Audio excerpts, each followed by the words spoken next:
Hello, gang. Welcome to the stream. This is the Adrel Show, where 3 times a week on Mondays, Wednesdays, and Fridays, we look at everything World of Warcraft gold making. On today's stream, we're going to be going through... On today's stream, we're going to be doing something a little bit different. We're not going to be looking at gold making too much. In a way, we will be. But we're primarily going to be looking at the WoW 20th anniversary event. And so there's a bunch of cool little games and things. Sorry, guys, give me a second. I'm hearing an echo. I'm trying to figure out where the heck that's coming from. There's something open somewhere that's playing back my own audio. Sorry, folks. Give me 1 second. Jeez. As usual, today's been a nightmare in terms of... Okay, I think I found it. All right, there we go. We're good now. Sorry about that. Promise the stream will only get better from here. I can hope.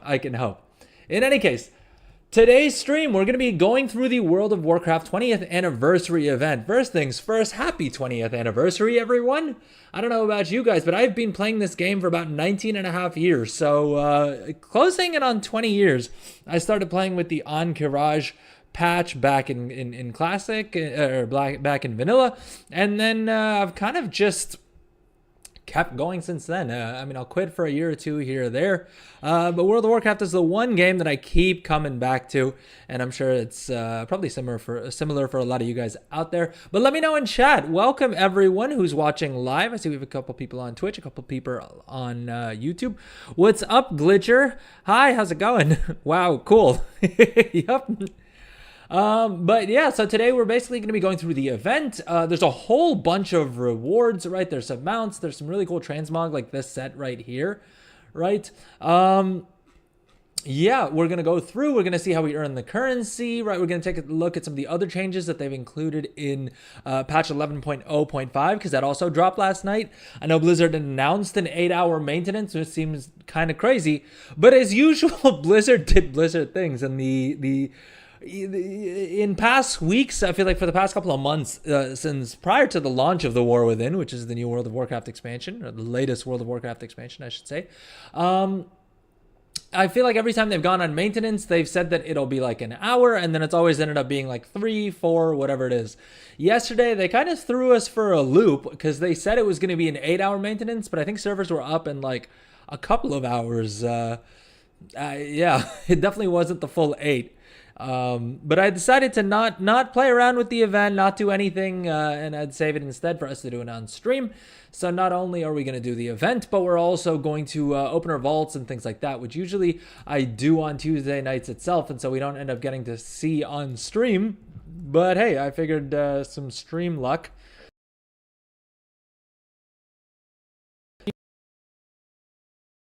Oh. Hold up.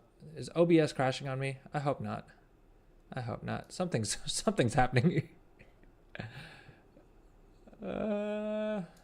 If you're watching live, drop a message in chat. Let me know. Are there any issues with the stream? Uh-oh. Ooh. I think my graphic card is having a little bit of an issue. Not entirely certain as to why. I think we lost the camera.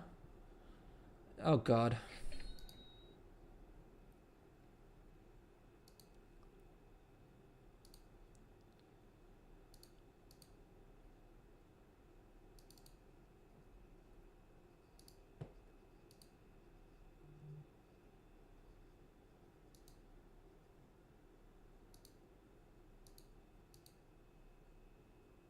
Sorry, folks, give me 1 second. Let me try and sort this out.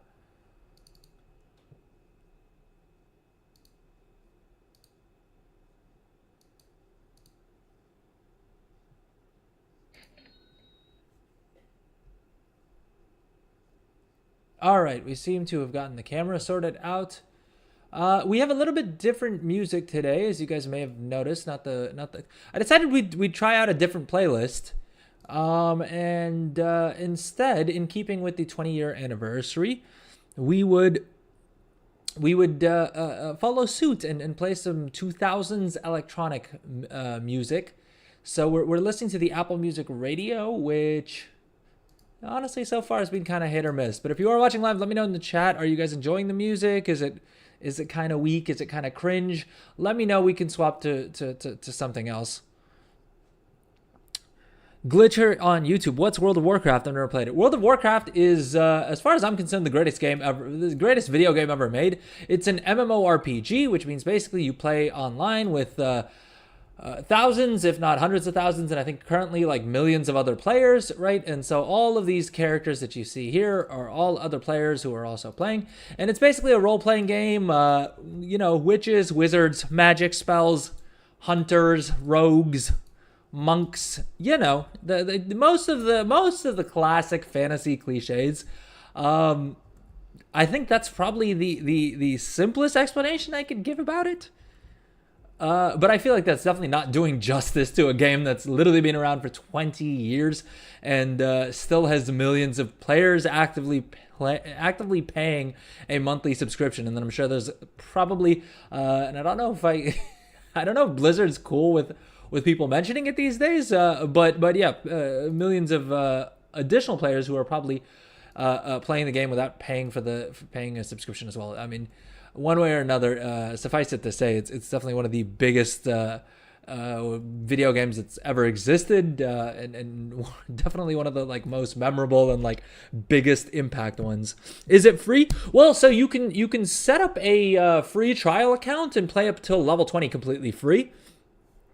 And at that point you will need to, I think you still need to buy the base game these days. But you can usually get that on sale for like a couple of dollars. It's not super expensive.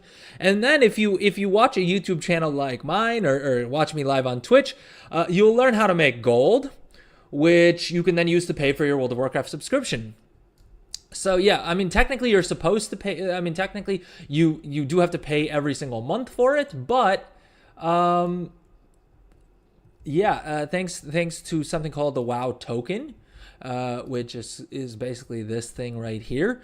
You can basically, if you're able to make enough gold in the game, which honestly isn't that difficult, to make 200,000 gold every month. It's honestly not that tough at all. You don't have to pay anything. You can just pay it with the in-game currency. So hopefully that answers your question, Glitcher. Is there anything else I can go into more specifics about? I'm giving you a very, very quick and dirty summary, to be fair, which again is not gonna do the World of Warcraft justice. It's too big of a game. It's got too much. It's had too much of an impact. It has too many players and everything to give any sort of description that would really do it justice. At least that's how I feel. All right. I think there's still something janky happening with my PC here. Because for whatever reason, it's not showing me my actual. There we go. Okay, it was just an issue with Afterburner. For a second, I thought maybe it was using my integrated graphic card instead of my like actual graphic card, because it was showing my GPU at 0% utilization, which is never a good thing, right? 0% is always a little sus. But okay, let's go ahead and get into the game. Let's get into the event. There are some really cool changes that they've made that I just wanted to touch on real quick. So, one of my absolute favorite features.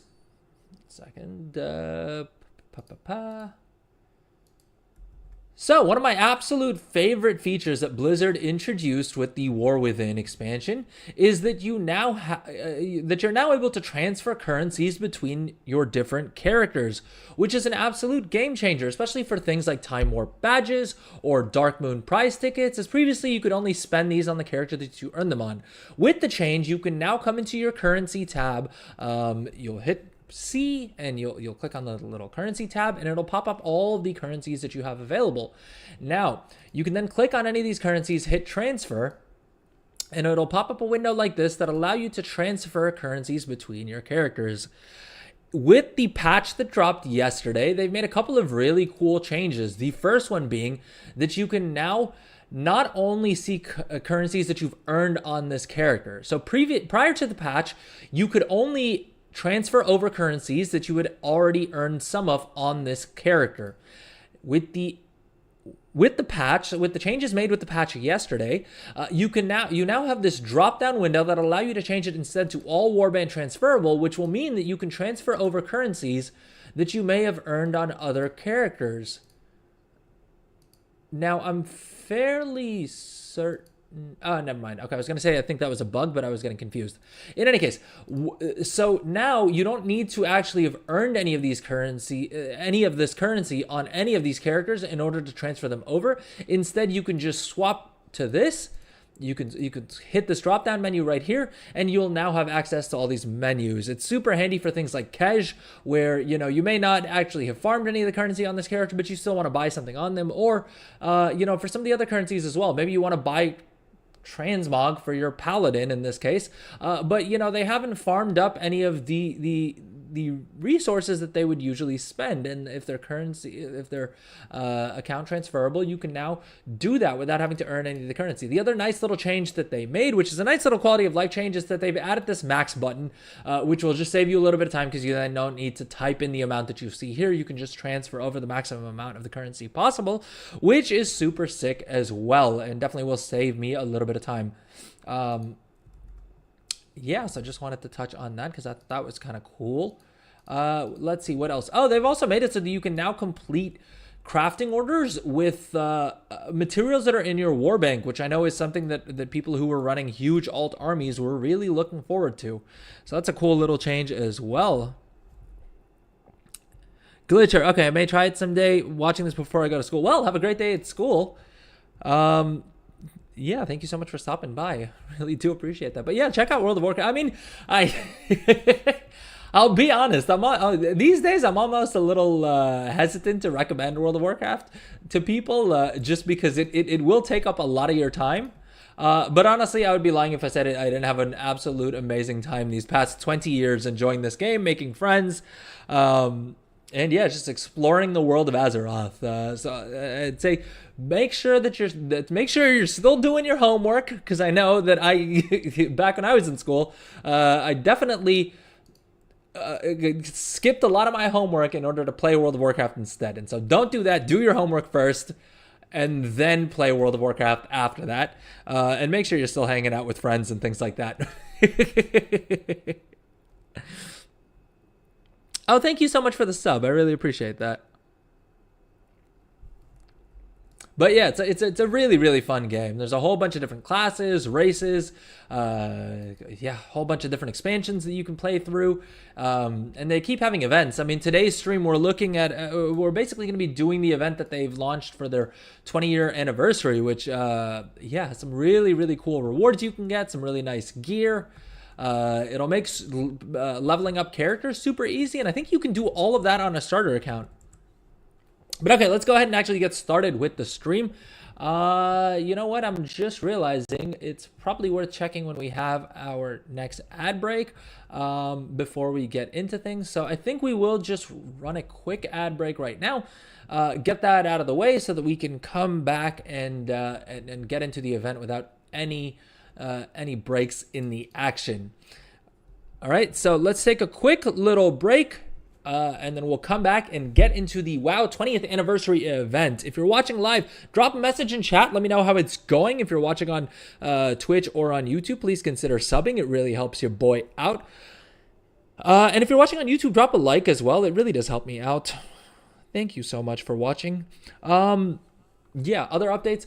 If you're watching on Twitch, please consider dropping a sub. It really helps me out. You'll also get 3 months of Discord Nitro completely free. If you watch the stream on Twitch for 4 hours, you'll get the Sand Scarab pet, which last I checked is selling for like 200,000 gold on the auction house. I'm sure that price will probably drop now that the Twitch drops are live, but I'm sure you can still probably get a couple hundred, like probably at least a few tens of thousands of gold for that pet at the very least. So, my go live notification wasn't clickbait. If you click the notification, you could literally make gold just by watching for 4 hours, which we'll try and keep this stream to at least 4 hours, so that everyone can get the pet by the end of this stream. What else? Yeah, I think that's more or less it. Am I wrong? Am I missing anything? Oh, we have the gummy pet giveaway on Friday's stream. So you can see the gummy pet right up there if you're watching the vertical stream, right up there. Or down here if you're watching the horizontal stream. And this pet you can only get if you live in the US, or at least if you're able to buy candy in the US, which I would assume means that you live in the US. But lucky for all of us, I was able to snag some codes from someone I know who lives in the US who was willing to buy some sour candy for me. And so we will be giving away another one of those codes on the stream on Friday. And so if you don't live in the US, or you just don't want to buy candy in the States, or are not able to, please consider joining the stream on Friday, because we will be giving away one of those codes, and it'll be open to everyone. Twitch subscribers do get 5 bonus tickets, but last week we actually had 2 winners, and neither of them were Twitch subs. So if you're watching on YouTube, you can join the giveaway. If you're not able to sub right now, don't worry about it. You still have a very good chance of winning it. So much so that some of my subs thought that it was a reverse conspiracy where I had rigged it so that people who weren't subscribed would win. I guarantee you that's not the case. I want you guys to sub on Twitch, all right? That helps me out a lot. We're trying to replace the broken headset here. Funnily enough, just in getting ready for this stream, the microphone actually broke off of the headset. So that's not great. If you want to help me out, consider subbing on Twitch. It really does help me out. Glitcher on YouTube. Oh, thank you so much for the like. Appreciate that. Happy early Halloween. Oh, yeah. I'm getting ready for school, so have a good day. Thank you so much. You too. I hope you have a great day at school. But yeah, I mean, we were just talking about events. I mean, I think the Halloween event is going on as well right now, isn't it? Oh, never mind. It begins on Friday for some reason. I think it started in Classic already, but I guess they wanted to stagger it maybe, and not give us too much content all at once. So there's that. The Codex of Chromie. What is this? Ooh, that's some nice rewards. Gold, Valor Stones, a chance for crests, and a Warbound until equipped item. So we got to run that at some point. Time Walking Classic is finally here. So we'll do that. What else can we do? What else do we have here? Do we have? Oh, Blackrock Depths is on the raid finder as well, which is kind of sick. We'll probably run through one of the raids. We'll see what we do there. Ooh, we got our Great Vault to open up. All right, let me see. Are we? Oh, we were just about to go to ads. So let's take a quick little break and come back and then get into it. See you guys in a few.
Alright gang, welcome back. How is it going? So today's stream, we're going through the World of Warcraft 20th anniversary event, and yeah, that's basically it. We're going to see what the rewards are like, how we gather the currency that unlocks all of those rewards.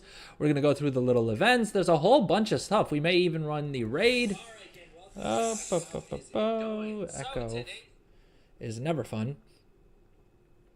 But okay, let's make sure that I have the live chat open here. There we go. All right, so first things first, let's go ahead and open up our vault. Right? Is there anything else I should be doing before that? Nope. I think that is supposed to be the first thing I do is open up my vault. Let's go ahead and see here. We are looting Windwalker stuff. Let's see what we got. Treasure Seeker bindings. All right, that's a legit upgrade. Hero Track bracers. Haste Mastery. We don't have the avoidance on them, but that's not too bad. Ooh, or we pick. Well, I mean, it's Veteran Track, and we do have our final Catalyst charge today, so we can just pick any other shoulders as long as we loot. Like, if we get, I think I'm gonna save that Catalyst charge for like Hero Track shoulders. Although at this point, I may as well just catalyze. Well, I suppose I could catalyze the shoulders if I wanted to. Because Champion Track is not too bad. But the point is I already have my Force Set bonus, and so I don't know if I need to bother catalyzing it other than for the transmog. But I guess we can decide that later. In either case, I think this is easily the choice, right? I like when vaults are simple like this. I did take a risk this week because I didn't farm all of my Hero Track slots in the vault, at least for this character, who is my main. But honestly, just couldn't be bothered.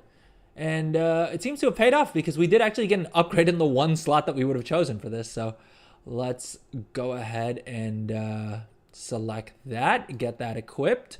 Boom, Treasure Seeker's binding. Let's equip that. We'll slap an enchant on it. Anything else we got to do for it? Not really, I don't think, right? Well, we got to unlock more slots in our vaults. Listen, this may be actually this is the second week since launch that I've actually been happy with my vault on my main. So GG, the stream's off to a good start. I don't think we're going to use up our Catalyst charge just yet. Do I have any other pieces that would like make more sense to catalyze? I don't think I have any non-equipped Hero Track gear.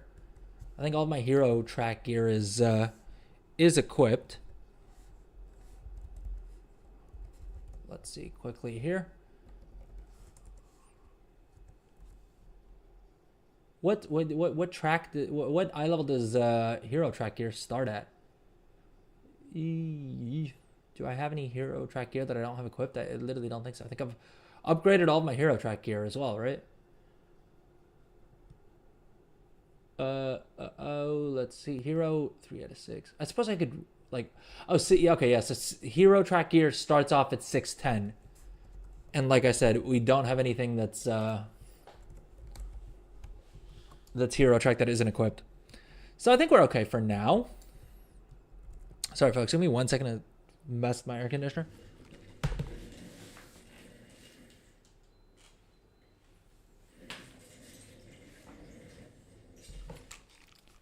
All right, and we're back. So we looted the vault on my main. Let's open up our chore tracker here. So this add-on is this add-on right here. I'll move it to the center of the screen just so our vertical viewers can see it as well, is an add-on called Chore Tracker, which is absolutely great. It basically just reminds you all the different weekly things you need to do on each of your characters, which is super, super handy. It's collapsible as well. There is a week aura that does it as well. I just find the add-on to be a little bit easier to customize because you can sort of pick and choose things very simply through their interface. And it also supports all of the Dragonflight stuff as well, which is kind of nice if you're still trying to get any of the rewards that you get from there. It has event rewards. It has anniversary rewards, event rewards, your delve rewards, and then all of the War Within caches and things you can unlock through that as well. But okay, I think first things first, let's grab all the different quests that we need to for the week, right? We have the dungeon quest. I've honestly picked this quest up every single week since the start of the expansion, and then I haven't bothered completing it once. Now, interestingly enough, it doesn't look like the Pinnacle Cache quest is up here. I wonder where we're getting our Pinnacle Cache from this week. I see World Boss. I see... Oh, here we go. Okay, we get it from the Delves. Percussive Archaeology. Recovered... Oh, this is a new one. Recovered 30 Khazalgar archaeological fragments from Delves and Khazalgar. Okay, I wonder how many Delves we'll have to complete to get that. But this is going to be our first source, at least that we're seeing, for the Bronze Celebration token, which is the currency that we're going to be gathering to buy all of our rewards for the event. I think we also had like a... From the adventure log here. World of Warcraft anniversary. So... probably worth mentioning. I guess you guys may have already seen this in the thumbnail, but basically this is the mount that we're going to unlock that I think comes from the meta achievement. Like I said, I'm going to this event completely blind. I mean, I've read through some of the Wowhead articles and stuff like that, but I thought it'd be fun to explore it on stream, figure out what we're doing. Ooh, thank you so much for the Twitch Prime, Mr. Cadillacness. Am I saying that right? Cadillacness. Thank you so much for the Twitch Prime. Very, very much appreciate that. Thank you, thank you, thank you. Definitely helps me get closer to my goal of replacing my headset that is now so broken that the mic is literally on the desk in front of me. So that really does help me out. Thank you so much. How's your day going? How's the War Within treating you? Have you been making a bunch of gold? Have you been farming gear mainly? Are you raiding? Are you PvPing? What's up? Are you looking for how to make gold? I suppose that would make sense as to why you may have joined the stream.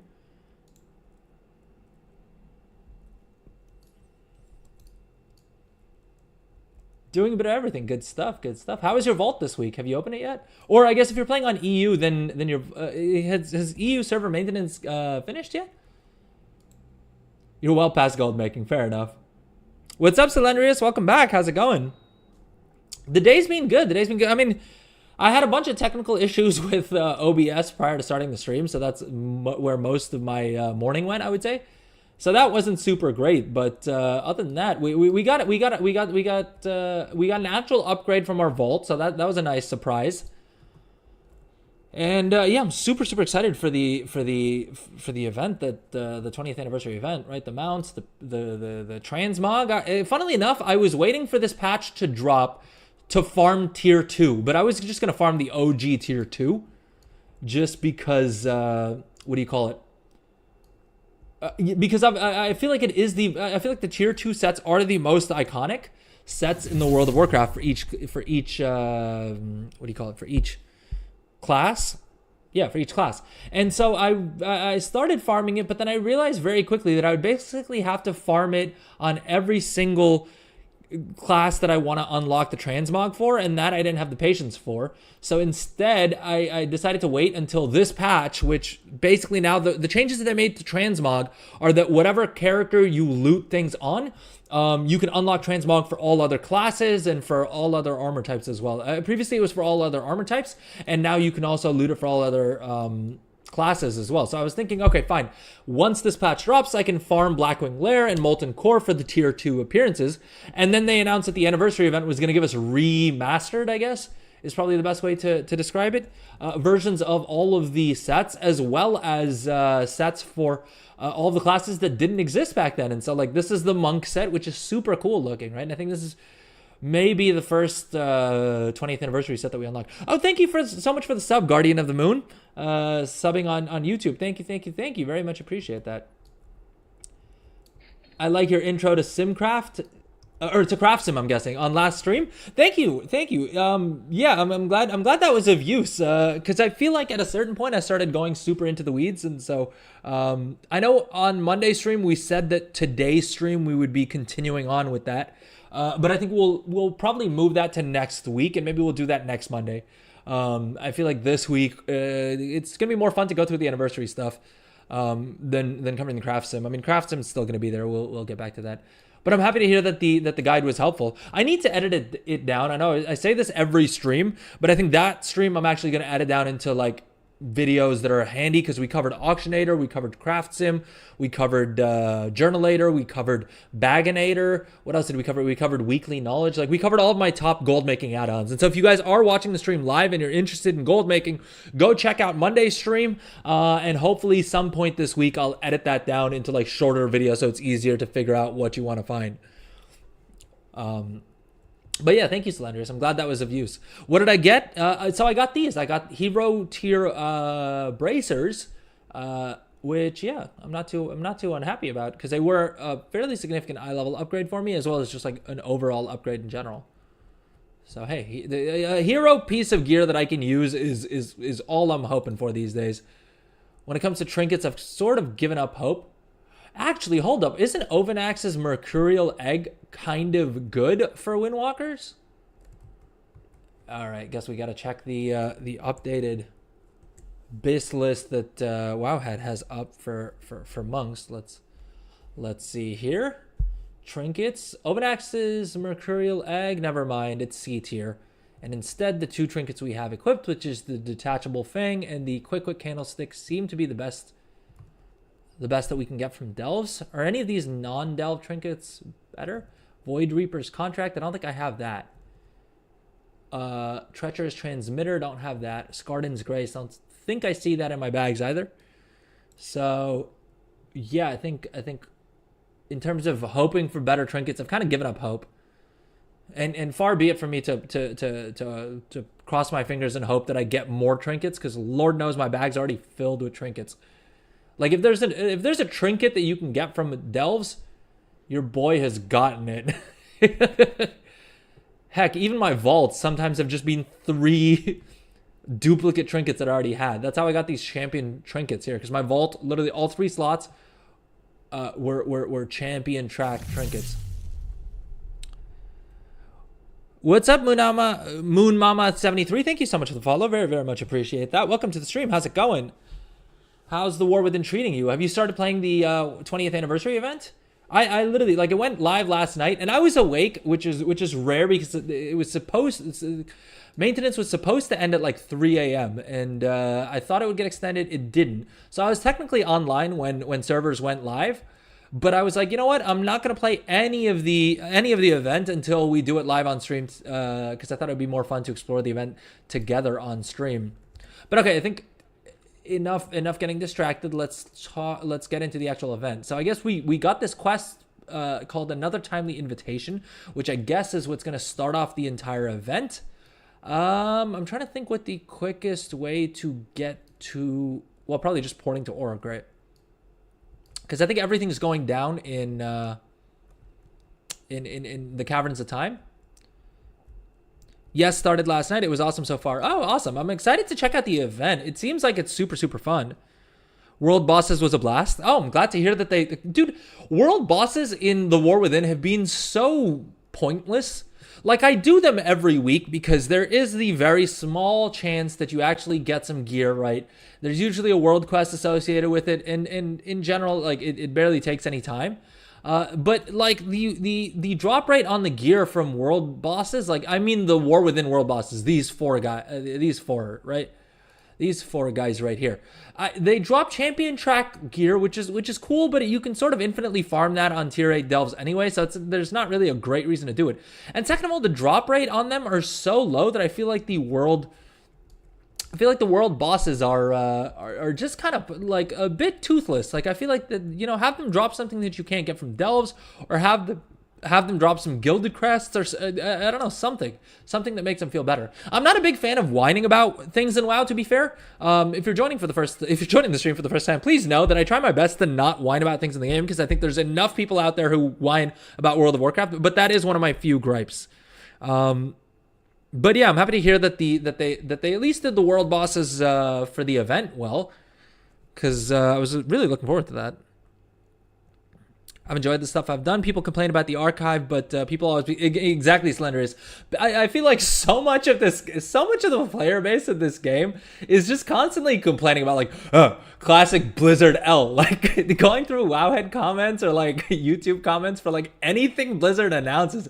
I almost wonder like, all right, why are you guys still playing? Like everyone claims to hate this game and hate Blizzard so much, and it's like this game has been going for 20 years.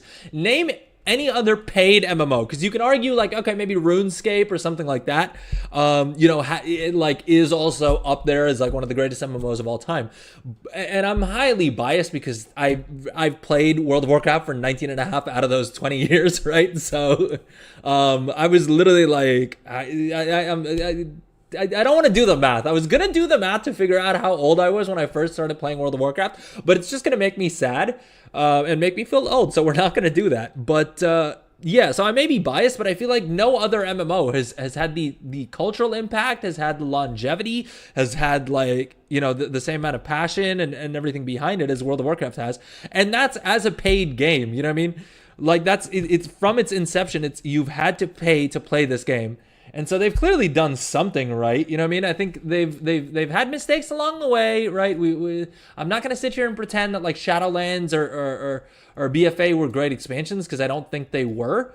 But I mean, they've rectified course. You know what I mean? Every time they've had a bad expansion, they've come back better and stronger. And I honestly think The War Within is some of the best content that Blizzard has put out. I think the game is right now, for my money, in 20 years of playing this game, the game is the most fun it's ever been.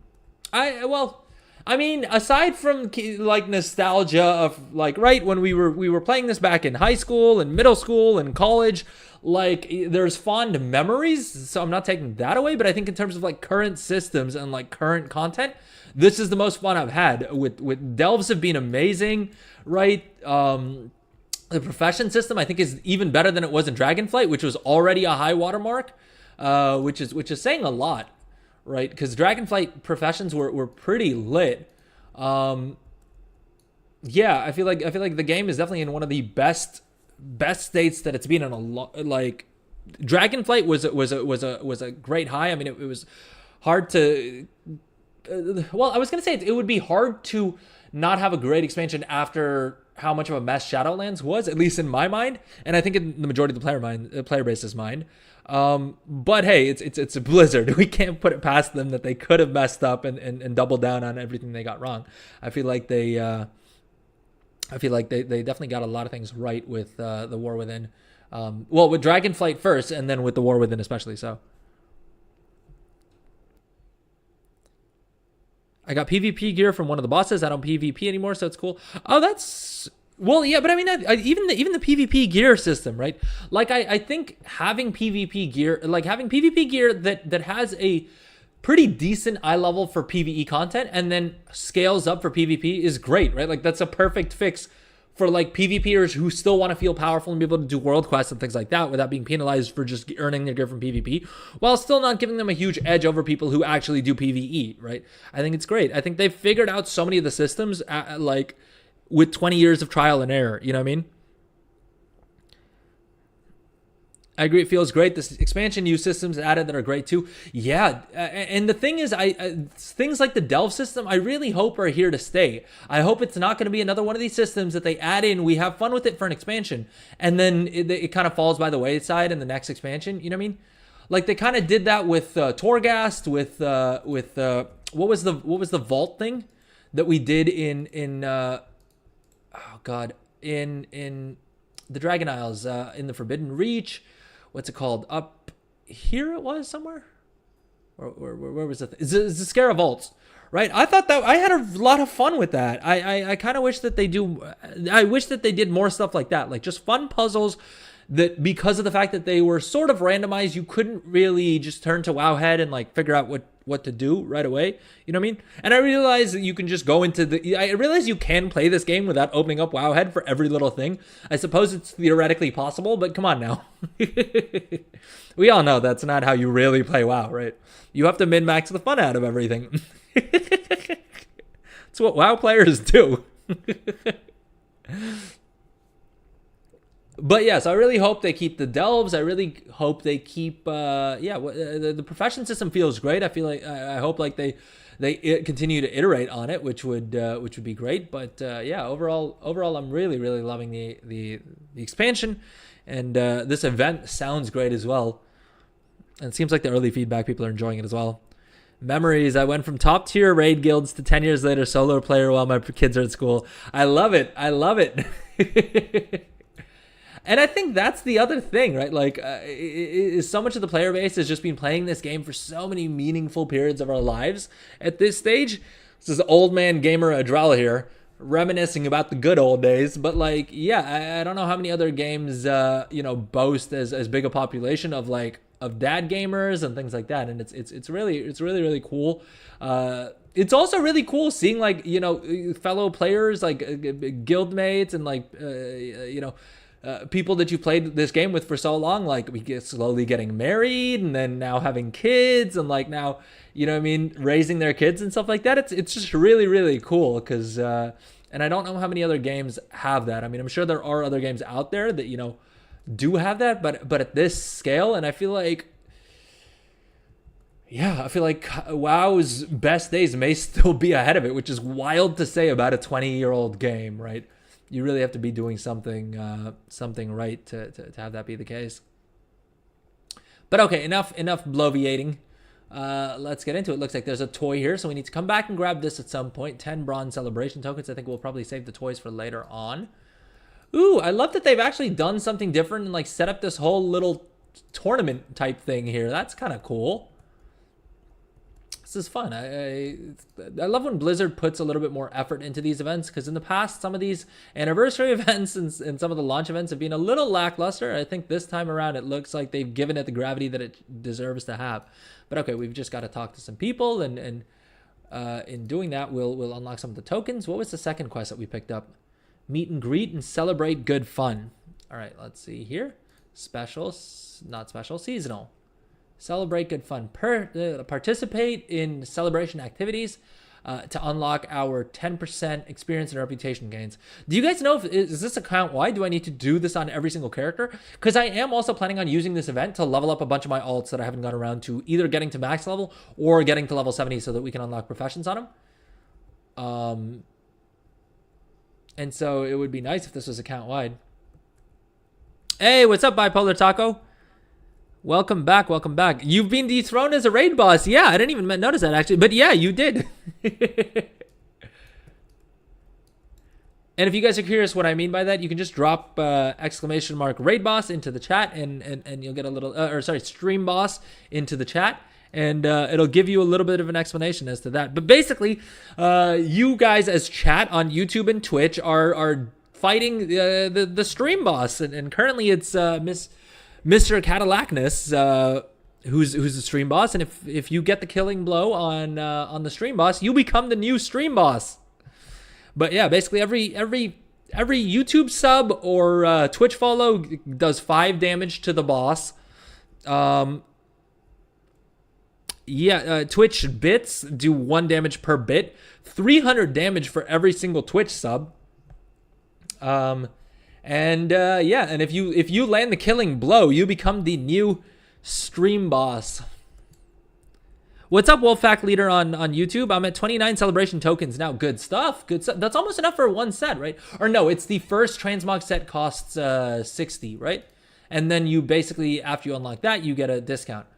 But okay, let's roam around a little bit before we actually get to completing quests here. What's this? Timely trinkets. All right, so I guess this is the vendor that we're gonna buy a lot of these rewards off of, and it looks like they have a good split between rewards that are gonna cost some bronze celebration tokens, and rewards that just cost like your standard time warp badges. I am kicking myself that I didn't farm up more of these time warp badges during the previous event.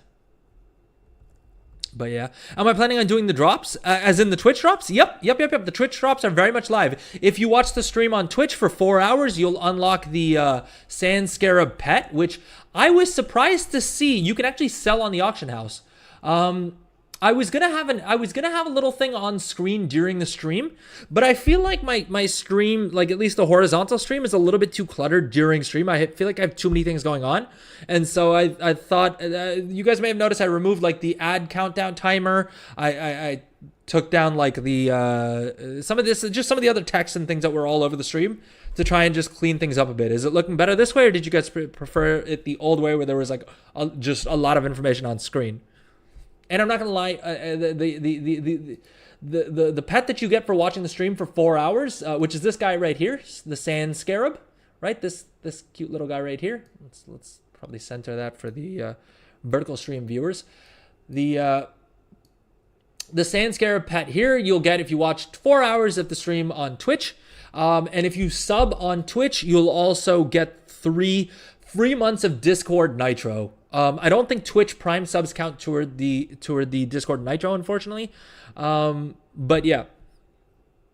And then also subbing gets you 5 bonus tickets for the giveaway on Friday for the gummy pet, which is down here. It should be down here in this corner. Am I pointing to the right corner? No, I'm pointing to the wrong corner. Down here for horizontal viewers and up there for vertical stream viewers. Yeah, what else? I feel like there's so many things to cover as well. That's why I was like, my entire overlay was just like covered in different things. What else do we have going for us? Yeah, I think that's it. Am I missing anything? But yeah, so those are the drops. Are if you watch for 4 hours, you'll get the thing. Still waiting on my email for my pet. Wait, which pet?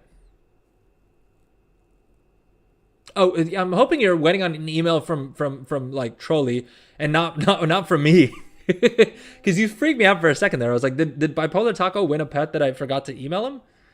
But then I remembered I've been giving out the well, so far we've had one winner and I've given out that code on Discord. I'm not sure if Midro is here, but yeah, Midro was the one who won the first one. Trolley. Okay, yeah, they did take. So they say 24 hours, and I got my first set of codes within like a day or two. So I mean, maybe they're busier now because I did it like right at the start of the promotion, so maybe it's picked up or something like that. But yeah, welcome back, Master Louie. How's it going? I don't like distractions; they distract me. Okay, cool. Well, hopefully then you're appreciating the cleaner stream overlay interface thing.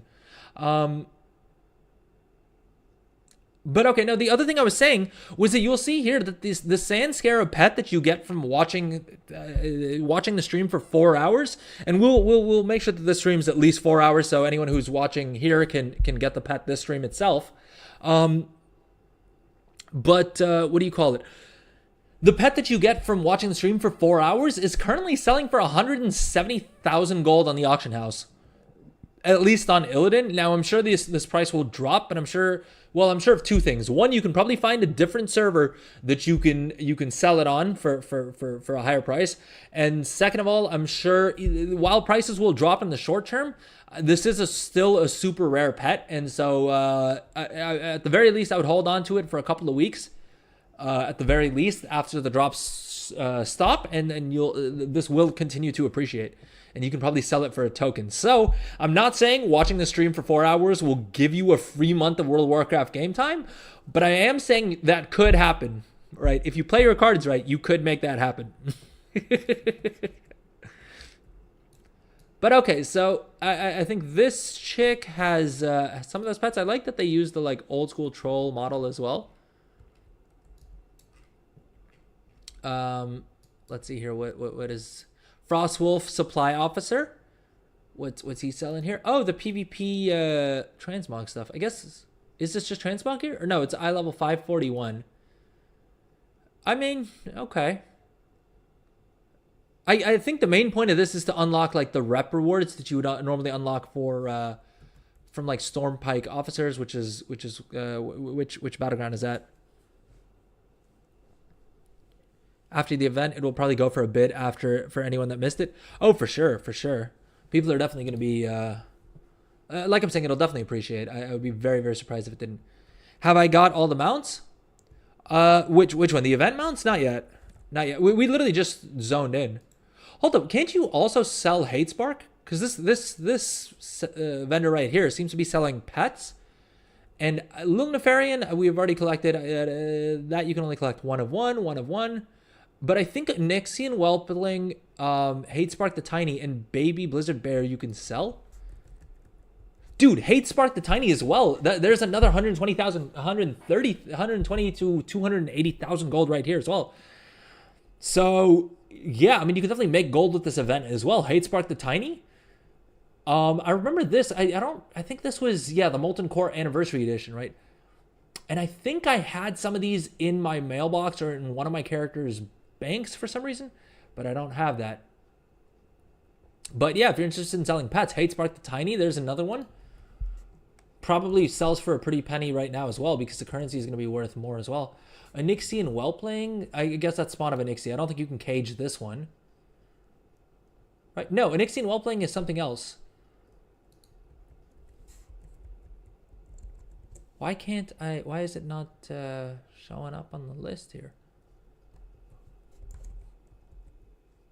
Onyxian Whelpling, is it not collected? Sort by other. Onyxian Whelpling. I feel like you can sell this. Because spawn of Onyxia, I don't think this pet is the spawn of Onyxia. I think it's literally Onyxian Whelpling, which I'm fairly certain I've collected or have somewhere. Anyone have any idea what the name of the actual pet is? Over to trusty Wowhead, I suppose.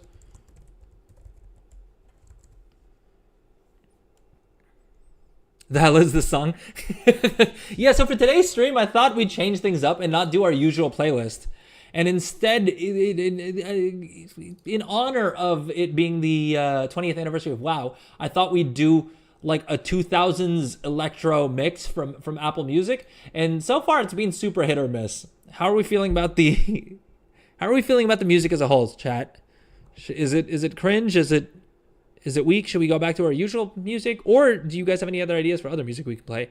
I was gonna play, I did find like an actual like playlist of like all of the like gamer music we used to listen back then. But the problem is it's on YouTube and that just gets a bit, I haven't set it up yet in OBS to like play YouTube music super easily.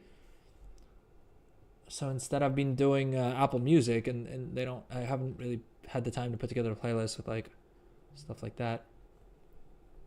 Oh, you're watching, right. You're watching on YouTube. So yeah, no music on YouTube. Yep, Twitch viewers get the music as well. Sir Shady has dived in value. Jeez. I mean, that was gonna happen at some point, I suppose. Just because the undercoins were gonna get easier to farm as people got more and more gear and also had less things to do in the game overall. But those prices are based on prices before the event. Now everyone can get them, so they're not worth as much, right? Well, yeah, in the short term, they won't be worth as much.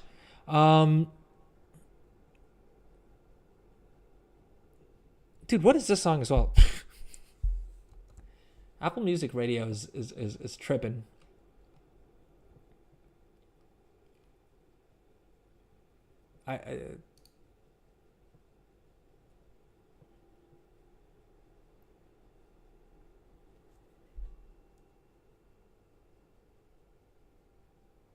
It's down to below 200, as in below 200K. Well, 200K is still not too bad, to be honest, for a pet. I guess it takes 1,000 undercoins, but like, it probably didn't take you that long to farm up 1,000 undercoin, right? I mean, a decent bit of time, but for 200,000 gold, I mean, that's a month's worth of WoW sub, right? So I would assume it's still worth farming.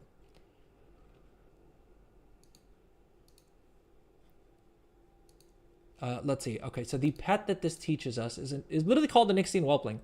Now, I'm not sure why it's not showing up in-game. Because I could have sworn that I had the Onyxian Whelpling pet. Jeweled Onyx Whelpling. No, that's not it. I do YouTube in case I have to pause so I can catch up. Fair enough. Yeah, that makes sense. I mean, yeah, I think Twitch is a better viewer experience if you're watching live. In a lot of cases, but YouTube definitely, like the pause and the rewind and stuff like that is kind of nice. I'm not entirely sure. I mean, I'm sure there is a reason why Twitch doesn't allow you to rewind, but it's always seemed a little bit weird to me because sometimes you get distracted and then there's no way of really catching up.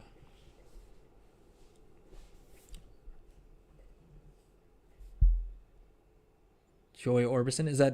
Was that the music? Oh, it's 10,000 under coins. All right, so that'll take you a decent bit to farm up, I guess. Ooh, I'm excited for the baby Blizzard bear, because I think this was from the collector's edition, right?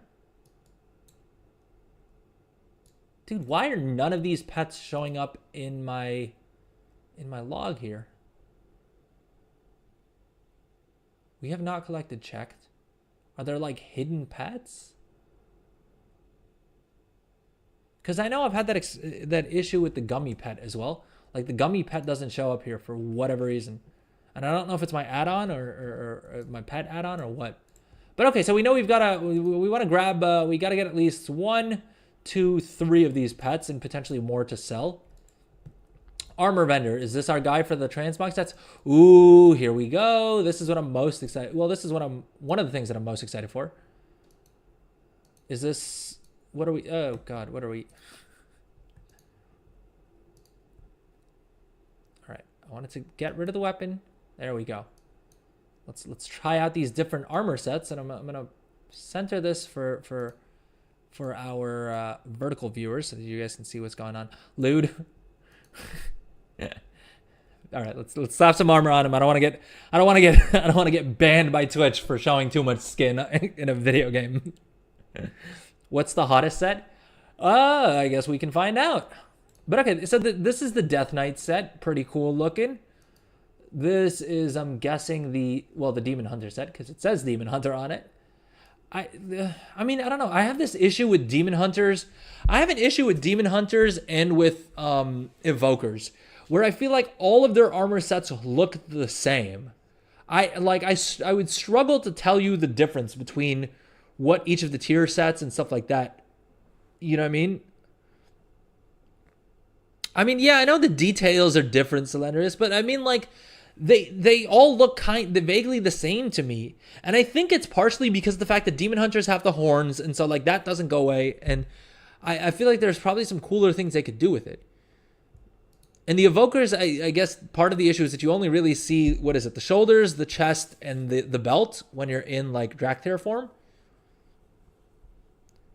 You meant all the armors in... Oh, okay. Yeah, all of the armors look really sick, though. People have been, as usual, I mean, Wowhead and stuff, comments have just been trashing Blizzard for these sets. But I honestly still think that Tier 2 is the most iconic set for most classes, and I really like the sets that they put together for the other classes as well. I mean, this Death Knight set looks sick. I mean, this is a pretty sick-looking set. My only gripe is that, like I'm saying, I feel like Demon Hunters, most of the sets look the same. The Druid one is still super classic, right? Like, especially with the fact that we have the warband now. Or like the warband showing at the login screen. I feel like it's gotten me a lot more interested in transmog, just because even if I have characters that don't play that much, I want them to have sick transmogs because they're on that homepage. And yeah, so something as iconic as like the Tier 2 sets would be sick.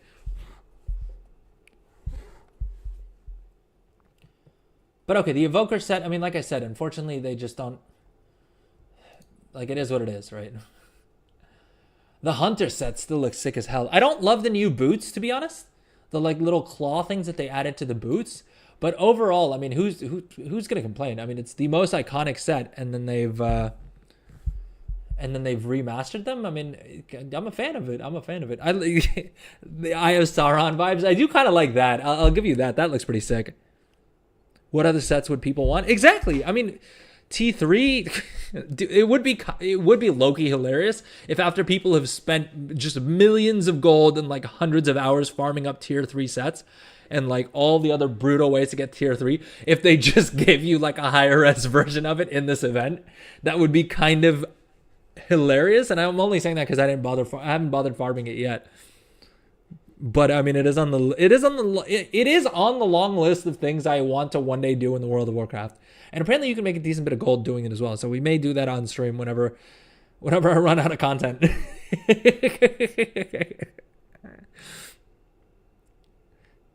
He sees you. The Gribbers.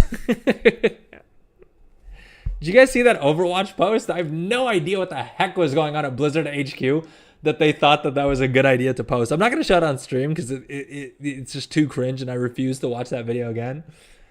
But they basically released a cosmetic for Overwatch and they literally said, like, check out the grippers, and then zoomed in on one of the female characters' feet. It was the weirdest thing, and it was posted on main. Like, Blizzard, the Overwatch team posted on main. I have no idea what the heck was going on at Blizzard.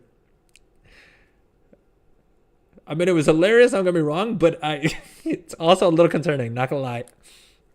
Or hey, maybe they just really know their market really well. Metal furry vibes. Yeah, the Zalatash stuff. I guess they've been showing it off, but I don't know, man. It's weird. Anyways, the Hunter set has always been one of my favorites. I absolutely love this set. The Mage one's pretty dope too, right? A very iconic Mage set, I feel like. Transcendent Priest, I just don't play Priest, but I think this is still really sick looking.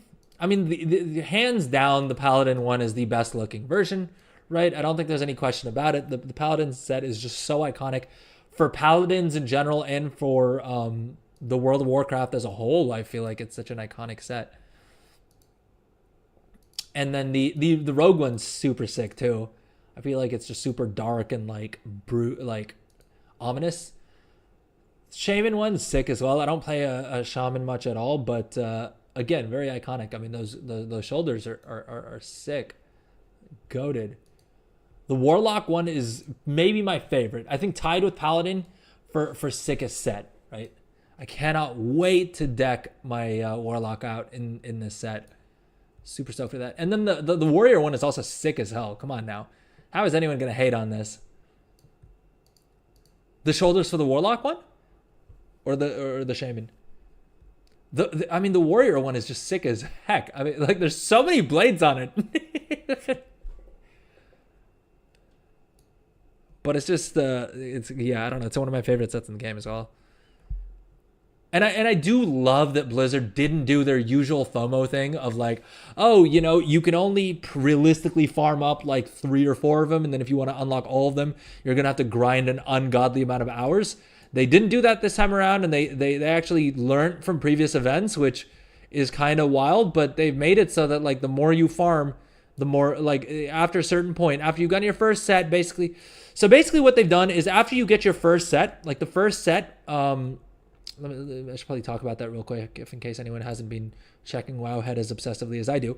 But basically the first set that you'll unlock will cost you 60 of the currency, right? The Bronze Celebration token, which will take you a while to farm up, and that's working as intended. But then basically the second set that you get will only cost you 40 of the currency, and then the third set that you get will only cost, like the third and onward set that you get will only cost you 20 of the currency each. So it'll be a lot easier to get additional sets. The other thing is, let's probably take a quick look at the achievements as well. Is it, do we have it categorized under something here? I probably should have updated my add-ons prior to the stream. So I'm just going to do that real quick because I'm sure a bunch of the add-ons probably got updates both for the new patch as well as for the event, which will probably make things a little bit simpler. But okay, I think we'll also take a quick little break right here just while I'm doing my interface stuff, and then we'll come back and look through the achievements that we're going to get for this and cover a little bit more as to how Blizzard has made it easier this event to like actually get all the rewards. So okay, quick little break and we'll come back. If you're enjoying the stream, please consider subscribing. Drop a follow, drop a like if you're watching on YouTube. And I'll see you guys in a few.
Alright gang, and welcome back to the stream. How's everybody doing? We are playing World of Warcraft The War Within. And we're basically going through the 20th anniversary event, which just dropped yesterday and is so far looking super sick. We went through some of the rewards that are available.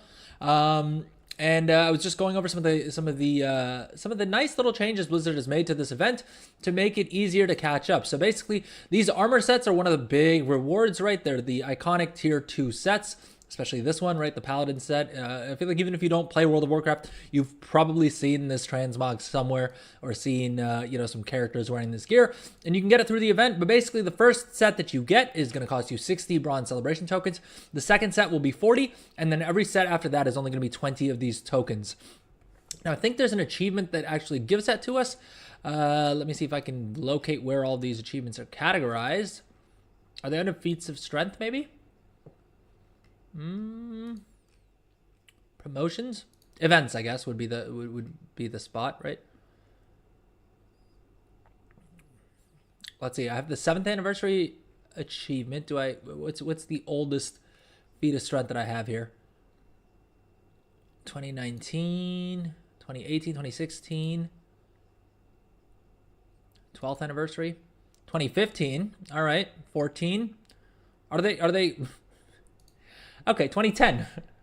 So somehow I only have achievements going back till 2010, which seems kind of weird.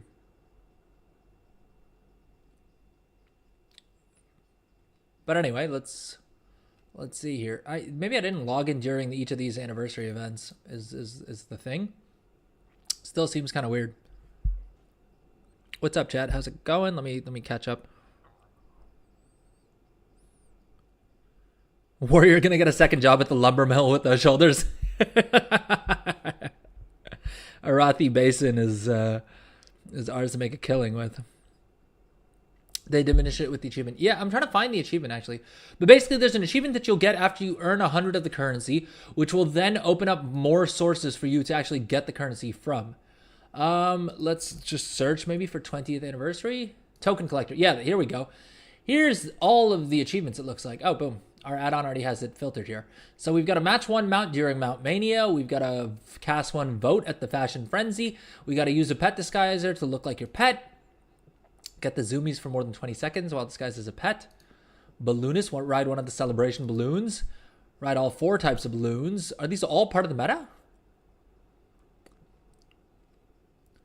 But essentially, I think the main ones that we're going to try and the main ones that we're going to want to focus on is basically this meta achievement, which will reward the mount, which is super cool looking as well. I really like the 20th anniversary mount that they're giving us. This guy here, the Cold Flame Tempest. If you're watching on YouTube, you may have seen it in the thumbnail. But basically, we'll unlock this mount, which is inspired by basically all of this, all of the gear that's on this character is inspired by the rewards that Blizzard gives its employees. And I think basically if you've worked at Blizzard for like I think it's 1 year, 5 years, 10 years, 15 years, and then 20 years, you get different rewards. And basically all of the a lot of the rewards from this event are themed after those. So that's why you're seeing this blue and white and silver sort of color palette. All of these are themed after that, and that's where the armor for this comes from. But super cool mount. And basically we'll get it by completing the meta achievement, which basically requires us to, looks like more or less take part in at least a little bit of each of the events, like each of the little sub events. Although it doesn't mention any time walk or anything like that, so that's kind of interesting. But I think we should be able to get this on this stream. So we'll do that, and then Tricked Out Thinking Cap. I'm not sure what that is, but basically we have to complete all the hidden guest relations, local stories, High Alert Thinking Cap. That looks kind of cool. Title Detective. I like that. But okay, so it looks like we've got to do 2 of these achievements, which doesn't seem like it'll be too difficult. But then this was the achievement that we were talking about.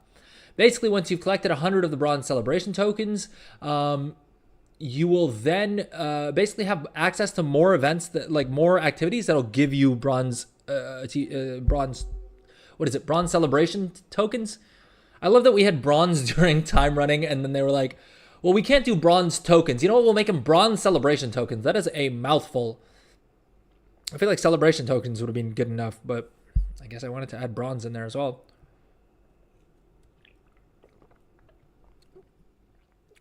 It's like 320 total for everything. Jeez, that's a lot. But hopefully, I mean, the event's also super long, right? The event started yesterday and it's going until like the start of January. I think like the first week or two of January. So we've got plenty of time to farm everything up. This isn't going to be something that we have to like classic Blizzard FOMO sort of vibe, right? Where you have like 2 weeks to farm up everything. We've got a good long while with this event. And so I don't think it should be too tough to unlock everything that you want by just playing pretty casually. Man, I just had to bail on time walking Zul'Farrak. It was brutal. Jeez, Mr. Cadillacness. Is Zul'Farrak really that... Dude, I remember Zul'Farrak being a fun dungeon back in Classic. But I guess any LFG group can go super sideway. It's a lot of tokens. It can be. The easiest thing to do is pull everything in smaller groups. Yeah, we may run some time walking dungeons later on stream as well, just to try and get as many of those tokens as we can. Upgraded apparel. Yeah, so this was the second achievement I was talking about, which basically unlocking this achievement makes the subsequent tier 2 armor ensembles a little bit cheaper. And yeah, is there anything else interesting here? I do want to run the Blackrock Depths raid. Chat, have any of you guys tried the Blackrock Depths raid yet? They're doing like a time walking version of it, I guess.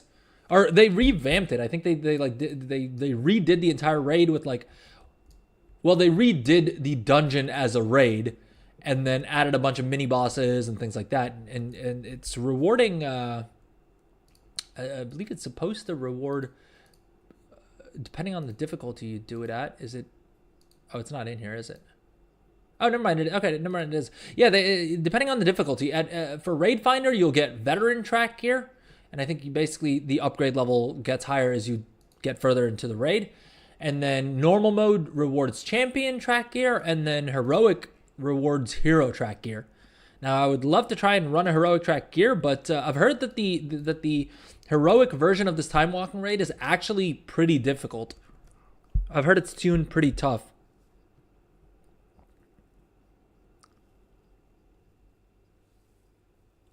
In LFR as well, it's a little rough. My general rule of thumb is that for LFR, usually the first couple of days to the first week, LFR is kind of trash because no one knows what they're doing, right? No one knows the paths.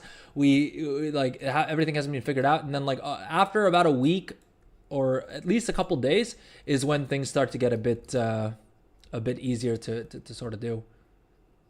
But okay, speaking of the raid, in the raid, let's go ahead and pick up the raid quest as well. Ooh. Looks like there's multiple quests here. Truth of... Okay, so we get 5 bronze tokens for defeating the end boss in any difficulty. And then... Obviously, when I need it to not automatically pick up quests so that I can see what they are and talk about them is when my add-on is working perfectly fine. But okay, so... defeating the main boss, the end boss, I guess, which we can probably do in LFR, will reward not only a cache of Dark Iron treasures, which will give us a piece of level 597 gear, which I think is that adventure track? No, that's going to be champion track as well, right? 597? Because adventure track maxes out at 593, it looks like. And then 500 Time Warp badges, great. 45 Valor Stones, 10 carved Harbinger crests, and 3 Bronze Celebration tokens. Ooh, that's kind of nice. But the other nice thing about it is that you'll have basically, if you guys remember from Blackrock Depths back in the day, you would loot these like relic coffer keys. And so the upgraded version of it also drops relic coffer keys. And I think basically you will be able to farm up a maximum of enough of the currency to get 3 pieces of gear that you can just buy off of these vendors here. And there's vendors for each level of difficulty. And yeah, so basically you can get 3 pieces of gear. Veteran from Raid Finder, champion from normal mode, and then hero track from the heroic raid.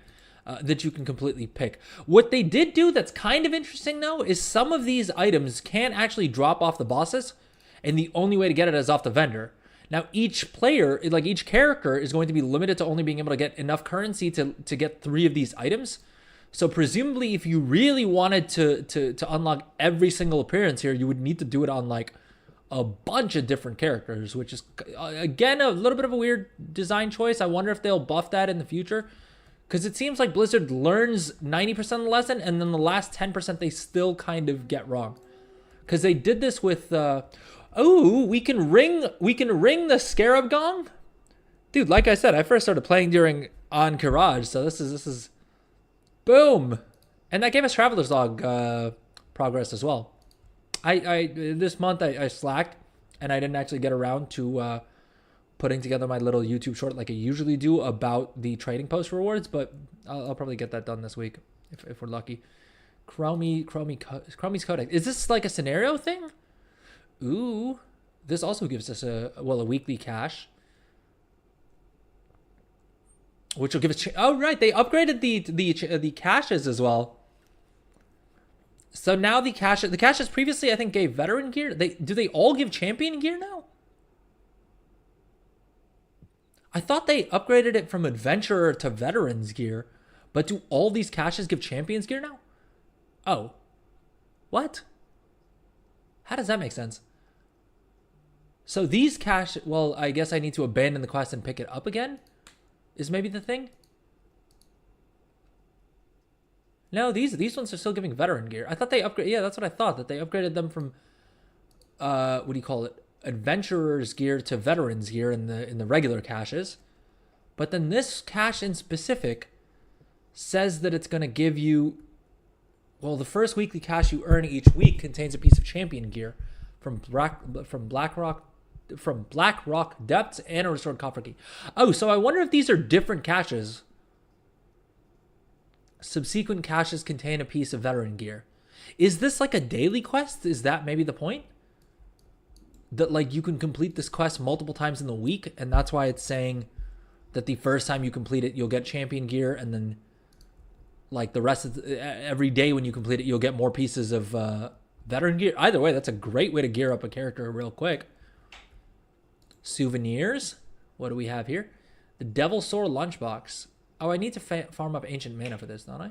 Ooh, I actually have enough ancient mana to if I could transfer it over to this character, that I have enough on my alts. Let's see. I think ancient mana was Legion. Oh, it's not transferable. Oh, dude, that's annoying. And I guess these items, well, these souvenir items, you could also buy and stick on the auction house. Now, they won't sell for a lot right now. I mean, I'm sure you may get lucky and people may buy these, but it wouldn't be a bad idea to stick some of these in one of your characters as banks, and then sell it like later in the year when the event isn't up, because there will be people who buy it for whatever reason.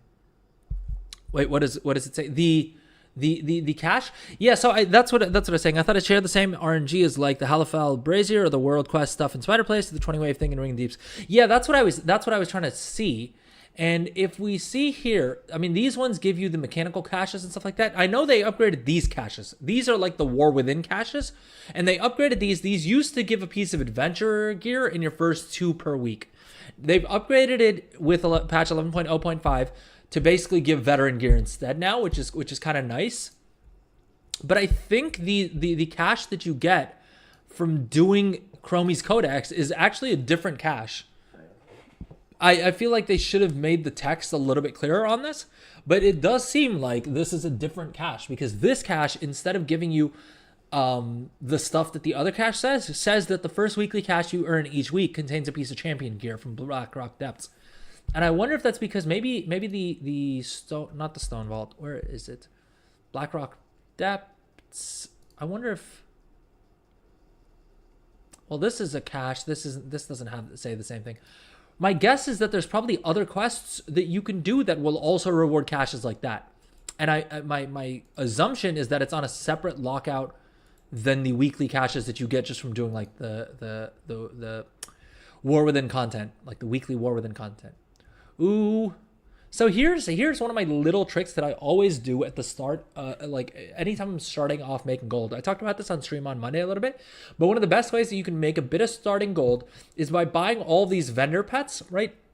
And usually you need to travel all around the world. There's some that you pick up in Gadgetzan.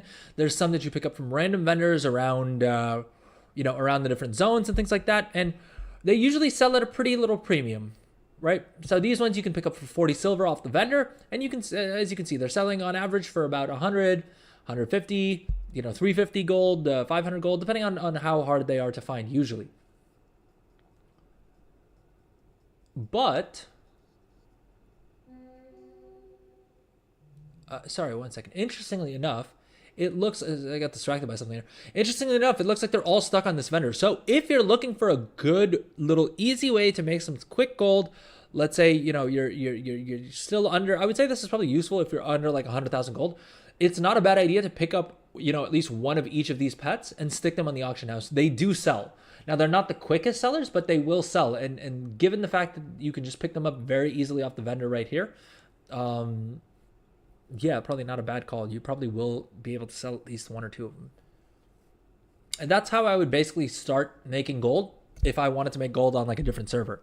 Now, obviously, in the War Within, it's super easy with the Warbank because the Warbank is region-wide, so you can very easily just transfer gold through the Warbank. But prior to that, if you wanted to make gold on a new server, this would always be my starting move, would be to pick up these pets off of the different vendors and just list them on the auction house, and they usually sell within a day or two. And that would give me enough startup capital to do whatever else I wanted to do, even if it was just like flipping items and things like that.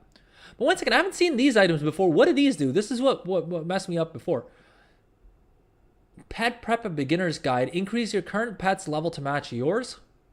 Is this for like hunter pets? We gotta check Wowhead. Do you still have... I'm guessing you still need to level up hunter pets, right? I'll be honest, I barely play my hunter anymore, so... It doesn't even look like Wowhead has a listing for this item, which may mean that it's just dropped with this event. Hunter pet levels with you. Yeah, that's what I thought. That's what I thought they changed it up to. So what does this do?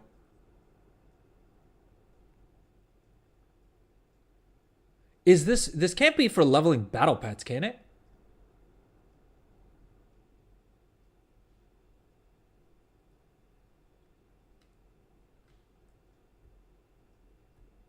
Because it doesn't say level 25. It just says usable between levels 20 and 39. So does this mean that I just set up, like that I just need to buy a bunch of these on alts that are level 20 and then use that to level up my battle pets? That would be kind of broken because battle pets do sell for more if they're at level 25. Bear with me. Grab some snacks while we're on break, by the way. I'm trying to clean up my act. Eat a bit healthier. We got our diet iced tea on deck. And we got some beef jerky. Dude, I've been trying to cut out sugar. And I'm not going to lie, it's been pretty difficult so far. I mean, to be fair, I kind of cheesed it a little bit because I just bought a whole bunch of like sugar-free versions of all of the like chocolatey cookies that I usually eat. But hey, they don't have any they don't have any sugar. I think they're supposed to be for like people who are diabetic and stuff. But it's still super handy for trying to cut out sugar like that. And it's probably a good thing for all of us, right? Yo, Squirt is just here. So for those of you who may or may not know, if you found it on the Wrath Wowhead, so maybe old content. Ah, okay. Seems weird that they would stick it on the vendor though. Squirt's here the entire time. So Squirt, basically this NPC right here is usually in the garrison, and there's something called Squirt Day, which may sound a little bit dodgy, but basically once a month, like I think once every 3 or 4 months, you have this perfect storm where you have the pet battle weekly event up, which basically gives you bonus pet experience, and then Squirt is also up in the garrison. And during that week, you can basically, I think it's in like 4 or 5 battles, like pet battles, you can basically level a character from 1 to 20, not a character, a pet. You can level a battle pet from 1 to 25 in like no time. So it's wild that Squirt's just here permanently now. But okay, let's see what these quests have for us. Defeat Gauss, Bane Fury in a pet battle. Well, what's the reward? I mean, I'll probably do it at some point because why not? But okay, this one at least gives us a stack of pet supplies. What's the reward for beating Gauss, Bane Fury other than just doing it? Maybe is there an achievement? I don't remember seeing an achievement for it. Pet box. Ooh, I got a pet mirror. Oh, I think I need this for one of the achievements. Wait. Wait, what are we waiting for? We can do Threads of Fate and Shadowlands?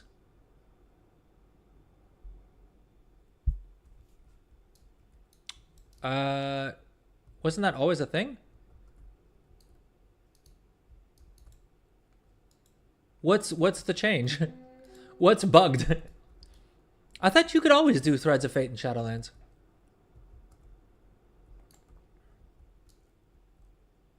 They took it out during Dragonflight. I don't think so, because the only reason I know that is because of the fact that I for a while I was running all of my alts, like all my remix alts and things like that, through the intro for Shadowlands to basically get to farm more anima for myself, so that I could buy the mounts and buy some of the. I mean, yeah, basically I was using it for the mounts, and to do that you would do Threads of Fate. And so I know at least since like the pre-patch, and potentially sooner, you could do Threads of Fate. So maybe they fixed it after that then? Dude, I love that they still haven't learned the recipe from Shadowlands. That like, if players don't want to do your content, don't like forcing them to do it is not the move, Blizzard. But I did see something about that in the patch notes, I think. 1 second, let's see here. No,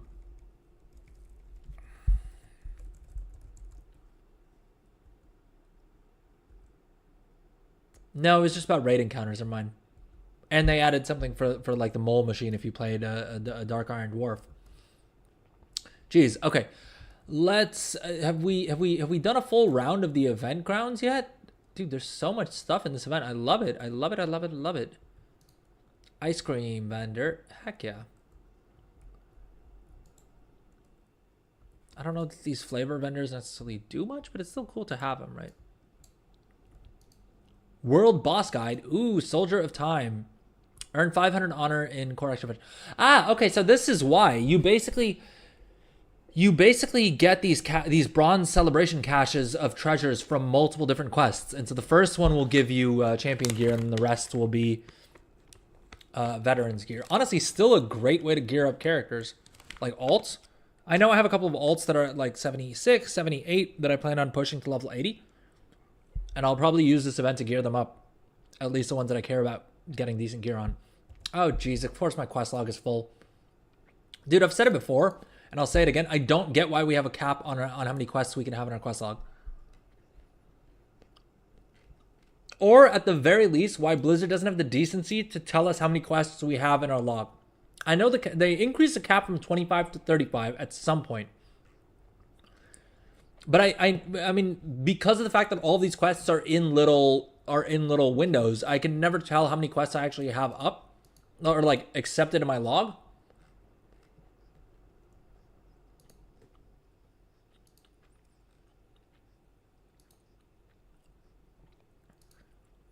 And so anytime I'm like capped, I'm like, well, all right, which category here can I go to easily abandon a couple? And I've tried to find some add-ons that do this as well. I mean, I use, at any given point, I use like 200 different add-ons, right? So it's not like I'm afraid of using add-ons to do this kind of thing. I just literally haven't been able to find a good enough add-on. Now, I think Titan Panel does have a widget that you can add to it. The point is, I'm not going to get a full a panel bar add-on that's up all the time just so that I can once in a while see how many quests I have. But okay, hopefully that made enough space. I doubt it though. There's so many quests here that I'm getting the feeling that I'm not going to be able to have all of them in my quest log at the same time. I'll probably have to complete a couple, heaven forbid, and then accept more of them. Hemet Nessingwary Senior retired?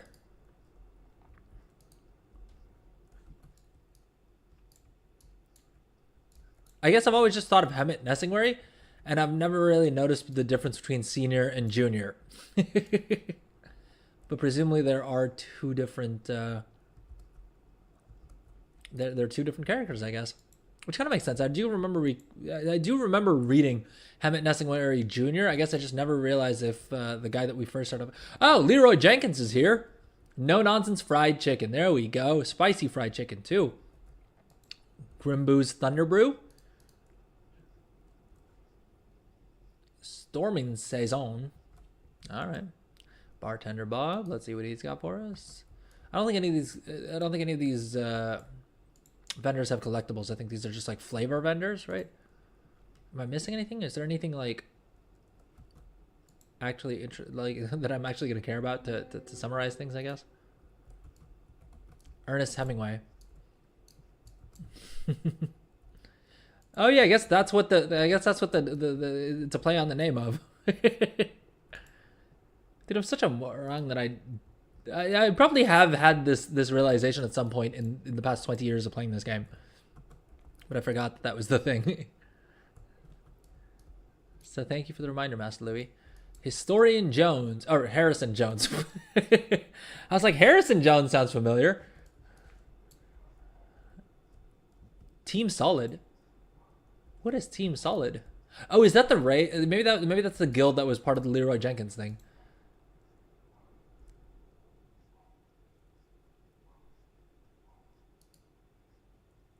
What is this leading to? Why am I asking him about his sister? Ooh, Mount Mania event is up. And I guess I have to, I think, oh, boom, there we go. All right, so we got our first achievement of the event. So basically we just come into this little area, and then when a mount pops up, we click, it'll have this little thing right here on the screen. And if you hit the mount button, if you hit this button here, you'll copy the mount, and you'll get that first achievement. I think there are achievements for, yeah, there we go. There's another achievement for matching 20 of them. And I guess we just stand here and continue spamming this button until we've matched all of them. How do I participate? Can I run on stage and, or is it like defined? If you wish to compete and show everyone what's in your stable, then stick around. My sister Abigail is leading the event from the stage and assembling an eclectic ensemble of beasts. This event, this part of the event, I'm definitely super stoked for, because Lord knows I've whined about it on stream before, but they've not really shown much love to us mount collectors in the War Within. Not only did they not give us a 600 mount achievement collection award, achievement. Not only did they not give us an achievement for collecting 600 mounts, which I specifically ground out 600 mounts prior to the War Within launching, hoping that I could have that unlocked the second they drop it. But they also messed us over with the Autoworldly Autocarrier, which is the reward for collecting 500 mounts, by making it not dragon rideable or sky rideable, which is also kind of trash. How do I participate? What kind of mount would I want for 600 mounts? I don't know, man, but something cool, right? I'm not even gonna complain about the fact that they don't give us unique models for collecting a whole bunch of mounts. They just give us like recolors, because this is still a pretty cool recolor, right? This is still a pretty sick looking mount, and the fact that it was the only Audic mount that could fly was pretty dope. But the fact that they don't allow it to skyride is just super janky. So yeah, I mean, I guess if we keep it in theme with like the way that they've done things in previous expansions, is when they add a mount, right, they use like a unique model that was introduced in that expansion, and then give us like a super funky recolor, right? And honestly, if I had to pick any of these to get like a recolor of, I think there's enough recolors of this model. I don't like the crabby mounts anyway. And I'm not a huge fan of the bug mounts either. I mean, I'll collect them just because I like the big number, but honestly, out of these models, I would say probably either like the Belladar spawn, do something like a spectral version of this or something like that. That could be kind of cool. And yeah, I don't know if there's any other of these mount models particularly that are like especially interesting to me. I mean, definitely something that flies. It's pointless when they give us ground mounts. But yeah, I think probably if I had to pick, I would choose. Ideally, I would choose. What is it? Probably either like the one of these shackled shadow type mounts, right? Like one of these, or one second? What's the mount that you get from? Or this, I guess, but I feel like these don't lend themselves particularly well to the spectral thing. I mean, it would still look cool in a spectral recolor, but or like a spectral mech suit could also be kind of cool, I guess, and would be more fitting with like the theme. I don't want this one because this we have enough different recolors of this, but getting a recolor of this in like spectral would be kind of cool. And I feel like collecting 600 mounts is not really that much easier than Keystone Master, right? So I feel like the people who got the Keystone Master mounts can't be super like annoyed by that.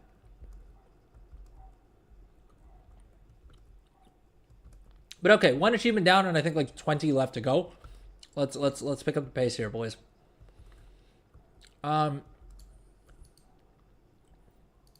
Oh, they brought back this standard one. All right, let's test my WoW trivia. And so basically, this quest you just get 5 time warp badges for answering a question from this guy. Let us test your knowledge of history. Then, who is the mighty proto dragon captured by Loken and transformed into the Razor Scale? I genuinely have no idea. Let's guess Galakron. Incorrect. Kind of saw that coming. I've said it before and I'll say it again. I've played 20 years of World of Warcraft and I still have no idea what's going on with most of the lore. Although this one I think is Magni Bronzebeard, right? Boom! Magni Bronzebeard. 5 time warp badges. Boom. Baba Dormu. They were really running out of names on this one. Okay, so this is the same cache as well. Okay, that makes sense. So basically, there's a whole bunch of different caches you can get. The first one you do every week will give you a piece of champion gear, and then after that they give veterans gear, which is fair enough, really. I guess they have also given us repeatable ways of getting hero and champion track gear. What is this? Caverns of Portal to Uldum, Twilight Highlands, and Mount Hyjal? Oh, this is probably for the other raid bosses, right? The world bosses? What's up here? Ooh, this is the Transmog event thing. Fashion Frenzy. How do I participate?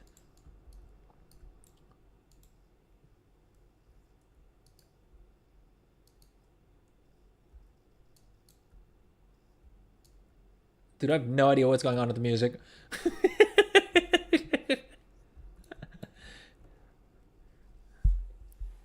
Weirdly ominous.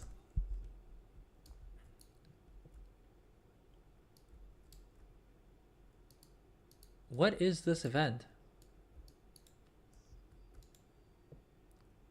Did you come to tell a story? Is there time to learn the whole history? Oh, I think I saw someone else doing this on stream earlier. And I think basically you have to sit in the audience and then there's an achievement for unlocking this. Which means I'll probably do it off stream and just like AFK it. Because I don't think it's particularly... Oh, does this just show the... Oh, this is kind of cool.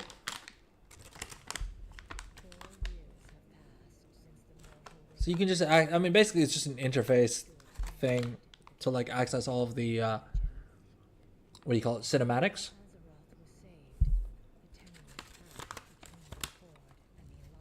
I'm gonna keep this running for a few while I chomp down on some beef jerky here. If you guys are watching live, drop a message in chat. Let me know what's up.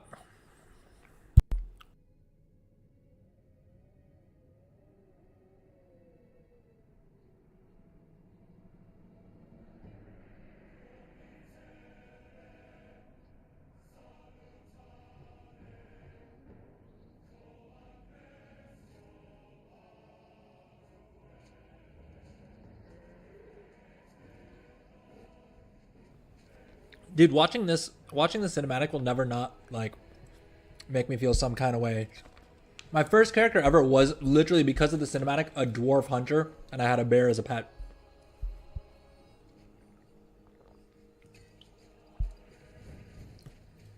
And then I also had a Night Elf Druid, obviously. I feel like every class that was like featured in the cinematic, or like every race and class combo that was featured in the cinematic, I created at least one of at some point.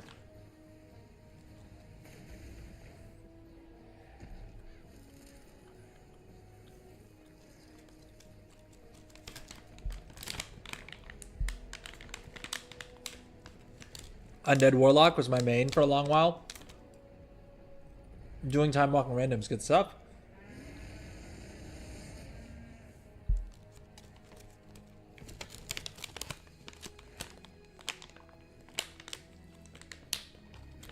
I'm guessing this is a Tauren Shaman, right? Tauren Shaman is one of the only classes that I haven't really ever played all that much of.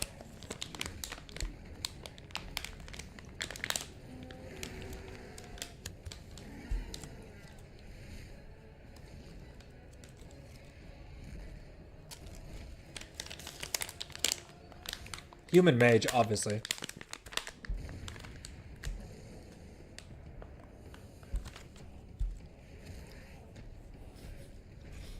The Tauren smacking with the totem was always kind of funny to me, though.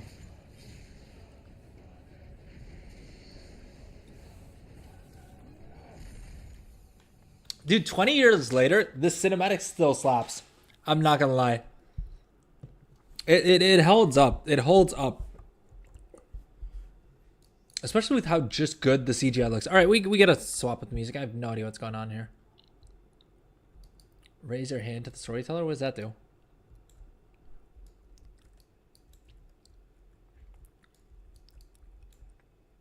And if you guys are watching live and you're enjoying the stream, please consider dropping a sub, liking if you're watching on YouTube, following if you're watching on Twitch, right? All the things. It all helps your boy out.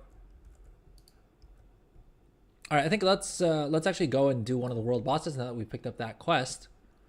The Doomwalker. Oh, Doomwalker's super far away. Well, who's up here? Oh, never mind. Doomwalker's right here. Why is it telling me it's like 1,400 yards away? All right, I don't think I can solo this guy. So let's see if we can find a group real quick. Do you think they'll be listed under Raid's Legacy?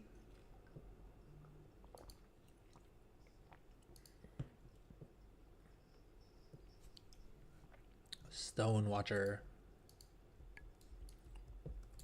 Now, hopefully this group hasn't already taken out the Doomwalker.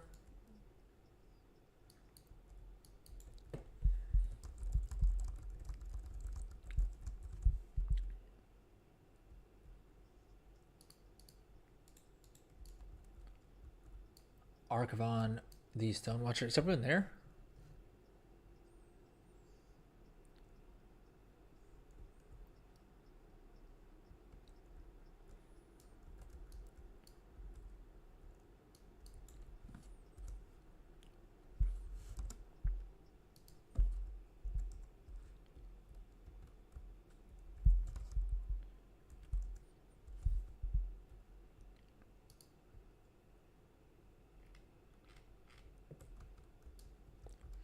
Dude, this is why I hate joining groups in the group finder, because I feel like so often the leader is just all over the place.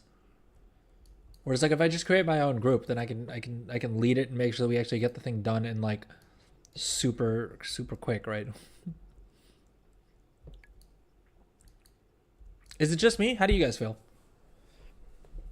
I feel like the group finder is great, but like a lot of the times like you join a group and like it's just aimless, either because people are like rotating through it or whatever. And I feel like a lot of the times it's just easier to set up your own group and make things happen. I do not think we have enough people to do this, but I also don't think they've probably tuned the world boss that difficult or like that hard, right?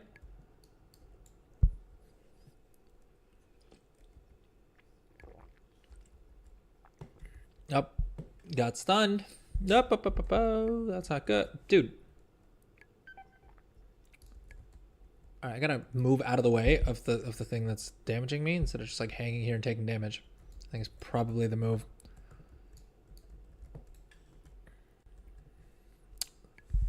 All right, I'm not gonna lie. I'm so far Apple Music Radio kind of a miss.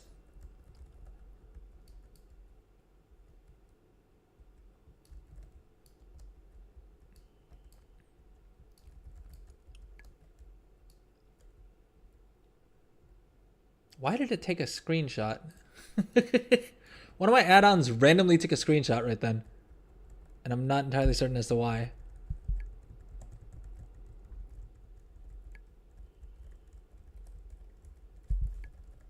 Please tell me we get credit towards the quest in a raid as well. Gate Crasher, boom. At least one of the... Okay, so we unlocked another achievement. I don't think we got any loot off that guy, did we? Why would we? It's a world boss. We got 25 Valor Stones, which is not too bad, and 200 gold, which is also nothing... Not really anything worth complaining about.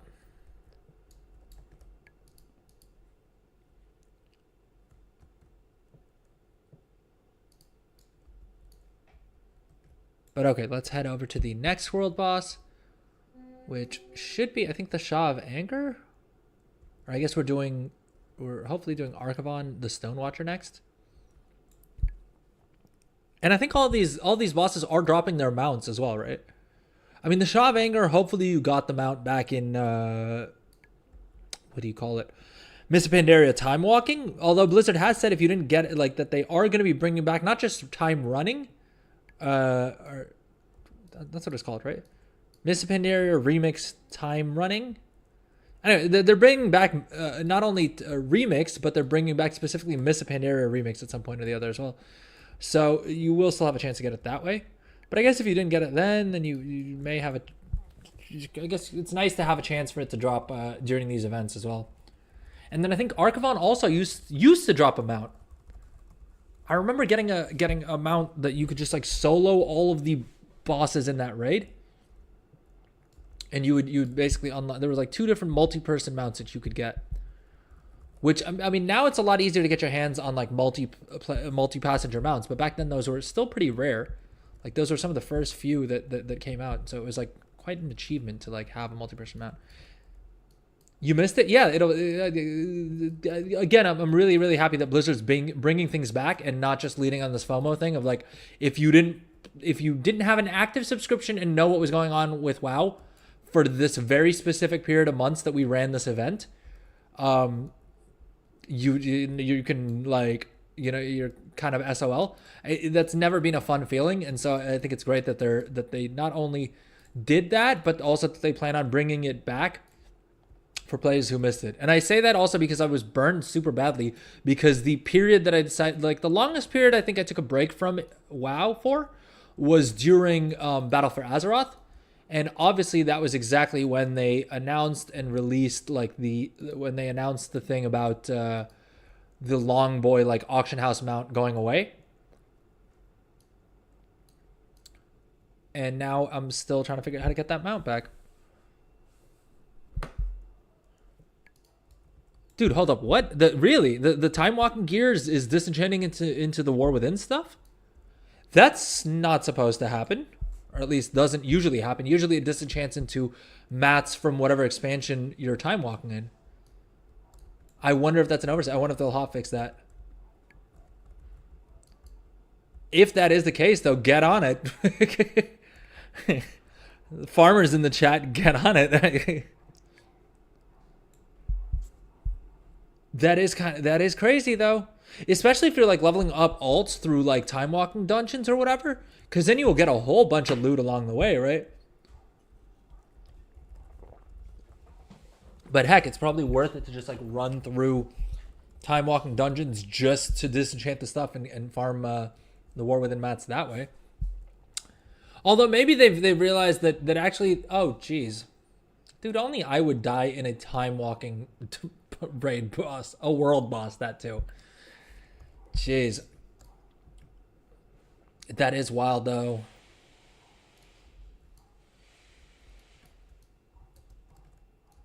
I mean, on the other hand, it is one of those things where like how much are the mats really worth anymore? Like even if you were able to guarantee rank 3 crystals, which you won't be able to, that would only be about 400 gold. So it's not it's. I wonder if they've just left it like that because of the fact that the mats just aren't worth all that much anymore, and so they were like, screw it, might as well just leave it. Although knowing Blizzard, I think it's more likely to just be a bug. it bonked me. Dude, I was reading chat, so I wasn't even paying attention to what was going on screen. So if you wouldn't have told me right then, I would have had no idea what caused me to die. Dude, I'm so used to just hitting that release spirit button. Oh, I probably got hit by one of these shards. Oh, no, never mind. It's lunges for the dude, and I just got hit in the crossfire, or it just smacked me specifically. Dust and crystals are more expensive. I mean, a little bit, but probably not much, right? I mean, the Gleaming Shards rank 3 are selling for 226 gold, and then Dust is like 200 gold each. So, I mean, again, I think the most you could probably get from disenchanting one item, even if you're fully spec'ing it, is probably somewhere between 400 to like maybe 600, very, very rarely 800 gold. Again, I don't think that means that Blizzard intended for it to work that way, because I don't think they I think their logic doesn't depend on what the auction house value of any of these items are. It's more so that like it's how difficult is it to get those mats otherwise. And honestly, it just isn't that hard to get any of the enchanting mats this expansion, because of the fact that if you want to farm resolute crystals, that's what they're called, right? Refulgent crystals. Oh. Gold making streamer, folks. Made like 5 million gold with enchanting this expansion, and I still couldn't tell you what the names of each of the crystals and things are. But the refulgent crystals you can basically get super easy by just buying the Dark Moon decks off the auction house, and those will disenchant into refulgent crystals anyway. So yeah, you can get those pretty cheap.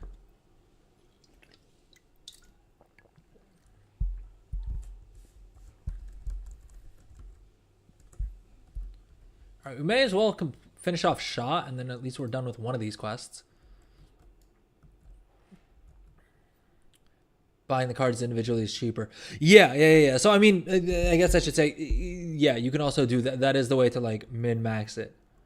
Is to, like, buy your own cards. And Master Louis, as you rightly said, you're also... The cards are on the region-wide auction house?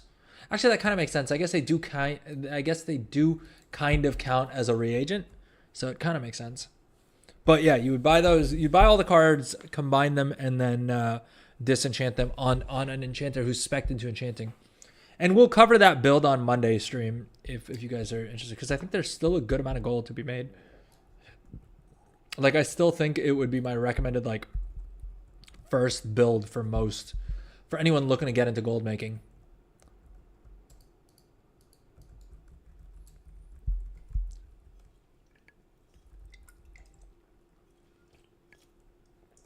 All right, sorry, folks. I'm going to hit Goblin Cam for us for just a couple minutes here. But don't worry, I'm still here, and I will probably still end up dying to this boss at some point. Knowing how things go.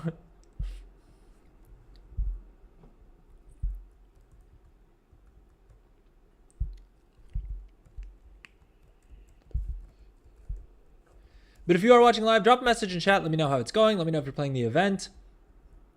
Which rewards you're most excited for from the event? Is it the transmog? Is it the mount? Is it all the pets?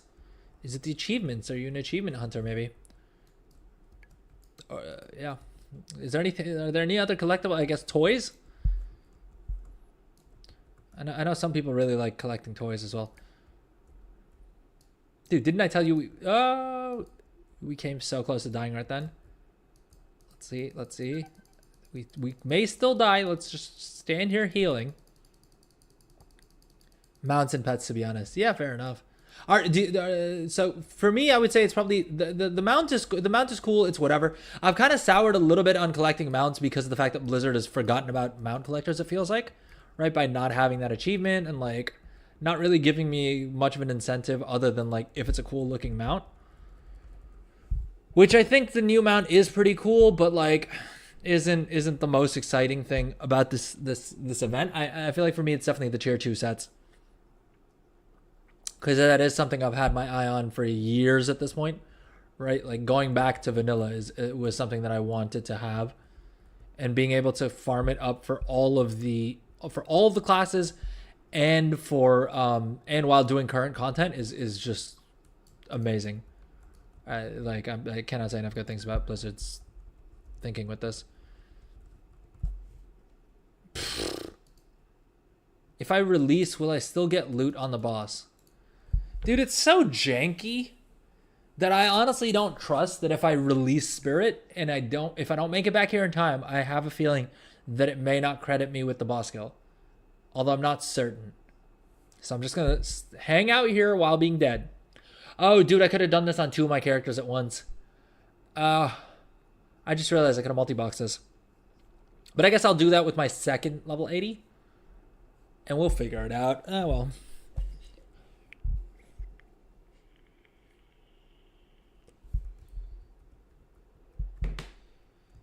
While we're hanging out, I'm going to try and sort out the music because I have no idea what Apple Music is doing to us here.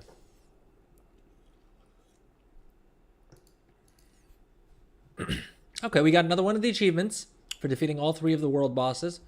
Are there not more world bosses, though? I thought that's what the... Yeah, Terrar, Dragon of Nightmare, Azure Ghost. Are these not like event related? Are these just like world bosses that are up in general? It's keeping me on my toes. Did we get any loot off of the Shah? Oh, we got 5 Valor Stones. GG.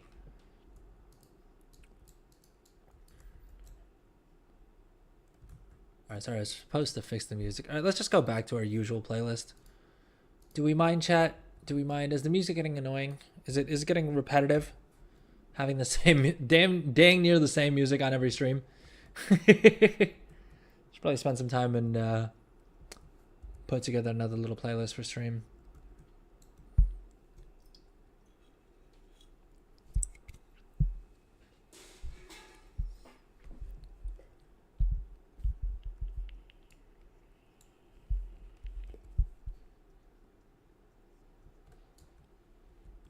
Indifferent, fair enough.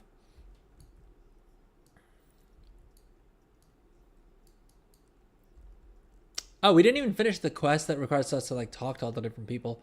But okay, let's turn this in and open up our first bronze cache here. We got 3 bronze celebration tokens. Is that the first? Are those the first tokens we've gotten? Boom, Flamestrider robes. Okay, well that is technically an upgrade for us because it's champion track chest piece. And we can catalyze this so that we can upgrade it past 606. So, okay, not upset. Not upset about that. Right, all right, let's finish off the quest where we got to talk to people. And I think there's an NPC, oh, back here. Dude, we talked to Chromie already.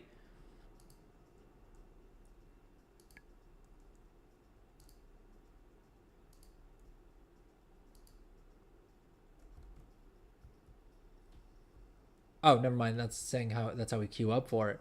All right, let's talk to Vanny. Photo greeter, meet and greet. What do we do here?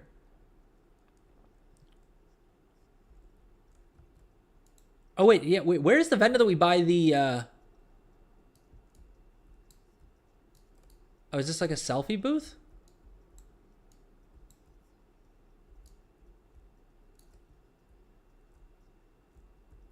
Okay.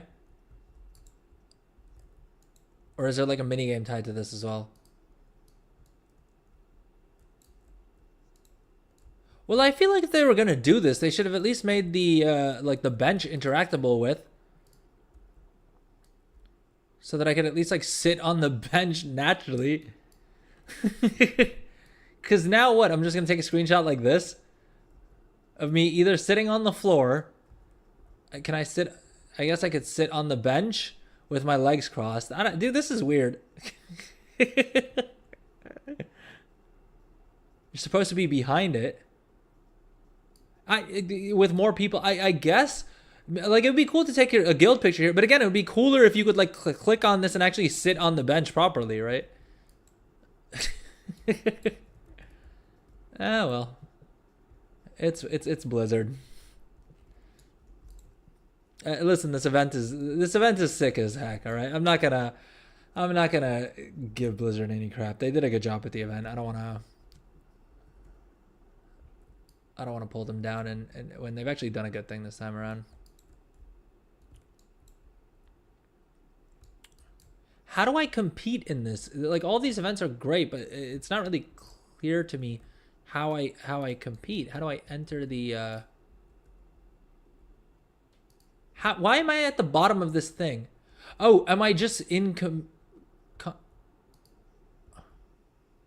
what? Oh, I'm too late. Oh. Well, I'm hoping one of the add-ons, one of the many add-ons I have will add like timers so that I can figure out what like which event's starting when.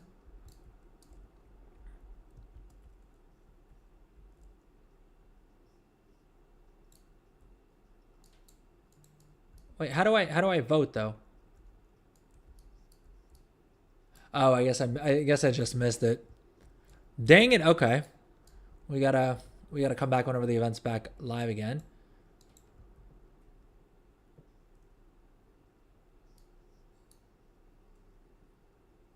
Chortles expensively. I love it. I want to chortle expensively.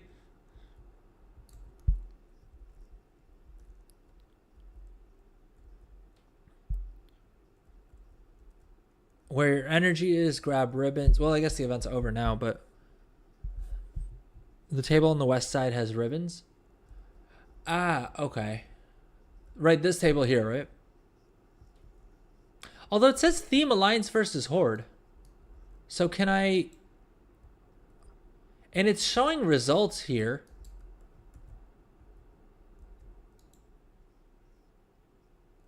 Oh, okay, there we go. Dude, this is a mess. How am I supposed to see what anyone looks like?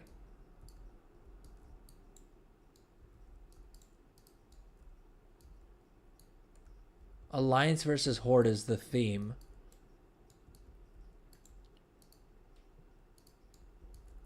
It's kind of jank. Not gonna lie. Oh, I forgot to vote for anyone. Or I timed out voting for anyone, I suppose.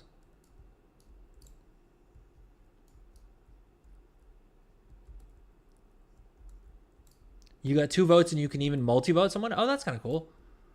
I wonder if I do this at like 4 a.m. server time, I can just like cheese it on my alt and give myself all the badges. Is there an achievement for like winning this event?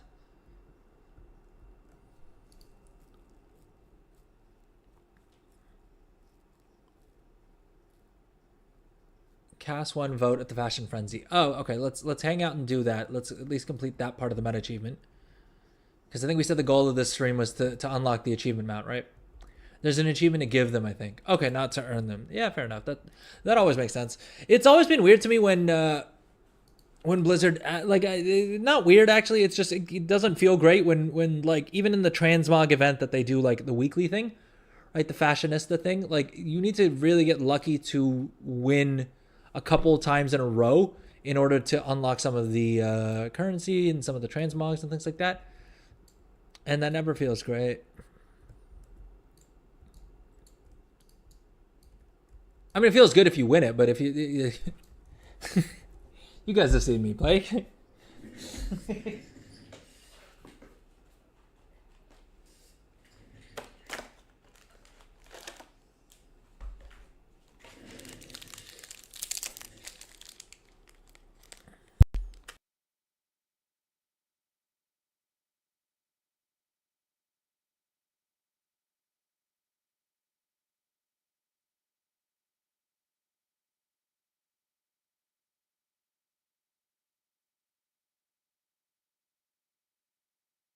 The best pet is in the shop.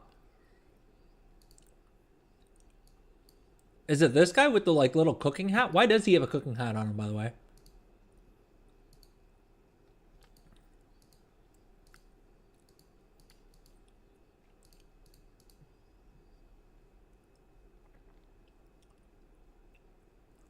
Oh, in the event shop.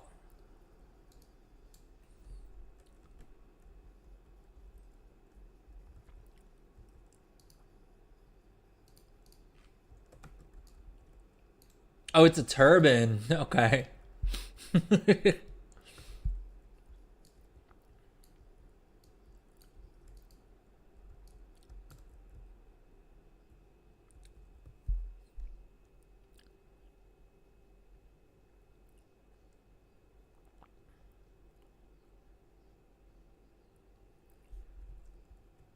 Oh, welcome to the stream, Legenders. I'm sorry, I didn't see you joined us here. Is in the store? Do you mean is it Hate Spark the Tiny maybe or I'm guessing you're probably talking about the little where is it? Where is it? Where is it? Baby Blizzard Bear. Right? Did I guess right?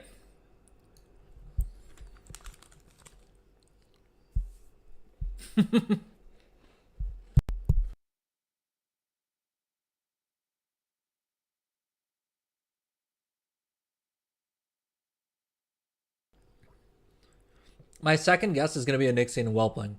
Because if it's for pet battles, a Nixie and Whelpling is great in a lot of comps. At least from what I recall of pet battles. Okay, let's go ahead and turn in this quest. I'm wrong again. Jeez.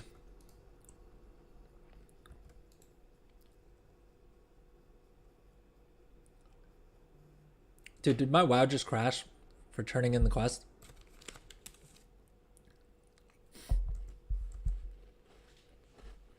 Dang it. Okay, let's take a quick little break, and then we'll come back and get to it.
All right, we are back.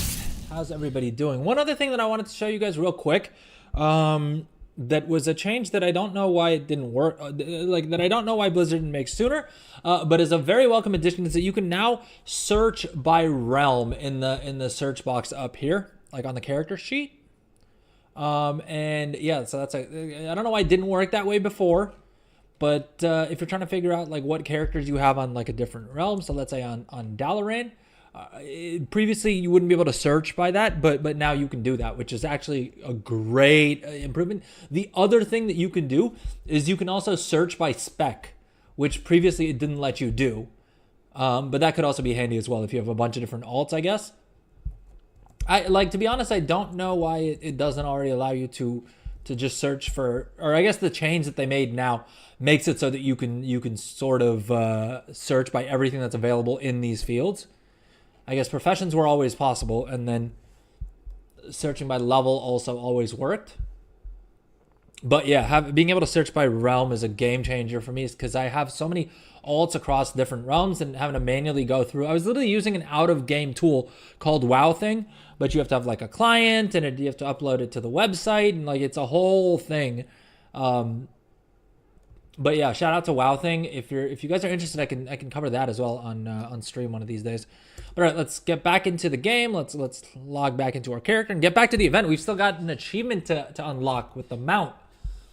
If you are watching live, welcome to the stream. Today's stream, we're basically just going through the WoW 20th anniversary event. We're trying to unlock the mount as quickly as possible. Well, not as quickly as possible. We're trying to unlock it during the stream is the point. Yeah, beyond that, if you're enjoying the stream, please consider subscribing. It really does help me out. If you're watching on Twitch and you sub, you will get one sub will get you 3 months of free Discord Nitro, which is kind of sick. If you watch the stream for 4 hours on Twitch, you'll unlock the Sand Scarab pet, which when we last checked was selling for like 150,000 gold in game. So even if you're not a pet collector, you can sell that for a pretty little penny. And I think prices may drop in the coming days just because of the fact that the Twitch drops are enabled, but the price of that will go up at some point. Will go back up at some point, simply because of the fact that the only other way to get that in the game is through the trading card game, which means you would probably have to spend like a whole bunch of money to buy that, right? Let's see how much the dollar value of that is, just out of curiosity.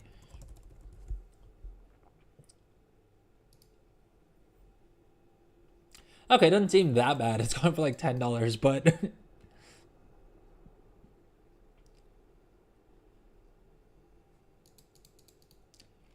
it's all right. The dollar value is not that much, but you can probably sell it for at least a token's worth at some point or the other. Anyway, let's try and turn in this quest without getting disconnected. Boom. What's the new quest having us do? Shopping spree. Ooh, 5 more bronze celebration tokens. How many are we up to? Are they like in my bags? Or are they an actual currency? And if they're an actual currency, there we go. So we have 6 of them so far. Only 54 left to go. to unlock our first transmog appearance, at least. But okay, I think now we have to just go around to all the vendors, which is what we did to begin with, but...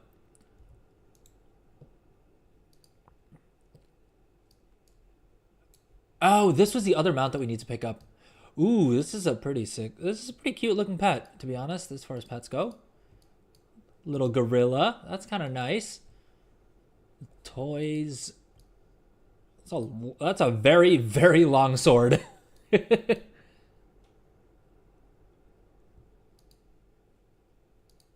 these are some pretty sick transmogs.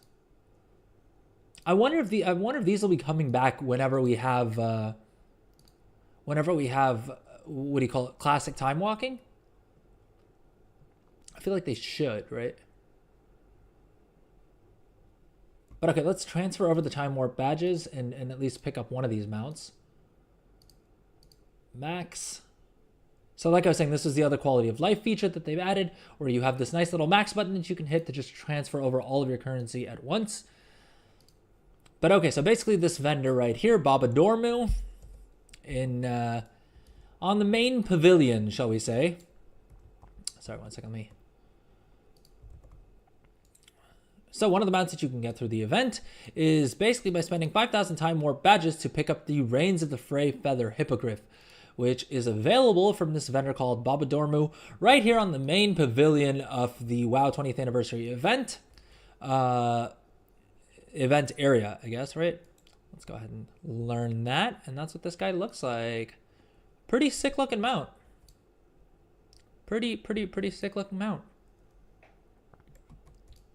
Boom. Skywriting enabled. Because it turns out Blizzard doesn't hate people who time walk, I guess. It's just mount collectors that they have it out for.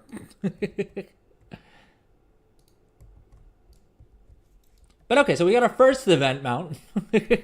Are there any other event mounts? Oh, this was the ice skating thing you were talking about? Oh, dude, this is fun. I feel like this would have been perfect for like a daily quest, as like you have to, I don't know, you have to like make it through a maze or something like this. But this is really fun. I mean, it's really cute. I would love to see them do something with this. And like have like a maze you need to get through or something like that. Go through rings or something. Exactly.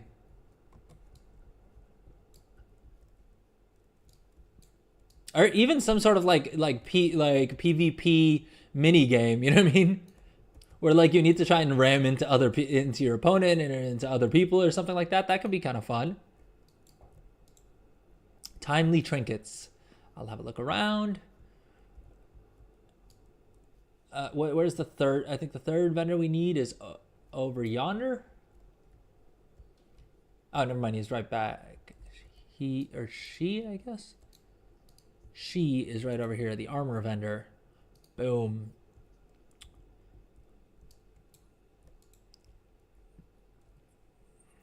Low-key, there's a lot of cute and fun roleplay stuff here.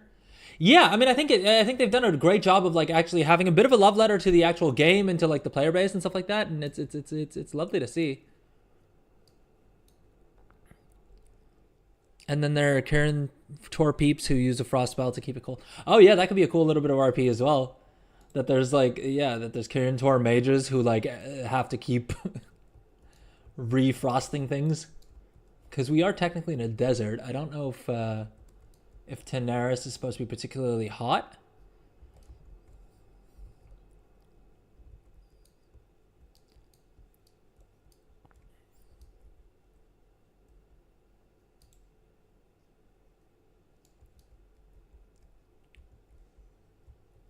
Oh, okay, there we go. There we go. Sorry, I thought you were saying that would have been a cute idea. Okay, yeah, so there are the Kintor apprentices. That's cute. That's cute. I love it. I love it when Blizzard does some. I mean, like we've all played this game for so long that like it is nice when they do these little when they do the fan service, right? All right, I think one of the achievements literally we have to just sit and watch a play. Let's go back to the meta achievement here. Where is it? Pet mischief. Use a pet disguiser to look like your pet and explore the area.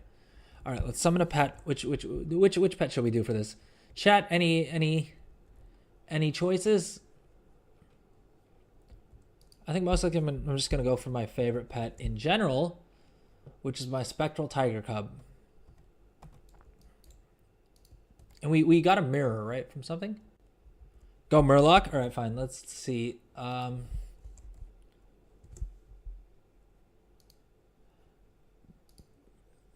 Mercastraza. Should we do Mercastraza?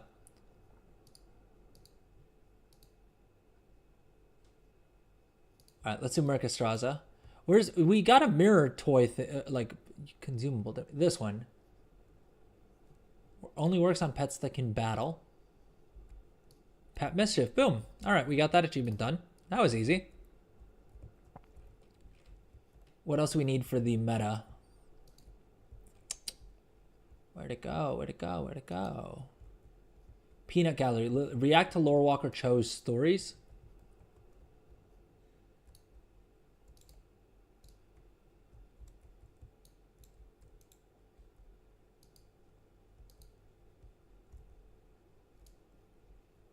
Next event, Mount Mania. Well, so is this also on like a timer?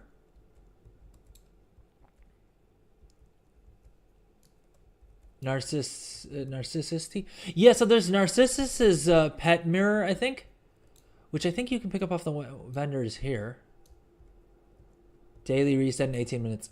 Oh, is there anything that's on a daily timer that I should probably try and get done before then?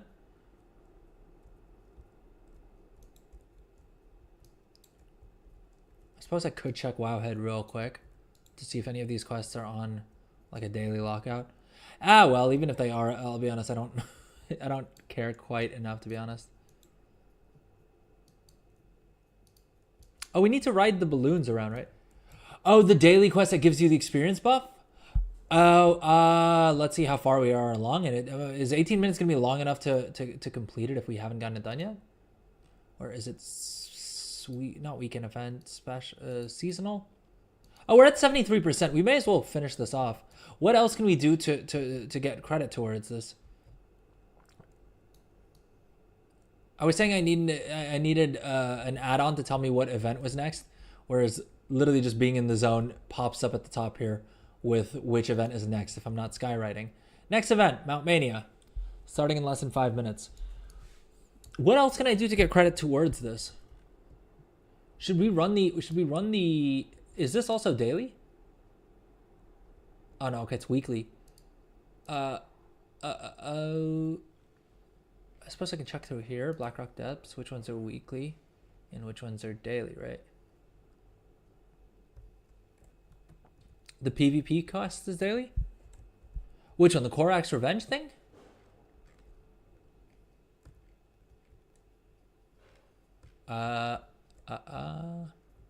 This one? Soldier, well, so Soldier of Time is saying that it's repeatable weekly. Because it says repeatable 6 days, 15 minutes left.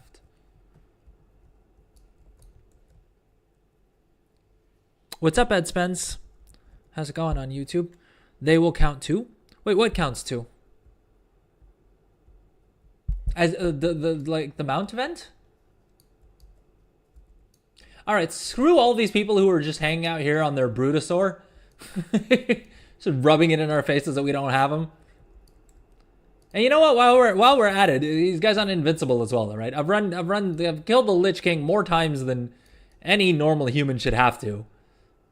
And I still haven't gotten my gosh dang mounts, so I'm a little salty, I'm not gonna lie. Oh, the quests inside our daily, I guess, that give you 10 time walking badges. Fair enough. I remember you saying, Legendarism, that you got it last time walking despite never running ICC. And I very much appreciate how often you join the stream, but I'm not gonna lie, I'm a little jealous.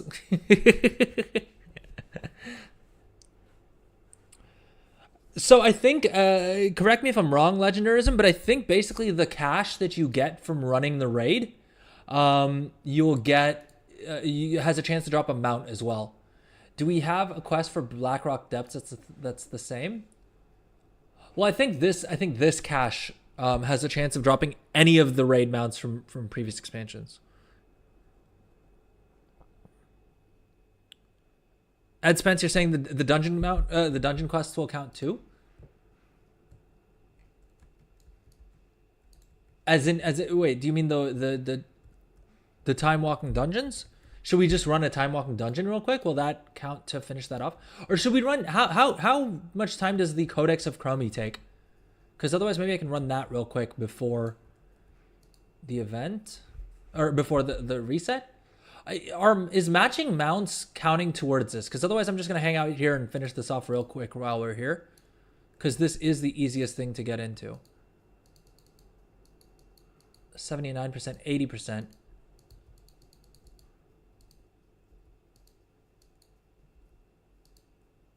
Dude, is this just giving me 1% credit for each mount that I'm matching? Because... dude, it's giving me between like... That one gave me 5%. It's like randomly going up in starts and stops. If I just stand here and spam the same mount. Oh, I don't have this one. Dang it.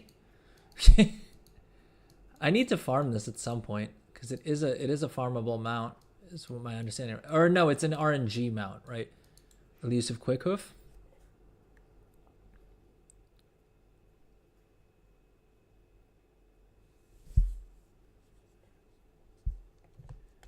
The Chromies one did count. All right, maybe we'll run that. Let's see if we don't hit the completion level required by just running this event.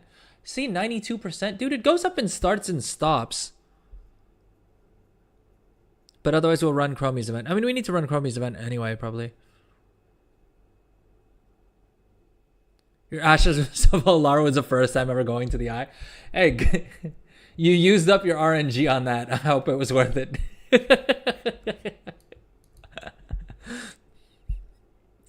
But I mean, if you were going to use up RNG on anything, a 1% drop mount is probably one of the better things you can do. Especially for a sick mount like Ashes of Alar. Ashes of Alar is one of those mounts that, like, even though a lot of people have it now, it's still one of my favorite mounts because it's just so cool looking. And also the backstory behind it.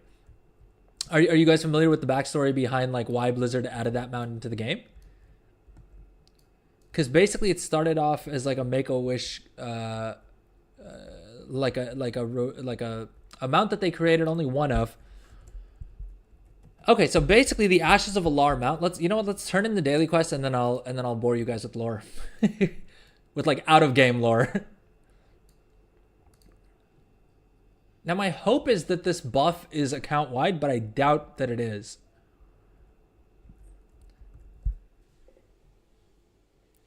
Now he'll get Galakron and memes head first time.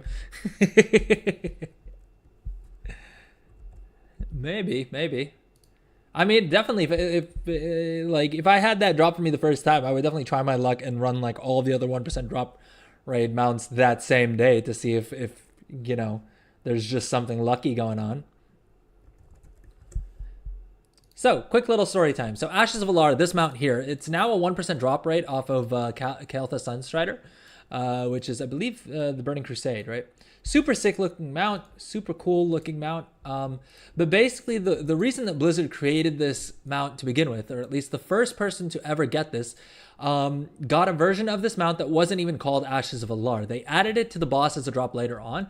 But basically, they had a Make-A-Wish kid whose wish was to go hang out at Blizzard headquarters because he absolutely loved playing World of Warcraft. And so he not only got a full day spent like with the devs and spending time at Blizzard and all that stuff, but at the end of the day, they gifted him this exclusive mount, which he was the only person to have for I think a pretty long time. At least I hope. And yeah, and then eventually they added it onto the other thing. But it started off as they tried to figure out what the coolest looking mount they could put together for this kid was, and that's how this mount got created, which I think is a really cool story. No? Okay, I know there is an achievement also for riding around on these balloons. I don't know if riding on just one is enough, or if I need to ride around like the entire area or anything like that. But okay, we got our daily quest done, I suppose. Did we get a cash out of that? Or we just got more of the celebration tokens. So we're at 14 now. I think we probably need to do some raids or something like that. What's up, Tafaloo? Welcome to the stream. How's it going? Ashes was the first mount I ever hunted. Yeah, dude, it's such a sick looking mount. It still holds up, you know what I mean? Because like some of the other mounts that you would collect, just because of the resolution and things like that, wouldn't hold up as well. Whereas Ashes of Alar, because of the fact that it's kind of blurry anyway, I think it's probably the best looking mount from like the mount that's held up the best from TBC, right?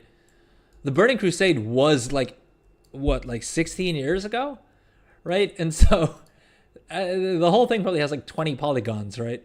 Like most of the mounts from back then don't look that great, but no, sorry, that's not what I'm trying to do. I'm trying to filter on only the Burning Crusade. Yeah, I mean, like the Fiery Warhorse, cool looking mount, but it doesn't hold up, right? Like it still doesn't look great.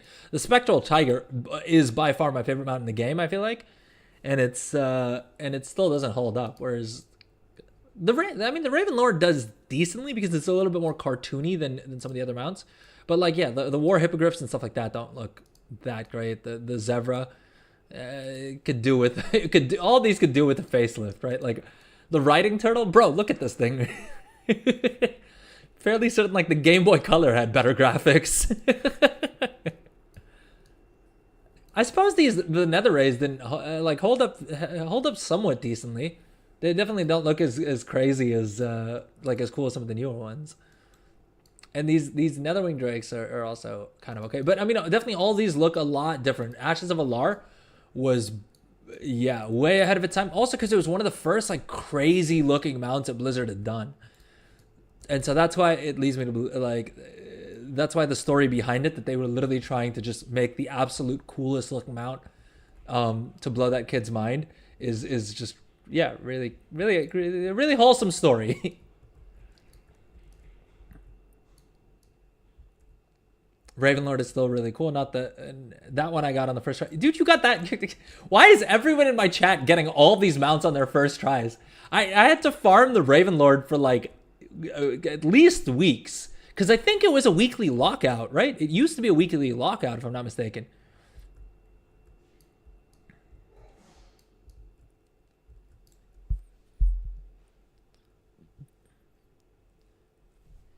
There's a Frostwolf Snarler from the event.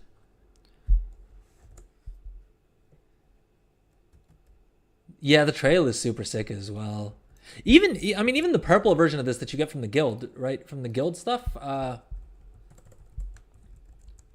What's it called? The Dark Phoenix. Even this version of the mount is pretty sick.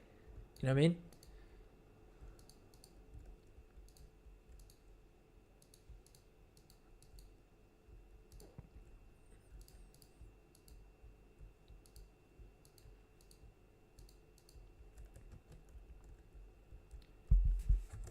Yeah, I think you can get the Frostwolf Snarler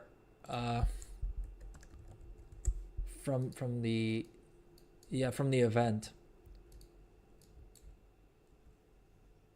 Hold up, do I not have Frostwolf Orcs at Exalted? Can I just go pick up this mount? Oh, I still need to grind out some more rep. All right, fair enough. Anytime I don't have a mount, I'm like, why don't I have that? Because if anything's even semi easy to acquire, I probably already have it. Which is why, like, I've wanted to do more like mount collecting content, but in a lot of the cases, like most of the easier to get mounts I already have, and so I would probably have to either like do it on a different account or more realistically just get the mount again on another character. Dark balloon, light balloon. All right, I think there's an achievement for riding all 4 balloons. I don't know if that's part of the meta though. I think we should probably get back to staying a little focused and completing all the meta achievements. All right, Fashion Frenzy is that next event is story time. All right, let's go over to the story time area because we need to get that part of the achievement done.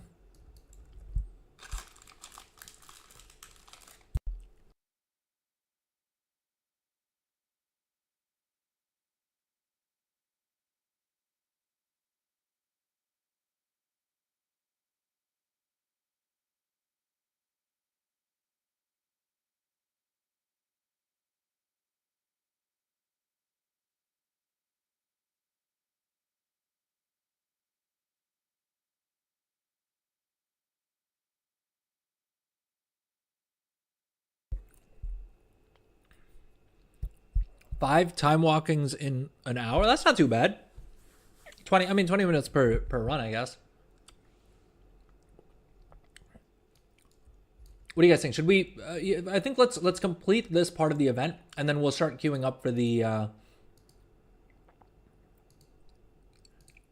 well, I was going to say let's queue up for the time walking events. What do you get out of these satchels? The Crystal Satchel of Cooperation. What do they drop now? Because I remember back in the day, they used to be super lit and you could get like rare mounts and pets and things like that. But I think they nerfed that, right? So like now these satchels only get you 2k runes. Is it literally just the augment runes? Okay, it looks like people are saying 1,000 gold and like 3 crystallized augment runes. Ah, that's kind of lame, dude.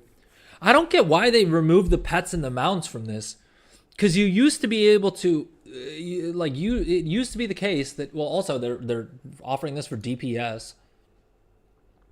Dude, we may as well, right? I mean, it's just free gold. Yeah, screw it. I can't be bothered. I don't need more gold.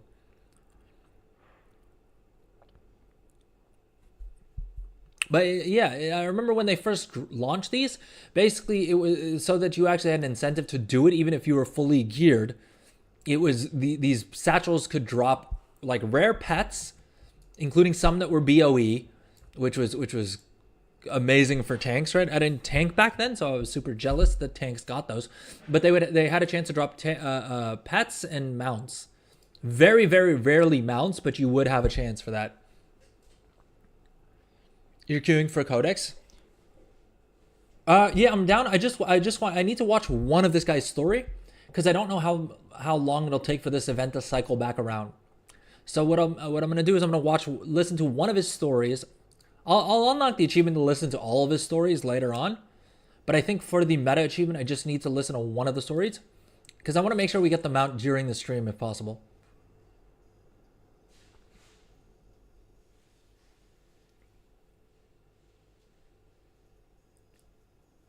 Because yeah, I guess we do need to do the scenario for the meta achievement anyway. React to Lore Walker Cho's story. Well, he needs to start his dang story for me to be able to react to it. Guys, it's finally happened. I've turned into a React streamer. This is now a reaction stream. And today we're going to be reacting to Lore Walker Cho's story. It was a matter of time.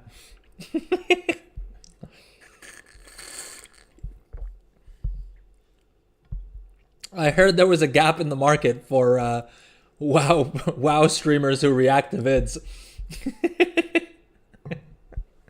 I heard there was a gap in the market for the next like week and a half.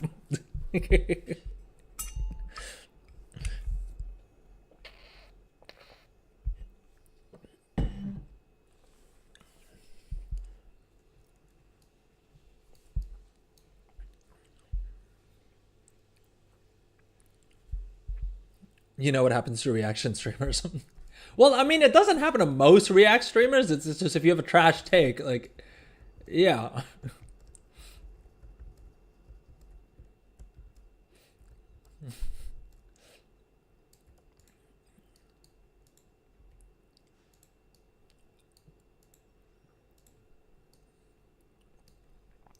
Dude, how long is this event? Like, how long does it take for him to get started? Does someone need to, like, talk to someone to get it started or something? Or are we just, like, sitting around here? Is it literally we just have to wait until Lore Walker Cho gets off his fat butt and decides to actually start telling us a story? Hey. Check the top of the screen. Well, it says next event story time. And it says the event starts in under 5 minutes. But I mean, do we really need 5 minutes between events? Okay, there we go. It just started. I guess it starts right at like 7 o'clock, like 7 p.m. for me sharp. The funny thing is that I also need to do the theater troupe on this guy. And I think, well, I need to see what the weekly events are that unlock after you get this achievement. So basically there's an achievement, and I should probably not have something covering up my whole screen because I think the reaction bar pops up somewhere around here from what I've seen. But basically once you unlock this achievement here, the token collector achievement, you'll unlock additional sources of celebration tokens, but I think some of them are weekly locked.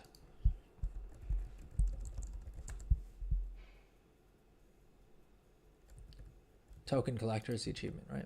Yeah. Boom. Okay. Salute respectfully. Cry. Wait, how many times do I need to react? We reacted once. Oh, dude, and the bar went away? Is it not just reacting once? Dude, we have to react 50 times for the meta achievement? Oh, geez. Okay, never mind. We may not be able to do that on this stream. We may not be able to get the entire achievement on this stream then. Oh, that kind of sucks. I figured we maybe needed to react once, maybe 5 times. 50 reacts? Dude, what?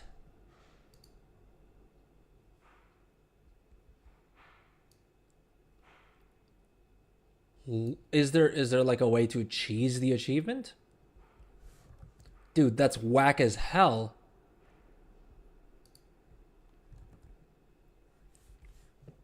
Let's check Wowhead to see if any of our buddies over there have figured out a way to make this less painful.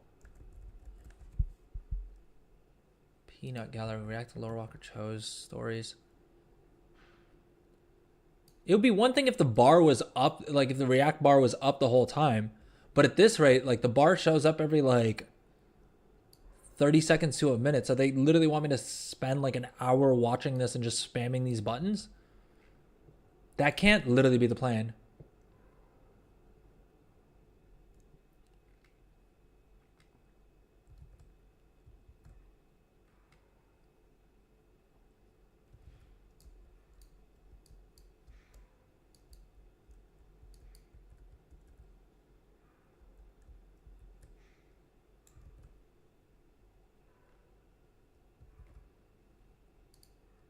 Dude, this is going to take a long while.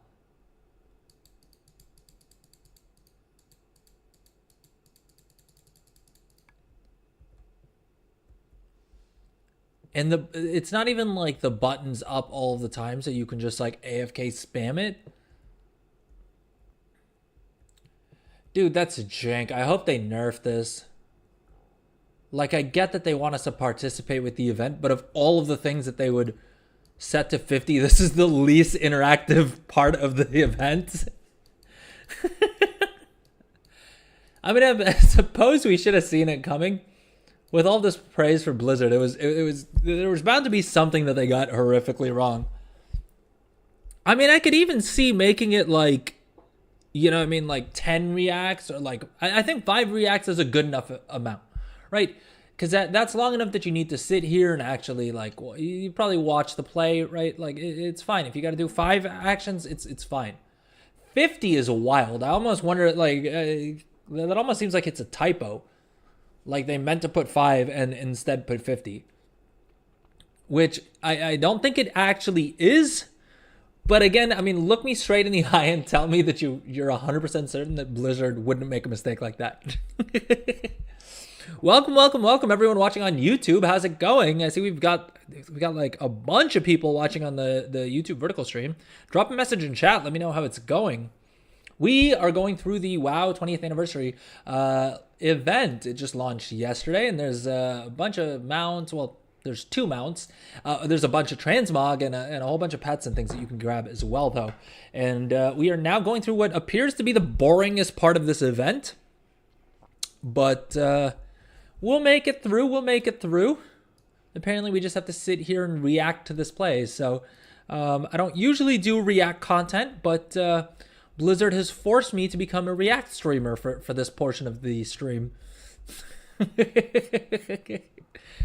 We're reacting to Lore Walker Cho's play. But if you are watching live, drop a message in chat. Let me know how it's going. If you're enjoying the stream, drop a subscribe. It really helps your boy out. If you're watching on YouTube, consider dropping a like, subscribing on YouTube. If you're watching on Twitch, please consider subbing. It really helps me out. I'm trying to replace my broken, janky headset here. It's so broken that literally right at the start of stream, the mic broke off the headset. So Twitch subs really help me out with that. In addition to that, you will also, if you subscribe for at least a month, you'll get 3 months free of Discord Nitro. If you subscribe on Twitch, and if you watch for 4 hours on Twitch, you will unlock the Sand Scarab Battle Pet. This guy right here, which, as you can see, is currently selling for 170,000 gold. Now, I'll be honest with you, I think the price probably does drop a little bit in the days to come. but I guarantee you'll be able to sell it for some significant amount of money. Just because, yeah, outside of this, these are pretty hard to come by, and so once the Twitch drops stop, these will definitely go up in price a good amount. So hey, you could probably even pay for a full month of WoW, because I wouldn't be surprised if these are back to selling for like 200,000 gold on some servers once the Twitch drops end. So yeah, there's that. Okay, Fashion Frenzy is next. We do need to make that event simply because of the fact that we need it for the meta achievement, because I did participate in the event last time, but I forgot to give anyone an actual award, which means that we don't have credit towards the meta achievement. Dude, we only got 8 reactions, so I'm gonna have to do that event like 6 more times or 5 more times. Dude, that's whack as hell. That is whack as hell. Why did Blizzard tune it like that? I really hope we see a hotfix on that. I mean, making me participate in any of these events more than one just seems kind of janky. I also love that they literally said that they had fixed arachnophobia mode with the change. And they clearly haven't, because this guy's still running a gosh dang spider. Blizzard, what are you doing? Let's see if we disable it and enable it again. Why isn't it anti-arachnophobing this thing? Ah, that's annoying.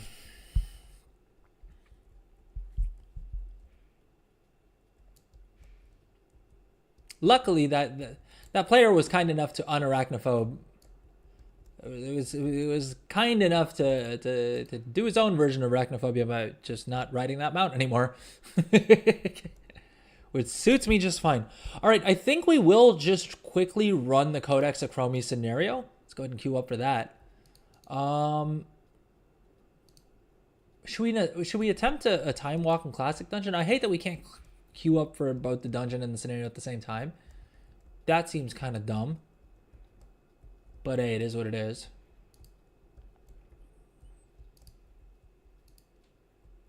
I suppose let's queue up for the LFRs as well. Let's see. Wait, is this... No, this is Narrowbar Palace. Shadowforge City. And the Imperial Seat. All right, let's queue up for the LFR versions of that as well.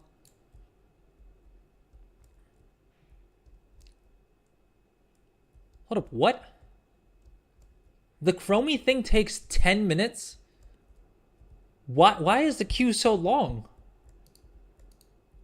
For the Codex Acromi, it takes 10 minutes? And this is day 1, so it's only going to get worse from there, you would imagine.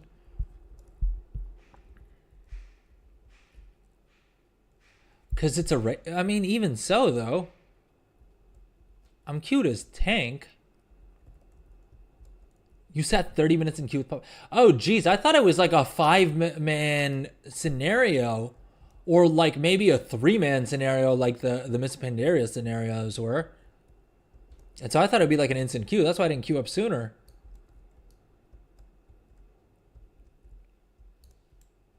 It's a raid? Dude, what? Okay, I guess we just hang out here and do these little events until one of the queues popped. I queued up for LFR BRD as well, just to check it out and to hopefully get that achievement done. I suppose once we're done with this, we can probably...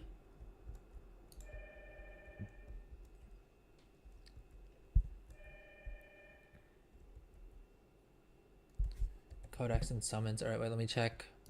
See if I can find a pre-made group. Is it under raids or quests or dungeons or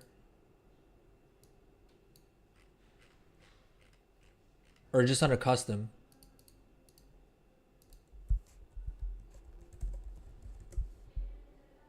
Well, I don't see anything in here under custom.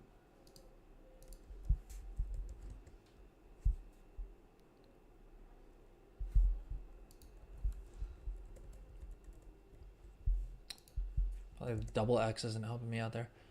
Dude, where... find a group... well, I searched for Codex.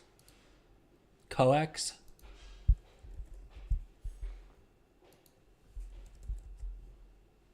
No, there's nothing showing up under COD either.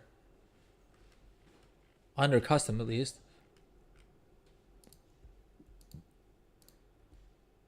Legacy raids, nothing in here as well.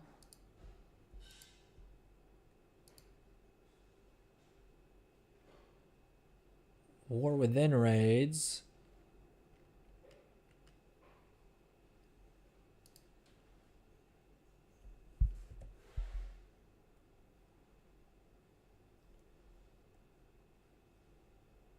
Well, so Legendarism, I have you added as a friend. Found under Dungeon Finder. Well, this just seems to be all like Mythic Plus, right? Is there anyone queuing up for? I suppose it doesn't cost us anything to search for it. One sec. I just want to make sure I don't miss the fashion event again. So give me 1 second. I gotta hit my door.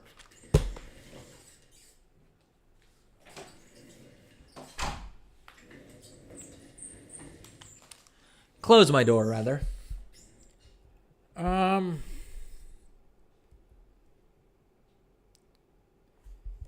LFR being a 30 minutes to 1 hour queue is wild. Are people just not... Maybe people aren't just... Maybe people just aren't... I mean, to be fair, I don't even know why I'm running LFR. I'm mainly just running it to do it. Because honestly, BRD Raid Finder is dropping veteran gear. This character doesn't need any veteran gear. So the only reason to do it is for the transmog and for the currency. Which, I mean, I could just do on an alt instead. Which is probably what I will end up doing.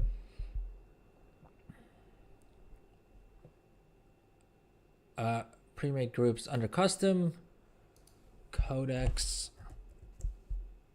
Dude, I'm not able to find it.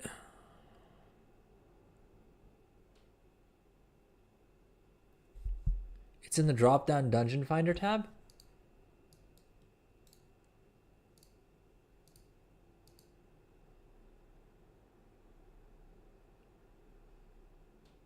Well, I'm not seeing it in here either.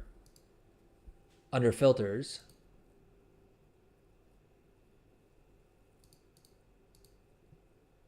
Gotta be... Dude, I've been searching for it for the past like 5 minutes, I feel like. And I couldn't find it. But best of luck. Maybe we can do one of those later together.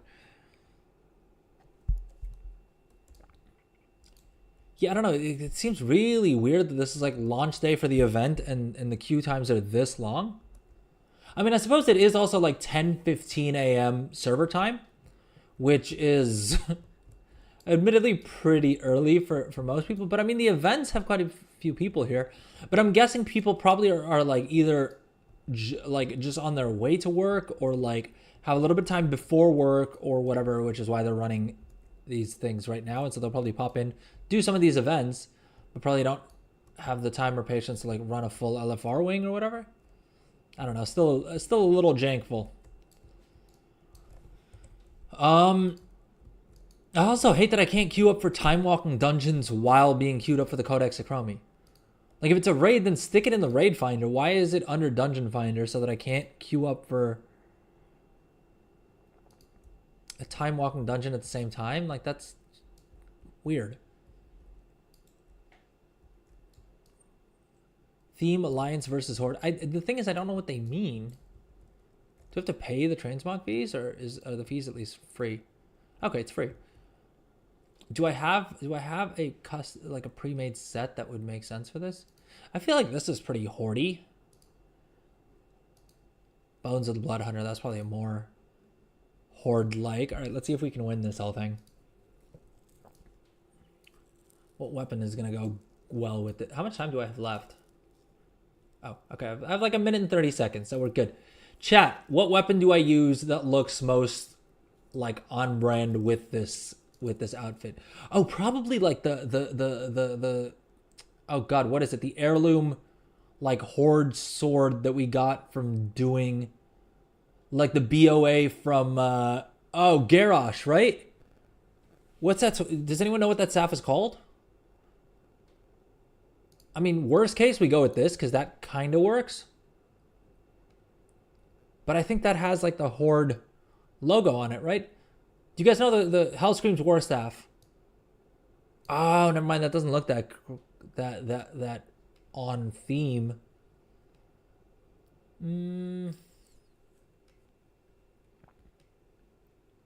All right, let's go ahead and apply this. Boom. And now we're in the running. No, I don't like Horde. Fair enough. I suppose for one of these, I could also try doing it like an Alliance theme instead. Because it says Alliance or Horde. Alliance versus Horde. As Horde characters, do we have any like Alliance type gear that we can equip?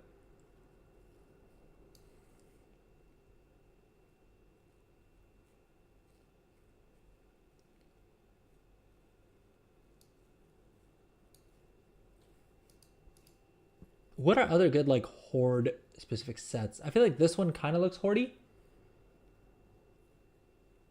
I guess the PvP sets would be the ones. But do any of them have like a Horde crest on them? Pick up your ribbons from the table. Use the ribbons to vote for your favorite appearance. All right, and I think for the achievement, I literally just need to like give one person an award. Boom. Achievement done. But I think we have a couple more charges, and I think there are achievements for giving multiple people.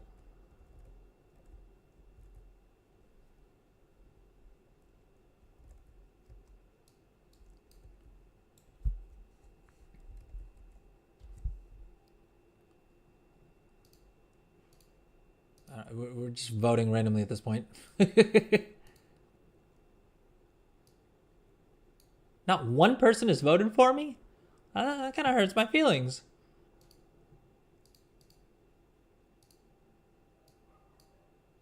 Oh, we have 5 votes? Is that correct?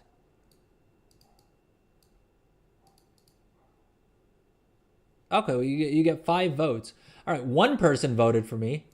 I feel like this person just kind of cheesed it by using the like size growth thing. Is that the hack? I think that's the hack. You gotta just use the items that like make your size a lot larger, so you just look bigger than everyone. Is it literally just the World Shrinker toy that does that?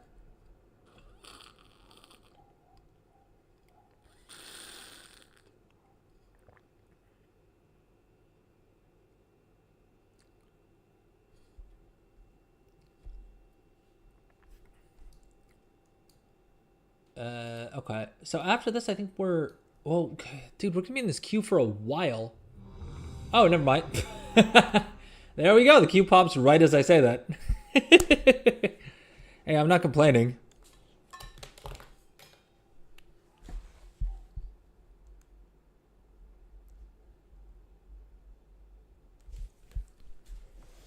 Now, hopefully everyone accepts the dang queue. In a group of 15, we only need 1 healer. All right. What is the scenario like? I guess we're about to find out in a second here, hopefully. Everyone accepts the dang queue. 3 seconds, 2 seconds. Boom. All right, that worked out. I mean, I could have queued up on both of my accounts at the same time and maybe being a little bit more efficient about it, but you know what? We'll do that with my second character. So I'll do that off stream. Although I wonder if it's worth doing, because I think most of the rewards are once per account, right? Wait for Chromie's preparations to finish. All right. You invited us in, Chromie, so that you could start getting ready. What's going on? This is like when you have people over, when you go over to someone's house and they're like still tidying up when you get there. What's going on, Chromie? Plan ahead. You literally control the time ways, all right? She could have planned exactly when we get in here. she is one of the few characters in like in existence that can literally time everything exactly the way she wants. And she still is running around setting things up while people are showing up to help her out. What's going on, Chromie? We gotta talk. This is search for distortions with Chromie. I think I'm supposed to be a tank, but it didn't respec me to Windwalker. So I'm just gonna manually swap to Brew, or it didn't automatically swap me over to Brewmaster. I'm still spec to Windwalker, so let's manually swap over to Brewmaster, if in case there is actually anything that we need to do.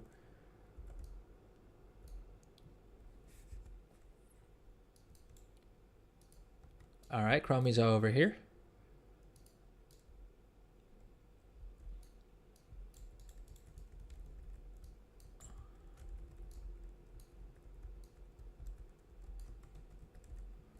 Are we're just farming mobs at this point?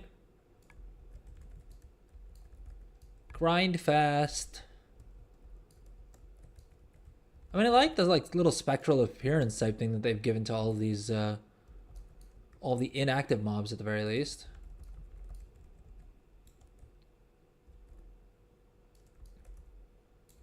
Did they drop any loot? Does anything drop loot in here?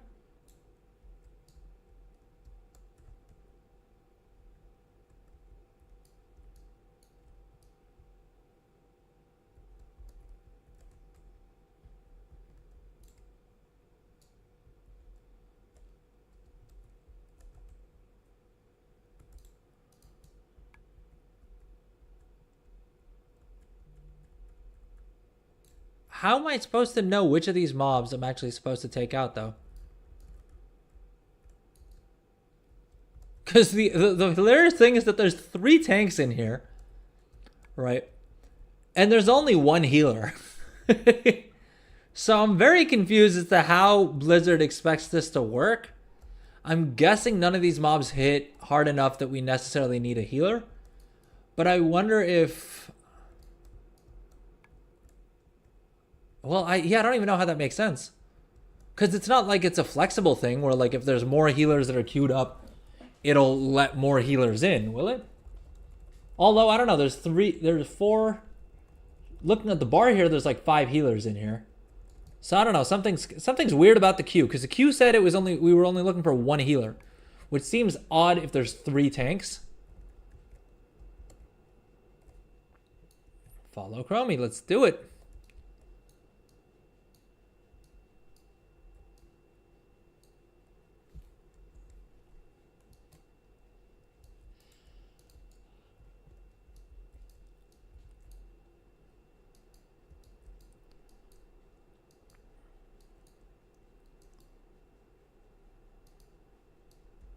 Wait, what's that shimmery thing that happens? Does that happen when I fly, like, through Chromie?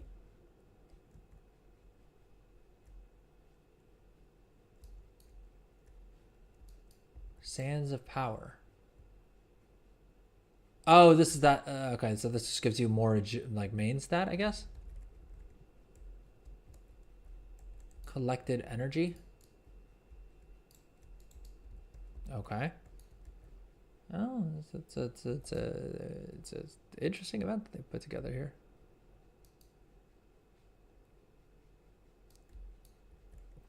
So do I just like skyride around and like fly through these little things and try not to land?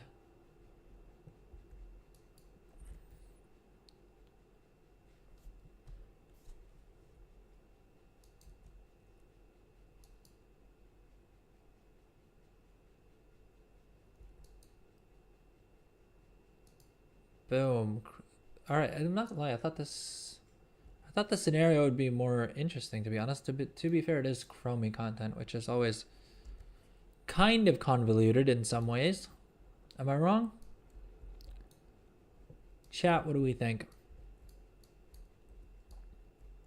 Welcome everyone for joining us on YouTube, by the way. If you're joining the stream, we are completing the World of Warcraft 20-year anniversary event, and this is the scenario that we take part in as a part of that event. The event just went live yesterday. You can earn mounts and pets, and most importantly, the tier 2 transmog, which is one of the most legendary sets in the game, as in one of the most timeless set pieces. And Blizzard did us all a huge favor by updating it for the current version, like the current graphics. They updated all the graphics to make them current with these days, because otherwise those sets came out about 20 years ago, and so they looked kind of jank. But they've updated all of those sets, and so they all look a lot sicker these days. I'm super excited to collect all those. But let me know in the chat, what are you guys most excited to collect? It's super easy at the end. You fight Kel'Thuzad. Ah, okay. Thanks, Legendarism. Yeah, I mean, I guess I expected it to be like more, like better paced out, or at least like, I don't know. This feels kind of weird. This feels like doing like a world quest, where it's like we're in this instance, but everyone's kind of scattered all over the place, fighting different packs of mobs. And I feel like that's never great for like instance content, right? I suppose maybe if you're doing it with like a group of friends, you could do them together or whatever, but I don't know. That just seems kind of weird that that's how this would work.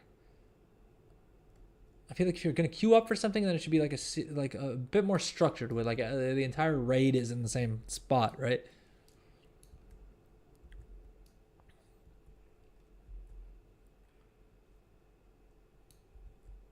Follow Chromie. I'm guessing this is where we're heading. Assist Chromie with the last distortion. All right, so so it's at the end you fight Kel'Thuzad. Wait, so is this, maybe it changes from scenario to scenario? Asirin the Unscarred. This dude doesn't look like Kel'Thuzad. Or is there another boss after this? I don't think so, because I think it said that this was the final one. So it probably changes from scenario to scenario. That's kind of cool. Gives it a little bit of replayability, I suppose. Although, I mean, honestly, at this difficulty level, it doesn't really matter who the boss is. You're just going to show up, pew pew. And the boss will fall over. We'll all complete our quests, get some loot. GG. Right, and then not think about it until next week when we got to do it again for the quest. Oh, dude, I'm a moron. Oh, I'm such a flipping moron. I forgot to grab the daily quest again. Can I cheese it and pick it up from here? Korax Revenge. Ah, oh, dude.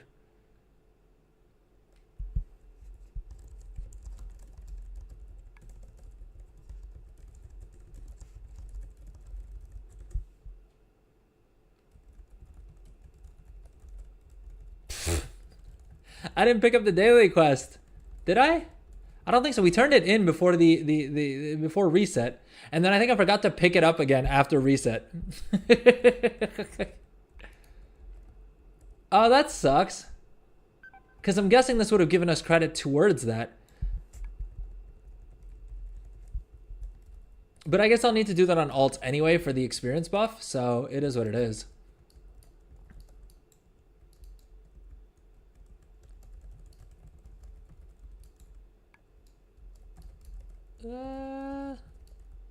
Come on now. We're at 8%.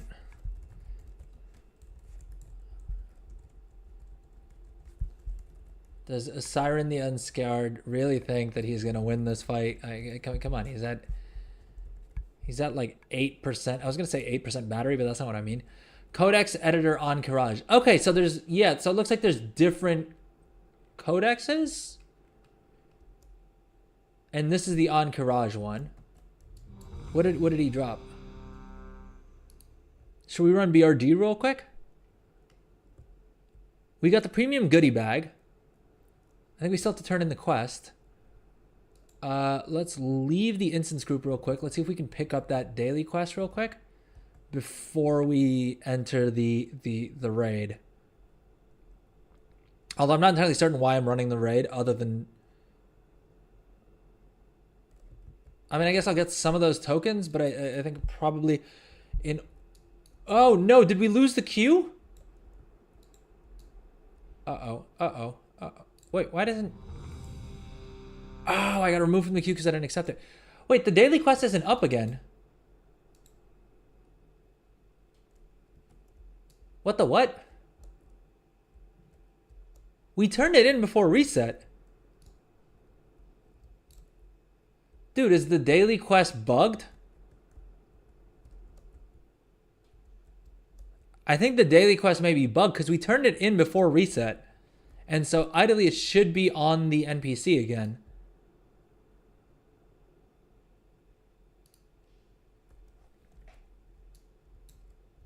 Oh, that unlocked a vault slot for us? Wait, what are the 2 events that we did? What were the 2 world activities? Oh, I guess the world bosses counted towards the world activity.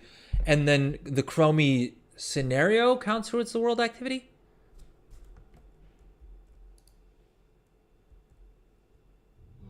Veterans shoulders. Dude, what am I missing? Is that not a daily quest? Maybe that quest isn't daily. All right, you know what? Actually, I can't be bothered to do LFR right now. Leave queue. Well, we turned that in. I'm very confused. Because I thought that event thing was supposed to be a daily quest. So that you could refresh the buff. Wait, let me check WoW. All right, let's take a quick little break. And then we'll come back and, well, the next event is story time. So let's go park our character there. But we'll take a little break and then we'll come back and probably wrap up. Oh!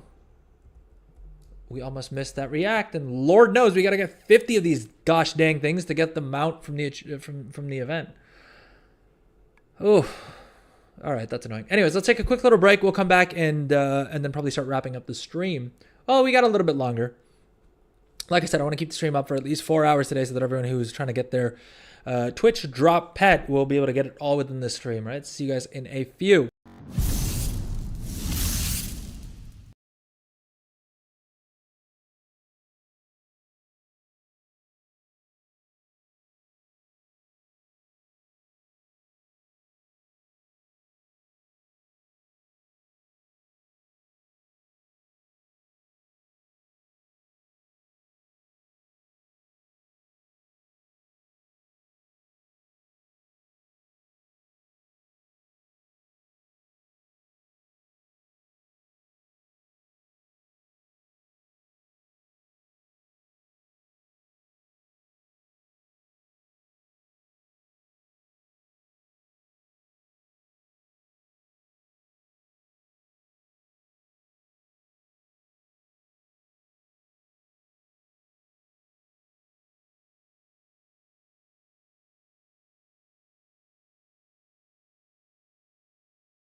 Alright, welcome back, gang. How's everybody doing? We are playing the WoW 20th anniversary event, which launched yesterday, or last night for me, this morning for everyone else, I guess, or for North American players, yesterday, I guess, for North American players.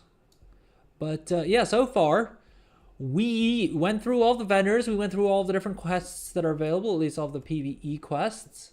What's this telling us? Mount Mania is about to start. And we were trying to what we were trying to do is unlock the meta achievement on today's stream itself. But then we figured out that this stupid part of it, called the Peanut Gallery, requires you to just sit here, watch a play, and then hit these little buttons that show up. And basically, each time you complete the event, you only get like 8 reactions. At least that's how many we got on the first time that we ran the event. And it cycles between 3 events, it looks like. Mount Mania, a mount event, a transmog event, and then this little play event. But yeah, I think we'll have to complete the play event like 5 times, which the stream would just be too long. So I don't think we'll quite do that on stream, but let's try and complete the last part of this, which is basically completing unoriginal. Defeat at least one of the following world bosses during the WoW anniversary. So let's jump into the group finder here. And let's see if we can find one of these bosses up, or a group for one of these bosses up, I should say. Doomshaw Stone. No, we don't need that. We already completed those earlier in the stream. Belladar waiting group. Be Wolf Skin. War mode on. Yasandra. Oh, we could do that. Should we? Where is Yasandra? Or Yasandra? Azure Ghost is there. Yasandra is there. What are the odds that this group can summon? Probably not high. I think there should be a port back to Orgrimmar here where we can switch war mode back on. This is the first expansion in a long while that I've actually played with war mode off the majority of the time. And I'm also being a moron and forgetting that I should switch on war mode right before turning in quests for like the 10 or 15% bonus experience.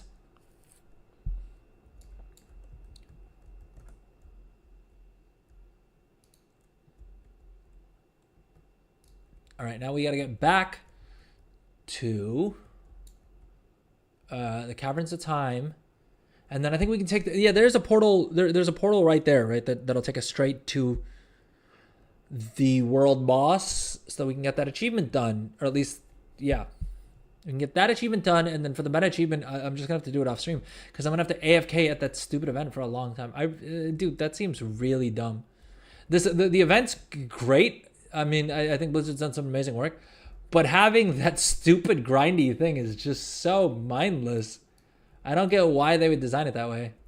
Twilight Highlands, Oldham, Mount Hyjal.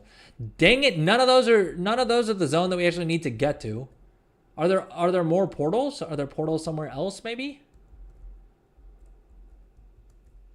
Because basically, I think we need to get to Fairless, right? Is it going to be faster to skyride over? Oh, we have another cache that we didn't open up. Let's see what we got. Oh, okay. 584 veteran gloves. Not bad. I do have a couple plate wearers. My only problem is I don't want to reach there and find out that they've already taken out the raid boss.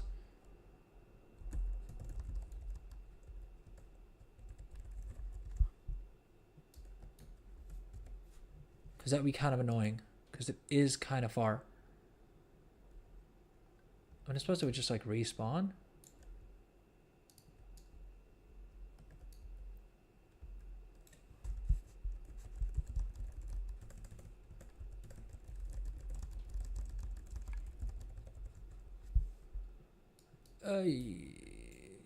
I'm honestly wondering, do you think it's going to be fast? Do you guys think it's going to be faster to skyride out there?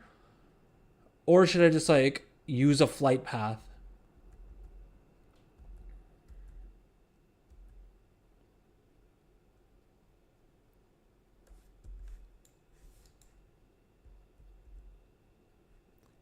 Is there a quicker way to get to Fairless that I'm forgetting? Am I being dumb right now? I don't think so. I think flying over Ungaro Crater is probably my best bet, right?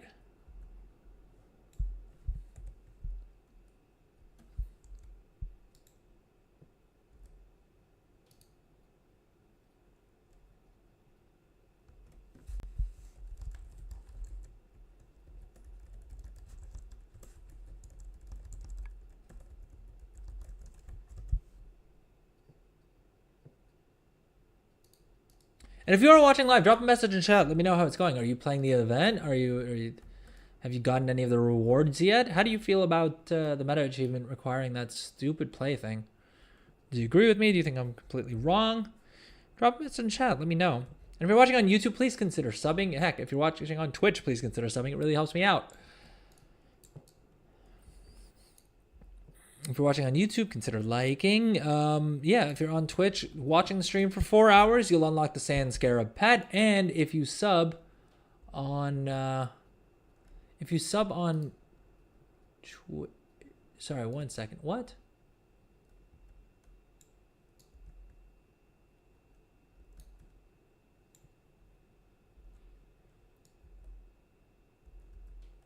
If you do sub on Twitch, you will also get yourself 3 free months of Discord Nitro, as well as help me replace my broken headset.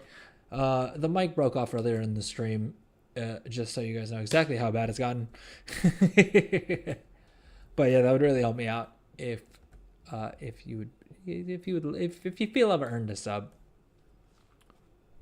Otherwise, following really helps me out as well. So. Whatever you guys can do really helps me out. But again, if you don't do any of that, just drop a message in chat. Let me know what's up. Okay, where is Yasondre?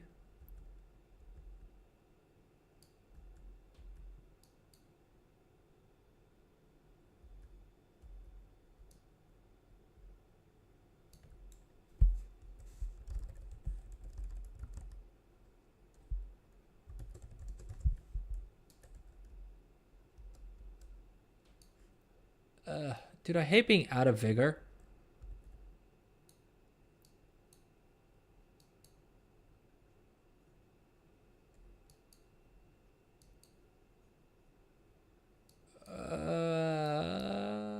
Can I make it?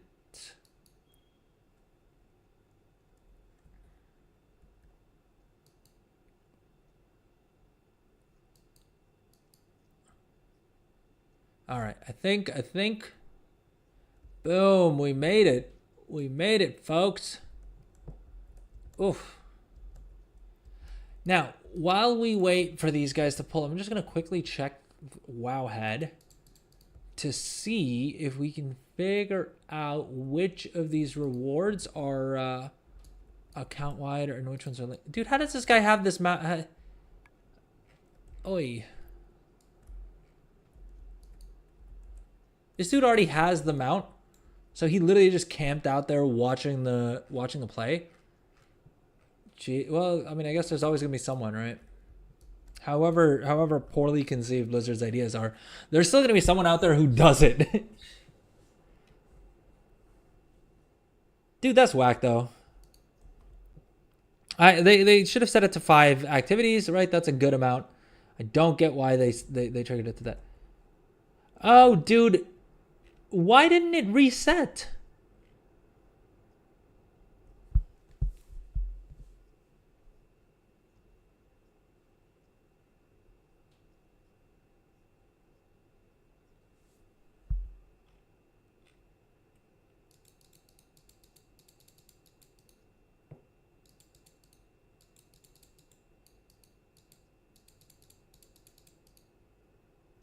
I'm very, very confused.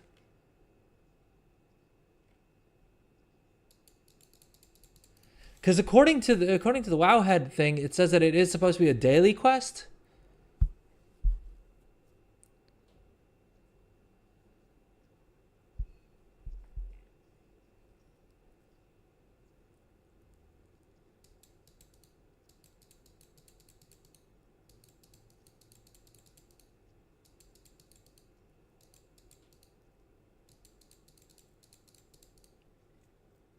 I'm very confused.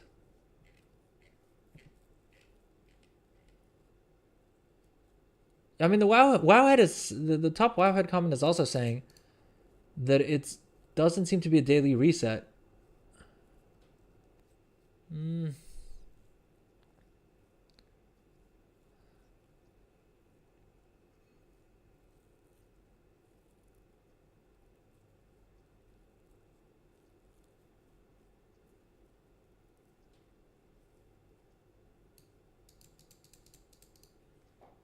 I thought that was supposed to. I thought the quest was supposed to be daily. Turns out the quest isn't daily because it didn't, or at least it's bugged. If it's supposed to be daily, then it must be. Yeah, I guess it's just bugged. That's kind of annoying.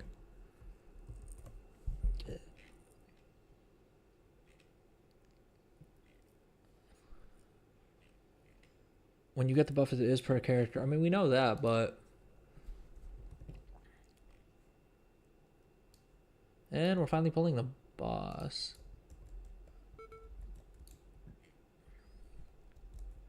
Kill Azure Ghost. Kill Dragon of Nightmare. Kill Lord Kazakh. Actually, I think I remember this from last year's event. That actually these world bosses are kind of great for loot farming, at least from what I recall.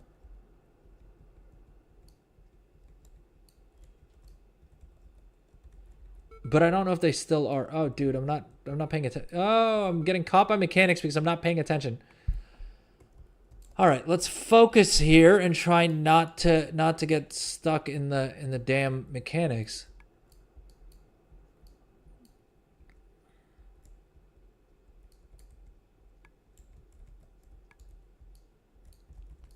And actually try and do some gosh dang damage for a change. Did I pull threat?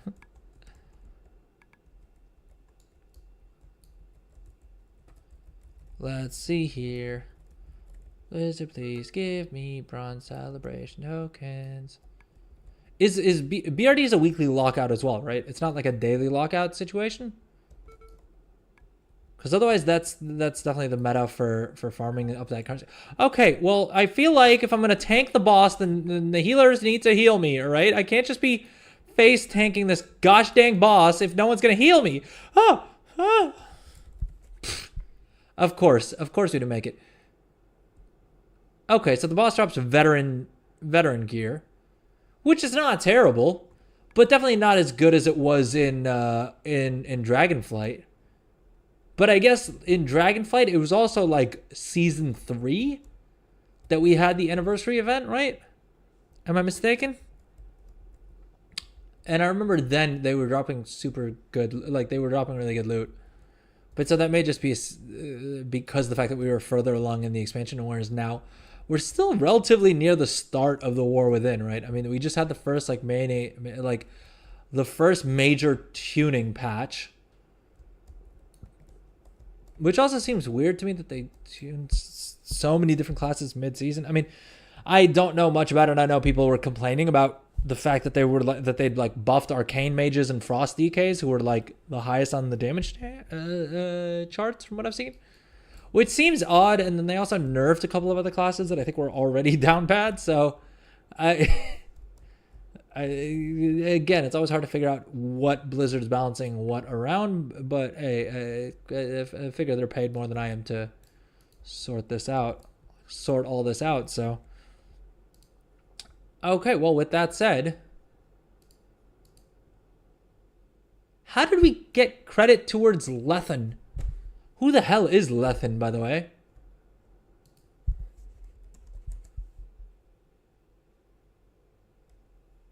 What? We took out Yasanre, right? I'm clear on that. I know we did that.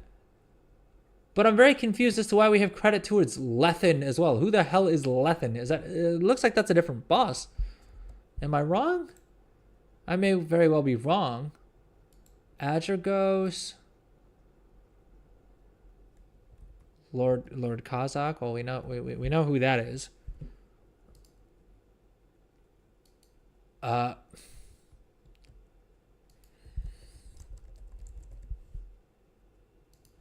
One second. We gotta check what's going on.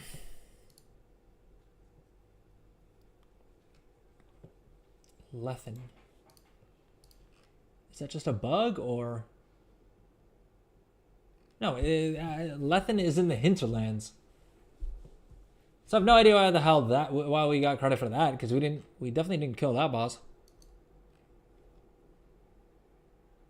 But looks like other people are saying the same.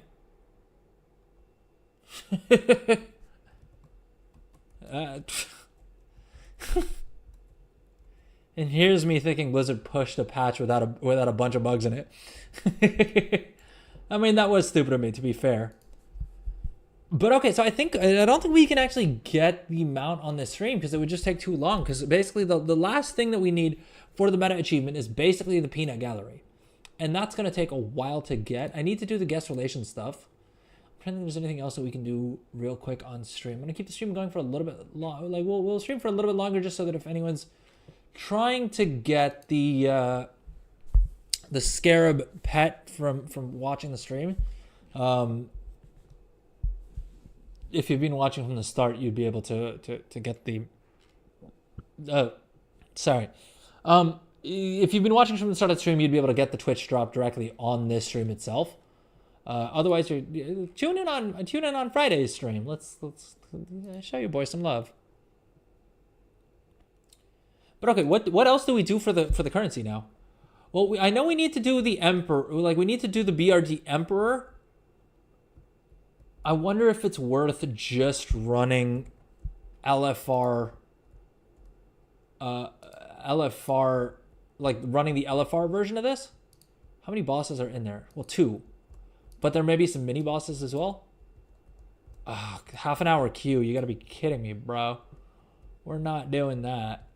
Agagos and Lord Kazakh. Well, I don't think these world bosses are giving us the currency anyway, right? And annoyingly, that quest wasn't, in fact, daily. So is the raid and maybe like a random time walking dungeon the only way to get that currency? Let's check Wowhead real quick. Mine doesn't look like that. Wait, your what doesn't look like that? What is that achievement screen? Oh, this is I should probably shout them out. This is an add-on called. Well, I don't remember what it's called. I'll check for you in a second here. Let's see here. Not achievements reminder. The heck is it? I had to change achievement add-on. I think Crowie's achievement filter. I think this is the right one. Let me check on Curse Forge here. Crowie achievement filter. I think this is the one. Boom. Yeah. Okay. Let me drop a link to this. Copy add-on link. Boom. There you go. Yeah. So this basically a great add-on. Can't say enough good things about this as well. In terms of achievement add-ons, it's definitely my new favorite. I think it does this as well, where it shows you what events are still up for achievements that you need. But the other nice thing that it does is that it allows you to filter achievements by expansion, which is always handy. It expands the recent achievements that you've gotten to a longer list, so you can look back a little bit further, because sometimes you'll get a whole bunch of achievements at once, and then if I was trying to figure out what achievements I'd gotten right before this event had started, if I was just using the default Blizzard interface, I wouldn't be able to see those, whereas with this I can scroll back quite a bit. Also adds this PvP tab, right, and also gives you nice things like by events, by expansions, gives you specials like achievements in the current zone that you're in, which can be kind of handy if you're like a lore master or like a completionist, right? Or if you're just going for like the meta achievements in Dragonflight or the War Within or whatever. There's also like a mount collection thing. There's a title collection thing. There's like a transmog collection thing. Oh, you know what we do need to do? All right, here's one more thing we can do on stream. We bought the 5,000 time walking badge mount. I think we're queued up for dungeons and things, right? There's a vendor that's selling titles. So I don't know if you guys have seen those ads for like buy a title from like Scotland or whatever, right? WoW basically now has that in the game. Where you can basically go over to an NPC and turn in time walking badges to unlock titles for yourself. So,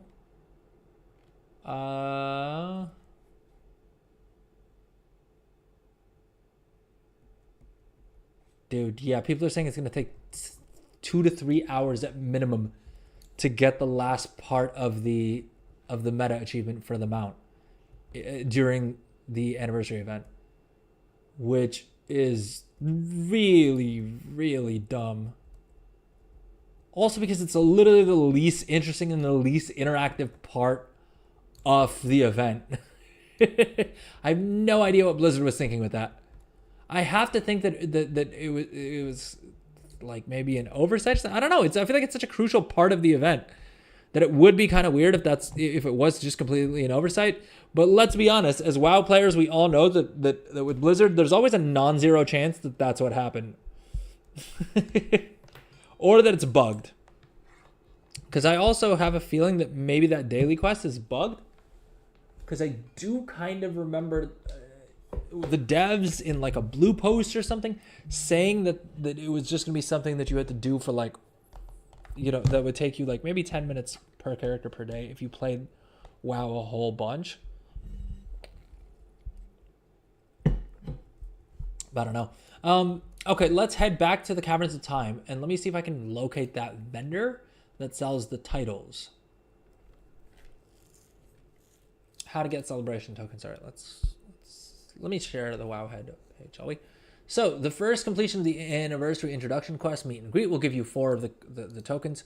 Completion of the Blackcroft Depths quest will give you 5 of the currency. Fair enough. Supposedly celebrate good fun grants 3 bronze celebration tokens every day. That doesn't seem to be happening. Completing weekly events in Khazalgar grants 1 each.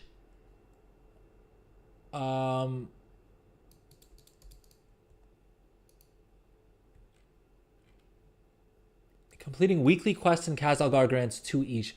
Okay, so at a certain point, so I think at this point, the best way for us to farm the currency actually isn't going to be to continue doing event-related stuff. Unless I'm mistaken.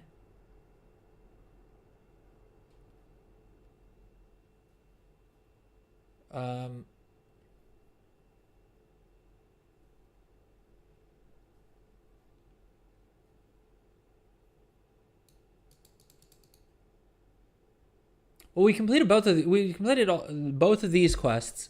We completed this quest. We still have to do the Time Walking Dungeon quest and the BRD raid quest. But I don't think I'm gonna do those on this character because this guy, first of all, they're account wide. Second of all, the Time Walking Dungeons I'm better off running on an alt that I'm trying to level up anyway because this guy's not gonna benefit from the loot at all. So yeah, that's kind of pointless. I guess the reason to do it would be to get the cash. But what I love it as a cash drop. Let's check that real quick. Weekend event, original path through time. Champion gear. Yeah, this guy doesn't need any more champion gear. He needs hero track gear. So yeah, I'm just going to do that on an alt that actually either needs the gear or that I'm just trying to level up, right? Although I guess they won't get that quest through. Ooh, yeah, they won't get the quest through that. So I'll just do this on a character that has a lower eye level. Probably my Death Knight, and I'll probably do that off stream, to be honest. So that's that done. Beyond that, let's see here. The meta quest will give us some. A Call to Delves. Yeah, I think that's the one we have up now. But then after that, basically we're best served by doing the Khazalgar weekly chores. And then really the best way to farm them is going to be doing world quests. Or no, weekly quests. Weekly events and weekly quests. Although I'm guessing that's only once per account. Oh, okay, let's fly over and do the theater event real quick. Because it is 8:03. I don't know if we're... Ooh, we may be a little... We may not get the first of those chests.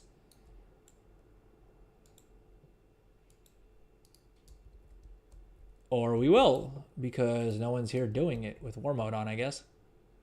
Should we go switch war mode? All right, I think we're going to switch war mode off real quick. Because I think it'll be quicker to complete the event with war mode off.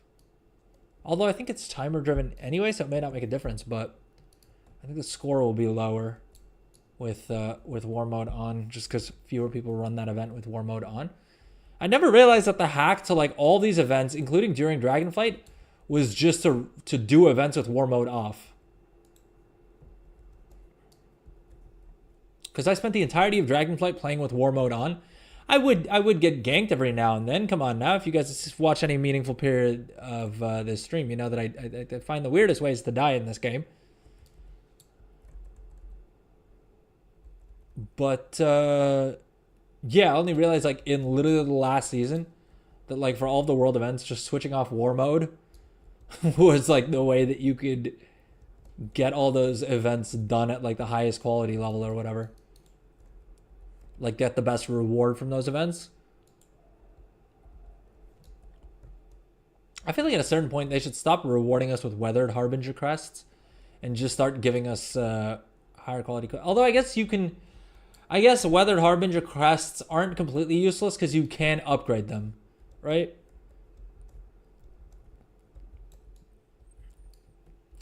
What's up, YouTube? Welcome to the stream, everyone who's just joining us. I see we have a couple more people who join us on the YouTube stream. If you're watching vertically, what's up? Drop a message in chat. Because I'm just realizing some of the people who are watching on mobile may not actually have their volume switched on. Drop a message in chat. Was that good enough gesturing? But if you are watching on YouTube, please subscribe, like, drop a message in chat. I'm here to talk to you guys. So drop a message in chat, and I promise I will respond.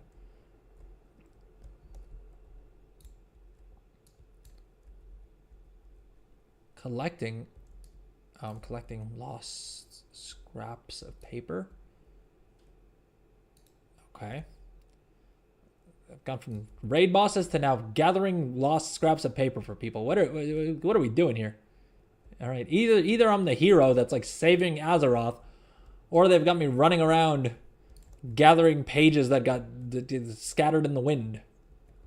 I'm just saying, make it make sense. Make it make sense from an RP perspective, right? Am I the guy who's saving the world, or am I just running silly little errands for NPCs? I mean, it's got to be some perspective here. Come on now, Blizzard.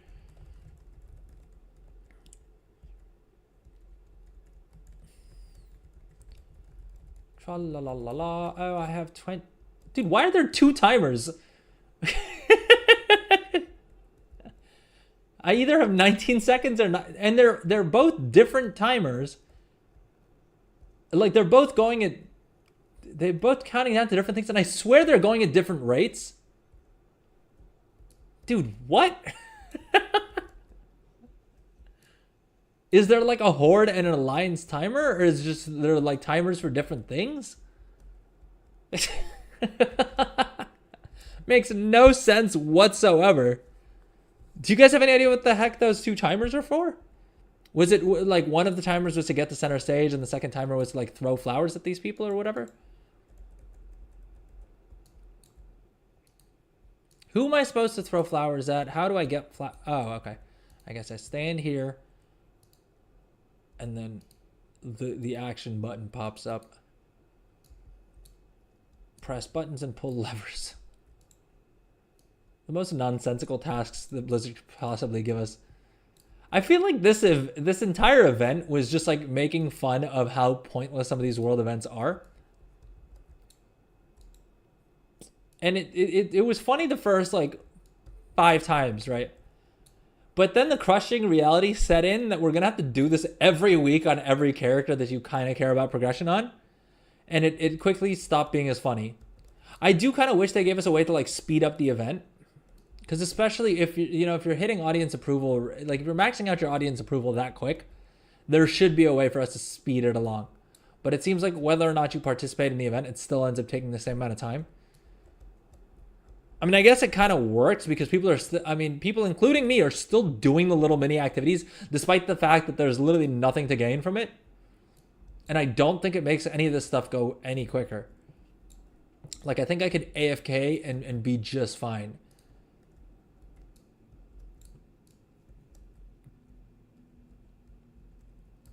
But instead, I'll do the WoW. I'll do what every WoW player does when we don't know what else to do with ourselves. I'll run in circles, jumping up and down.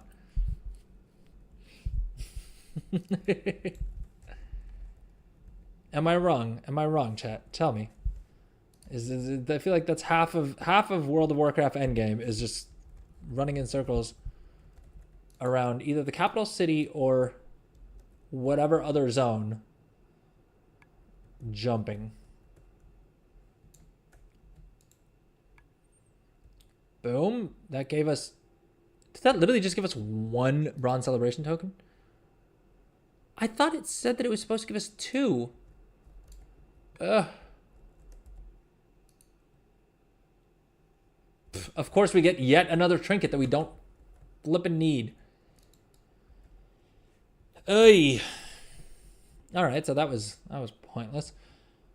I thought it said world quests were giving us more of the currency, but I don't think that was right. I think it literally is the world events. And so I guess the others that we need to do is like the lighting the braziers event, right? And then doing Eyes of the Weaver will give us another bronze celebration token. What are the other like weekly tasks that we need to do? Let's pull this back front and center. I think it's the raid, right? Let's come back to the WoW head thing here. Do the raid bosses drop this currency at all? Like, is there any way that we can unlock that achievement in week 1? Queen Ansarek is dropping this currency. Unconfirmed. I mean, that seems about right. All right, there's spreadsheets about how to spend it. But where can I see because I was hoping Wowhead would have a complete list of like all of the sources, but that doesn't seem to be the case because it sounds like the raid bosses drop them.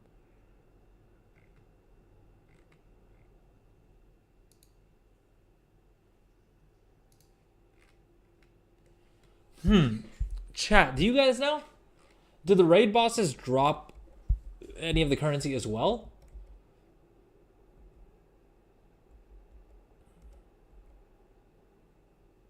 Bronze celebration tokens.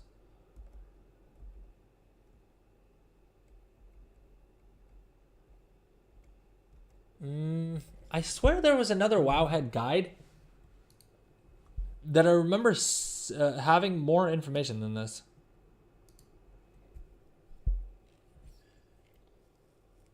Oh wait, maybe it's this. Maybe it's the second news article here.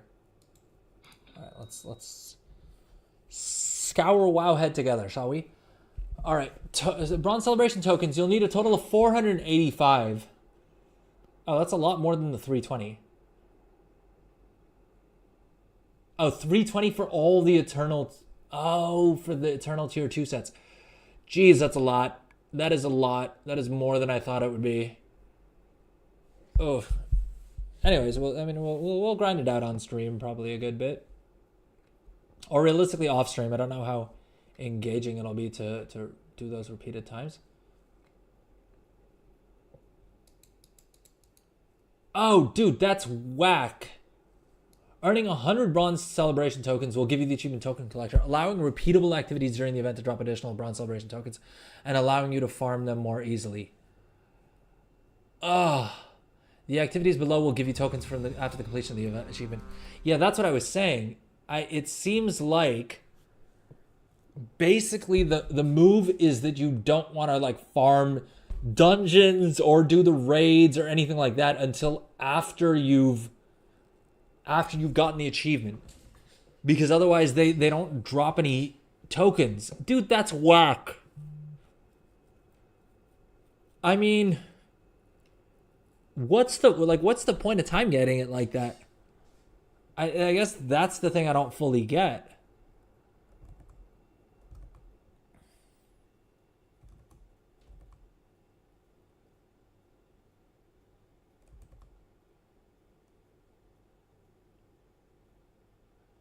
Well, so I guess completing this wing of LFR, hopefully it's not too trash.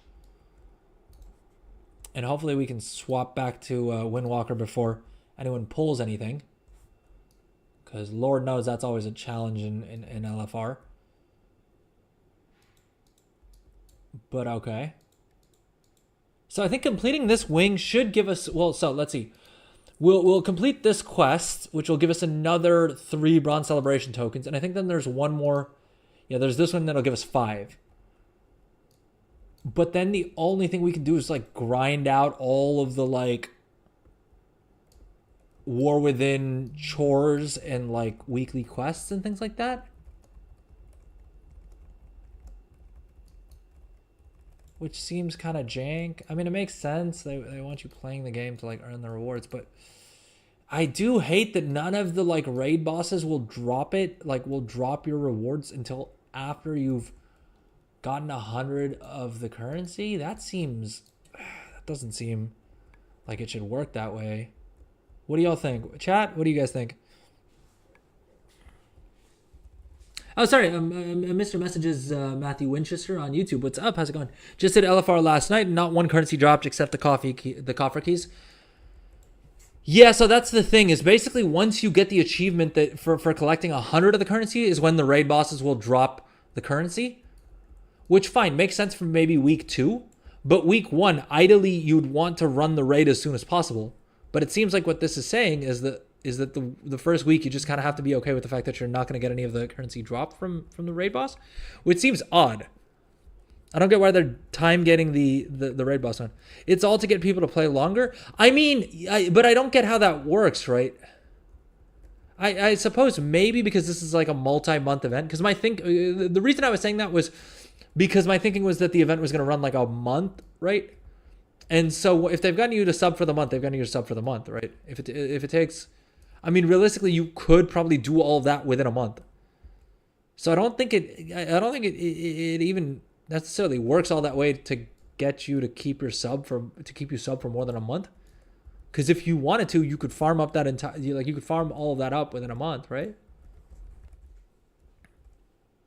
I mean, I think week 1 we'll probably get about 33 of the currency. Maybe more. I don't know. I'm not sure what the exact max is. For sure, the raid seeds seems overtuned at the moment. Plus, people don't know the fights. It's damn near impossible, and you're right about the pay time. Yeah, that's what I've heard. I've heard the raid on Heroic is super overtuned. Did you try it on Heroic, or did you find it overtuned on LFR as well?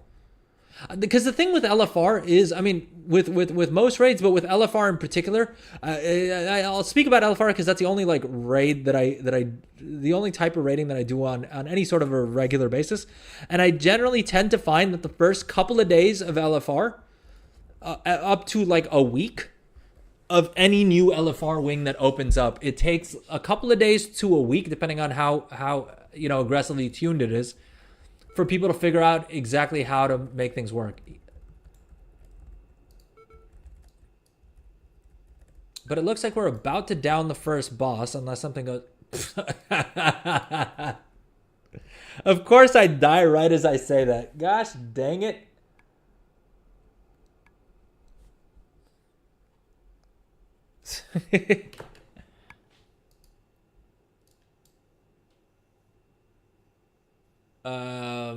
Okay. Yeah, I think you're probably right that the boss doesn't drop any of the currency, right? So I did the first boss on Heroic, couldn't do it. LFR is pretty bad. Haha, but we got a twink in the group, so they killed everything in the first hit. Wait, what? What do you mean a twink? So do you not need to be level 80 to queue up for this? So what level can you... Oh, that's sweet of that person. I literally wanted it for transmog.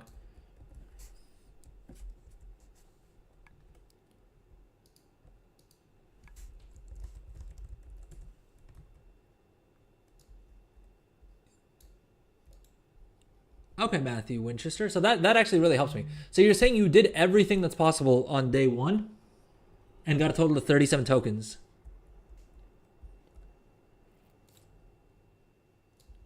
Okay.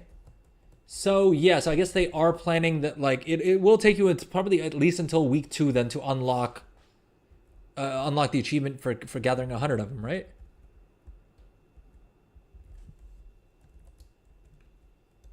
Did you find any daily sources of the currency? Because that quest is supposed to reset daily, at least according to Wowhead, and I think according to a blue post. But I completed it right before reset, and then it wasn't available for me to pick up again after reset. So I don't know if it'll happen whenever this buff falls off, like the experience and reputation buff. Like I don't know if that needs to fall off for me to be eligible for the quest again. Although I don't think so, because also when I ran the little quest checking macro, it seemed to tell me that it was completed already. I recall seeing something about first week you can get a total of 97. Also, Dornagle weeklies give the tokens. Right. But I think the weekly, like, are there any other daily sources? Because presumably all of those things you can only do, if you can only do them, if the weekly quests are giving you those rewards, you won't be able to do them again until next week, right? So I guess my question is, I'm curious as to how we would get from 37. Like, where are we going to get those 60 extra currencies from? You know what I mean? Lower levels can join. We have... We had 2 level at 38s. Oh, you can queue as low as level 38? It was the I wonder if the XP was any good. Although I suppose this wing is so quick to complete. I didn't realize both of the bosses are just in the same room. And I'm not saying you should do this, but you could probably kind of get away with AFKing in this LFR. Not saying that I've ever AFK'd in LFR. All right, make sure you don't accidentally AFK in this LFR. Oh, and there's a mini boss in here as well that'll give you some more of those time warped relic coffer keys. Although I think the thing is that there's a cap on these time warped relic coffer keys. Wait, where did they show up? Are they just in my bags? Oh, okay, yeah, they are literally a currency like this. But I'm fairly certain I read on Wowhead that you can only get enough of these to buy 3 items on each difficulty, which is also again janky because there's exclusive transmog that's tied to those.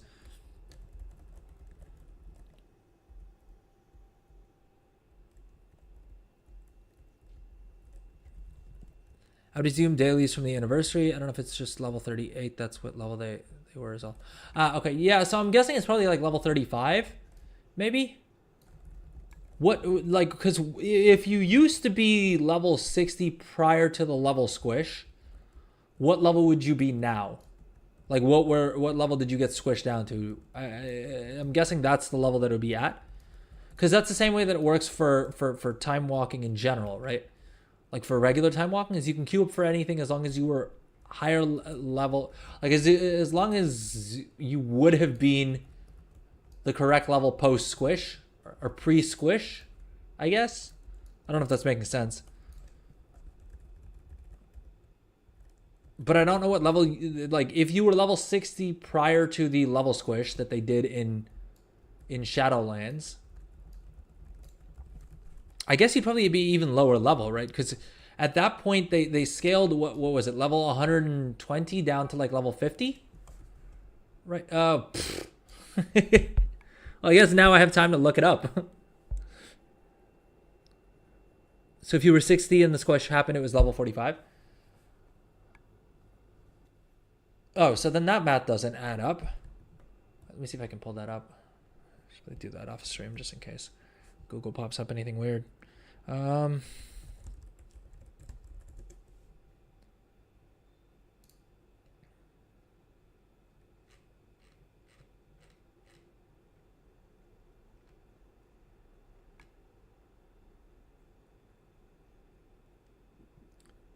If you were level 60 prior to the squish, you became level 25.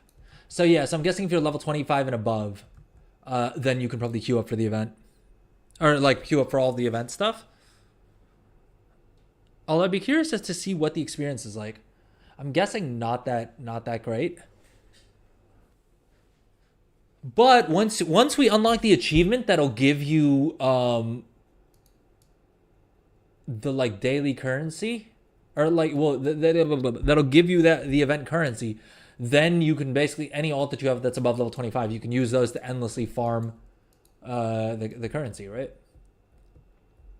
So that'll be kind of handy, and hopefully by then LFR is a lot quicker, because people have figured out the strats and the twinks and the like all that stuff, right? I'm guessing right now people are still doing all the content on their mains, and I think when things will really start to get moving is when people are doing them on alts, especially to farm the currency, right? I'm just gonna hit the camera for a second. Still here, don't worry, we're still here. All right, everything's gonna be okay. We'll be fine.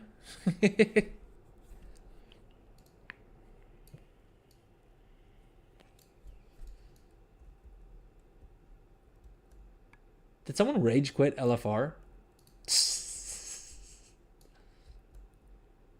I think we literally lost the healer.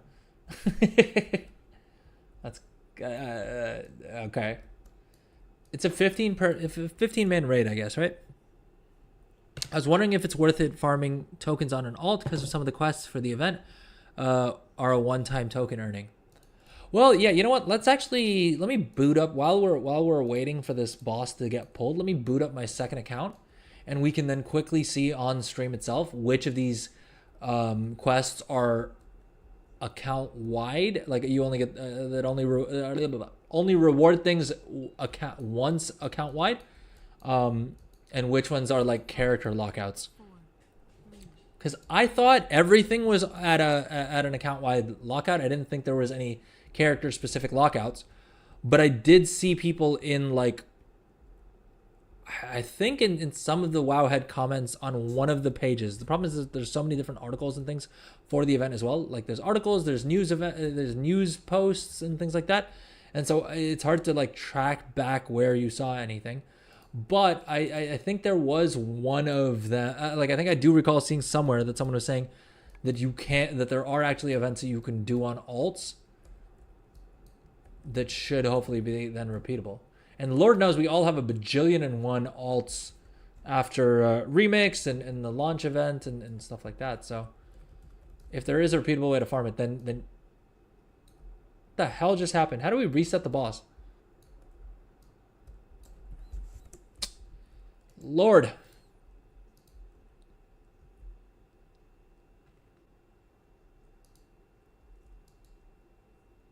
Okay, this makes no sense. Because it literally says here, if Moira is not defeated quickly, Shadow Word Nemesis and Shadow Word Necrosis will overwhelm the raid. It says that for raid finder difficulty as well, though. The hell?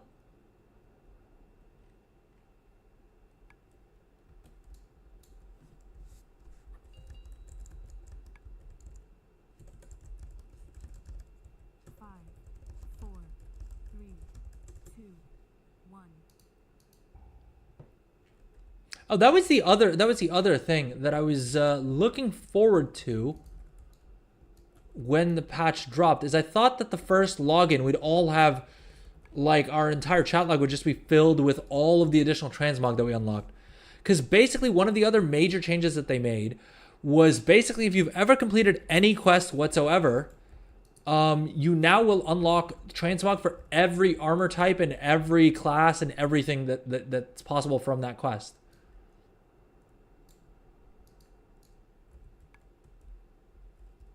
So I was thinking that we'd get a whole but dude, was Ragnaros always in here? The heck? To be fair, I haven't run BRD in years. The world bosses are a daily reset as well, and I believe they give tokens. Ooh, that could be an interesting way of farming it on alts then.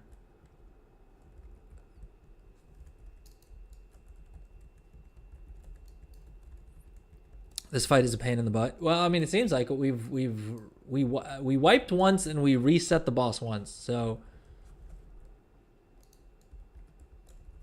I don't know. I'm hoping we get it done this time around. I am kind of regretting that I didn't queue up on both of my accounts at the same time. Oh, somehow I didn't get this page. Like this page didn't load for me on my main when I logged in. I was looking out for. All right, sorry. I should probably pay some attention to the fight. All right, we'll check that out in a second. But yeah, I didn't get that login screen that I was expecting to see when I logged in on my main. Okay, that standing in the fire, not good. I've said it before, and I'll say it again. Turns out this season, standing in the fire, not part of the meta. I was shocked to find out. But if any of you guys are playing this game and trying to be good at the game, turns out this season, standing in the fire, not meta. So hopefully that helps some of y'all. If you're confused like I was.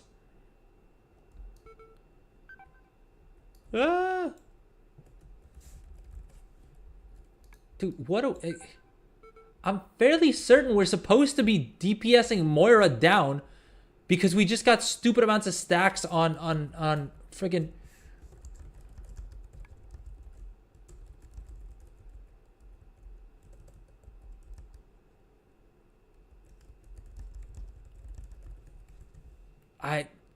I'm just like in purgatory. Oh, never mind. I am dead, but I don't have the release spirit button. Dude, what? Why don't I have a release spirit button? Did WoW just convert into hardcore mode? Did I lose my main? It says I'm dead, but I don't have a release spirit button. What the heck is going on? I don't like this I don't like this patch.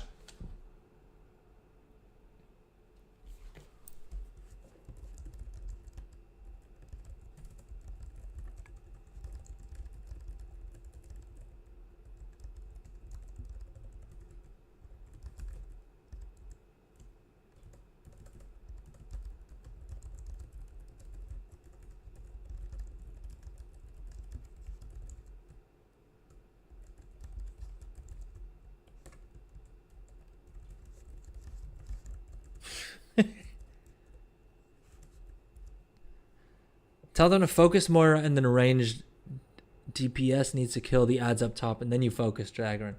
Okay. Thank you, Matthew.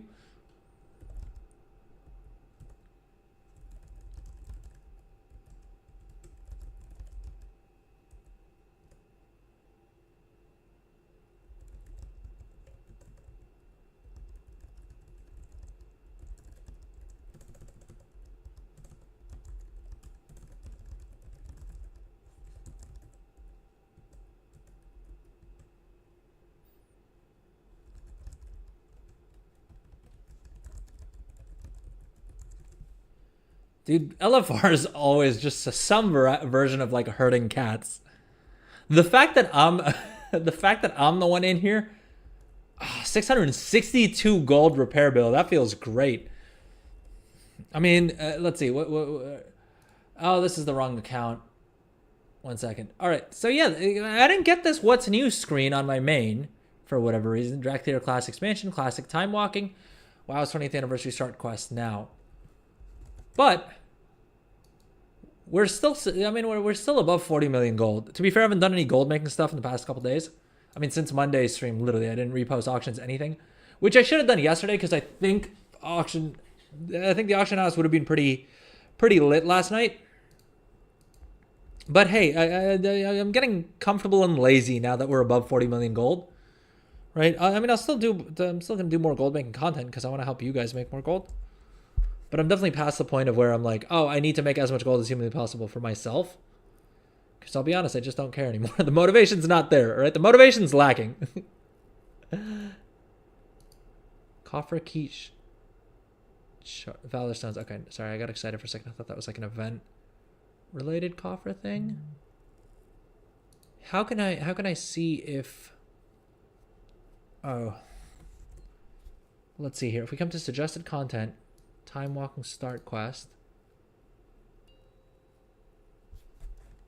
I should pay attention here. 4, 3, 2, 1. All right, focus, Moira. Come on, guys. Come on. I know this is LFR. Let's hope these people focus this time. Matthew, we're trying a strategy. At least I hope so. I put it into chat and no one said anything. So. But it makes sense because, I mean, it's the Shadow Word Nemesis is doing a boatload of damage to all of us.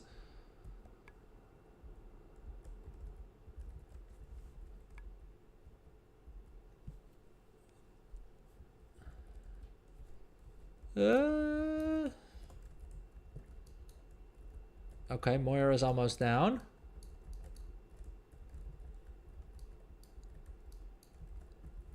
guess I'm keeping an eye out for like the ads that are up. Twilight's Hammer Ambassador.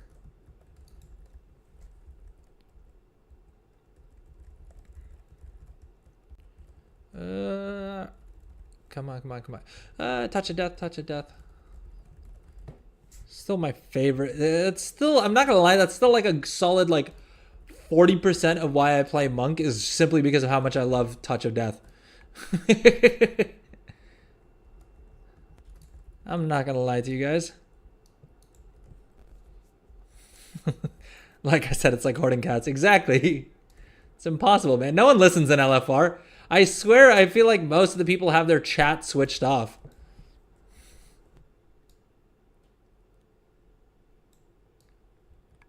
And I think also because LFR is generally being easy enough that you don't really need to follow a strat super well to beat most of the bosses in LFR, usually.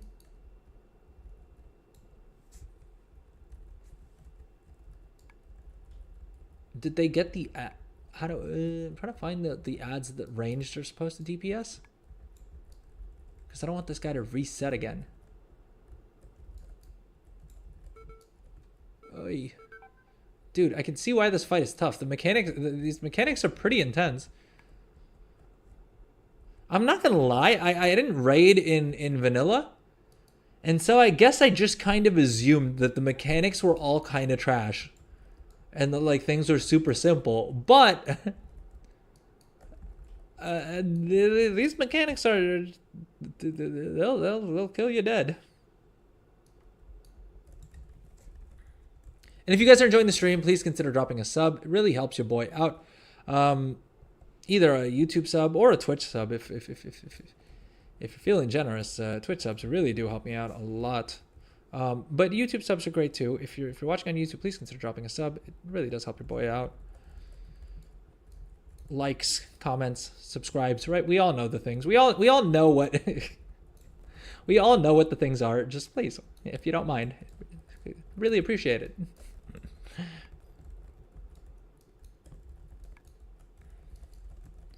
The vanilla fight was way more simple. This is all redone. Oh, thank you for the sub on YouTube. Appreciate that. Time warped Ironforge blueprints. All right, so we got the quest item. We got more relic keys. So excited for that. We only need 40 of them to buy a dang thing. We've got 13 of them so far. So if we save up 40 of them, we can buy a piece of veteran track gear, I think it is, from the LFR version. That definitely seems undercooked. But hey, it's LFR. I suppose. What are you really gonna expect, right? But okay, coming back to this chick, let's port her out to. Let's port her out to the Caverns of Time. Yeah, we're gonna have to wrap up the stream here. As you guys can probably tell, I'm starting to trail off more than I usually do, which is not a great sign. Probably my best bet is just to port to Orc, right, and then use the portal from there. I think that's a move.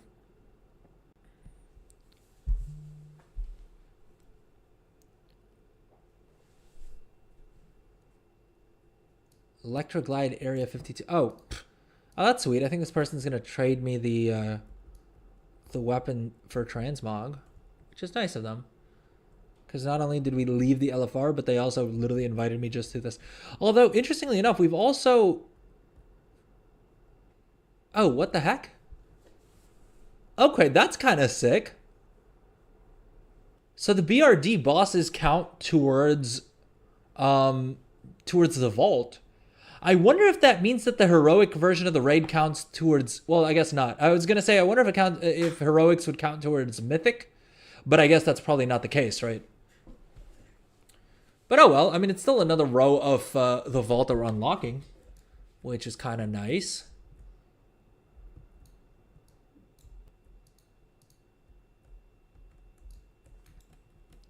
Okay, where is this person? Oh, in the Caverns of Time. All right, we should probably head back there anyway.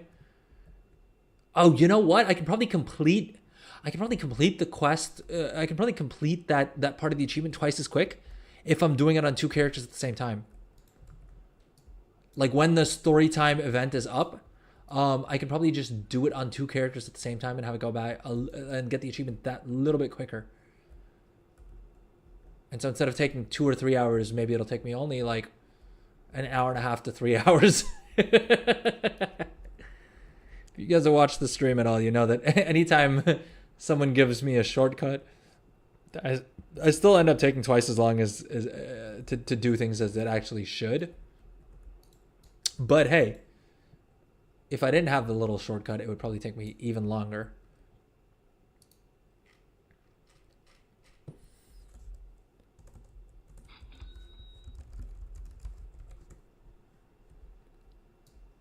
Where is the Caverns of Time portal? Downstairs. Let's hop on over there. Because I do also want to see which of these quests are account wide and which ones are character specific, and so therefore which ones you can repeat.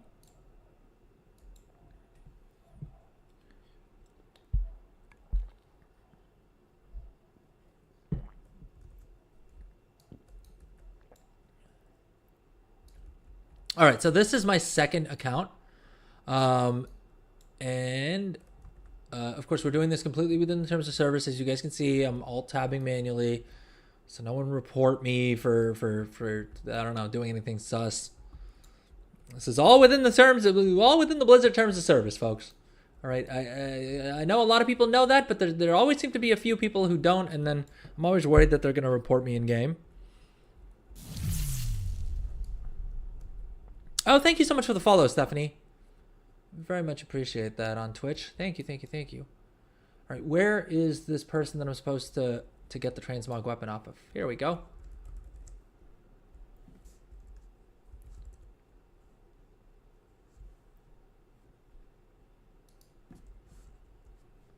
Boom. That's that. Let's reload our interface on this guy real quick. Okay, so it looks like the quests that we have available to us, I want to turn in everything on my main first, and then we'll see what's still up. Like what we're still able to find.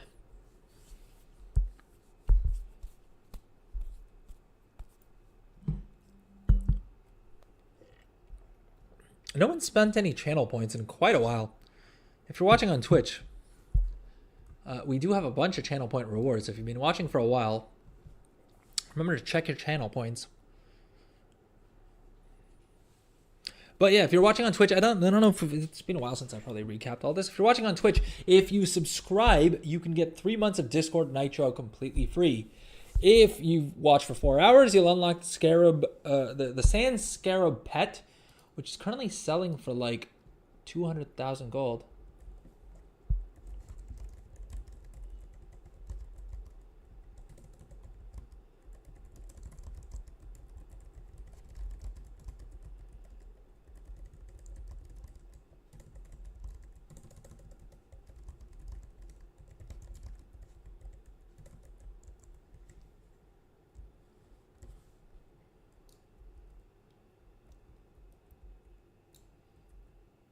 Next event, Mount Mania. Well, we're at the Mount Mania thingamabobber. All right, let's go turn in the quests for the raid.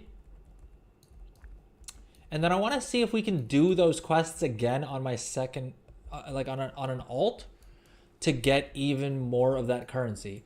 Because if they are like infinitely farmable, then we can, then we're in good shape. We can probably unlock a lot of the different rewards this week itself. All right, where is the quest turn in? All right, here we go. Here's one. Well, I guess both of them get turned in here. All right, so this is the main one that'll give us a piece of champion gear and like the most overall rewards. And for some reason that unlocked another great vault slot. So I don't think anyone's going to be hurting for a vault anytime soon. And I think this is a one-time quest that gives us 5 of the Bronze Celebration tokens. What other quests do we have that'll... Because I don't think the pet battle quests, I don't think give us the currency. which makes sense because they usually don't like rewarding pet battlers too much. It does seem weird that this quest literally has no reward though. I mean, 23 gold is a reward,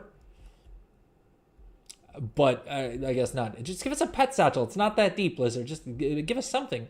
Why have a quest that just rewards 23 gold? In 2024, in the War Within, 23 gold is as good as not giving me anything. You may as well have not just had a quest, because it's just one more thing that shows up on my list of things to do that is pointless for me to do because there's no actual reward to doing it. But okay, so we completed all the quests we could on my main, short of like I think the delves and like all the other like War Within content stuff that we need to do. Like those are still up. The Stone Vault, like the weekly dungeon quest, thankfully doesn't reward anything. Does the Sparks quest give us some stuff? Because I think I remember seeing that. I do think I remember seeing that the like weekly Spark quest, as in sparks of like the PvP quest, would actually give this one, Sparks of War Halifal. Can I pick that up? Yeah, here we go. Yeah, that gives us another bronze celebration token, so I need to complete this on someone as well. I don't think bloody tokens are account transferable, are they?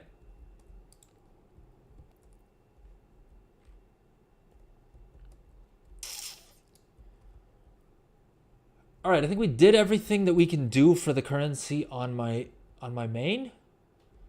Adragos and Lord Kazakh. Well, they didn't drop currency earlier when we took out that took those bosses out. So I don't think the other two will drop anything if the first two didn't. Right? And is there anything else in here? I mean, I guess all of these War Within things, I guess we still have 16 other activities that should give us at least one of the currency each. All right, so that means that, yeah, similar to what Matthew Winchester on YouTube was saying, is that I think it should be possible to get to about 37 of them. Like to get yourself 37 of the where is it? Also, what happened to the music? It's weirdly quiet. All right, let's hit shuffle all again. Bronze celebration tokens. We have 26 of them, and we have another 13 events that we can run. Some of them will give us 2. So I think we can get to like 45. I think we can get to like 45 of the currency if we really wanted to. But now is the more important part. Let's see which quests our alt has available to them. Celebrate good fun.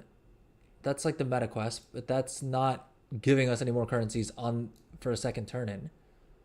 So that's kind of pointless. This is just to answer the question for Time Warp badges. I mean, this is also kind of pointless, to be honest. Oh, Valley of Heroes. I don't even read the question.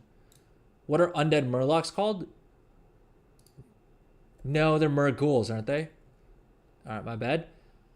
Which Lion City located in Darkshore was destroyed by Deathwing's return? Aberdeen, right? Boom. All right, 5 time walking badges for all the good that'll do me. All right, let's see if the BRD quests here.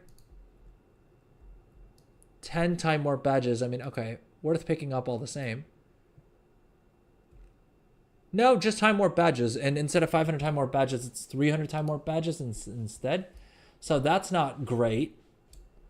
The Chromie's Codex, again, will give us fewer time walking badges, but again, no more of the currency. There's a quest here, which is I think the Korak's Revenge.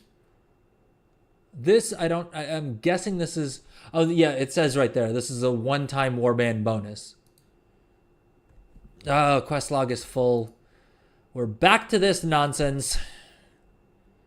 I swear half the metagame in this game is just managing your quest log.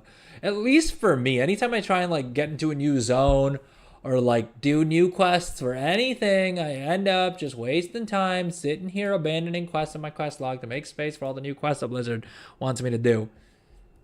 Doing first time walker goes 500. Yeah, I know they nerfed that since the last time walking. Or before you were getting the reward on every single character, now you only get it on the first character that completes it. Wait, why is the mount button not showing up here? Oh, it's probably one of my add-ons that's procking that. The only problem is I don't know which add-on was doing that. Corrupted Firehawk. Corrupted Firehawk. Is that still the mount that's up? Because hopefully, yeah, that gave me more credit towards participate in celebration activities. Well, now I need to figure out which add-on it was that was popping it up on screen for me. This right here, see? Well, I don't have Belladar spawn. Apparently everyone and their mother does. Apparently I'm one of the only people who doesn't.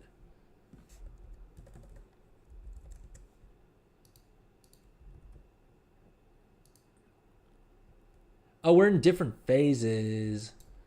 Swarmite Skyhunter.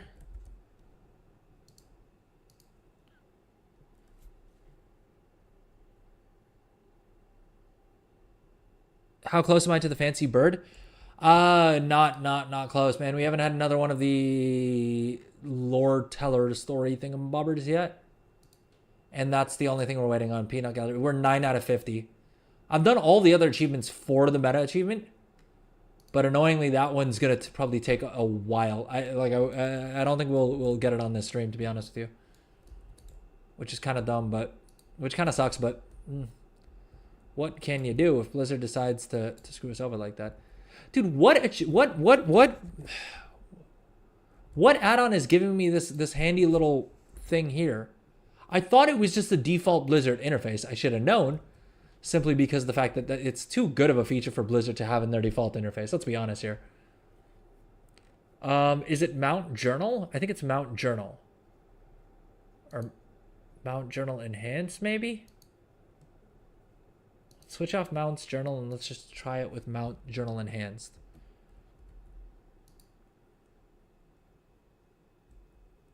Why? Dude, why is that quest not daily, though? It's still messing with me. So basically no point in doing alts is what I'm seeing. Warband seems like a pros and cons kind of thing. Yeah, I guess. Well, the thing is, if they hadn't done the Warband wide stuff, you got to keep in mind, you would have had to farm that currency on every single alt, which I guess, depending on how you view it, means that if you were willing to level character, like have alts with all of the different classes, then yeah, it would be a little bit quicker. But overall, you'll probably spend less time working on unlocking all the achievements. I know I'm doing a little bit. I'm doing a little bit of justification for Blizzard's side of things, which I try not to do, because if a system sucks, the system sucks, right? I mean, me telling you that it doesn't suck isn't really all that helpful.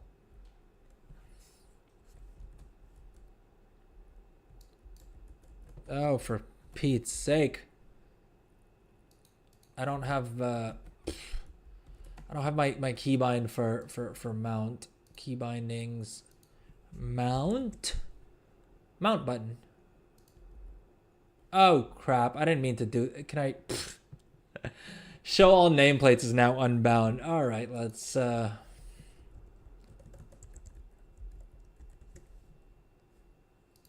Control V. All right, there we go. Everything's back to the way it's supposed to be. Story time is the next event, so we're gonna do that. Where is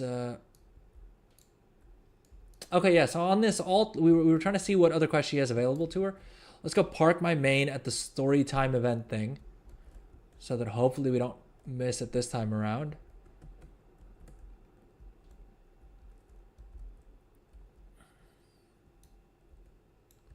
But it's gonna be like 5 minutes until that event goes live, so in the meantime, we'll run around and complete this quest on this chick instead. I think we need to talk to Chromie. This is a great celebration, whichever Chromie here.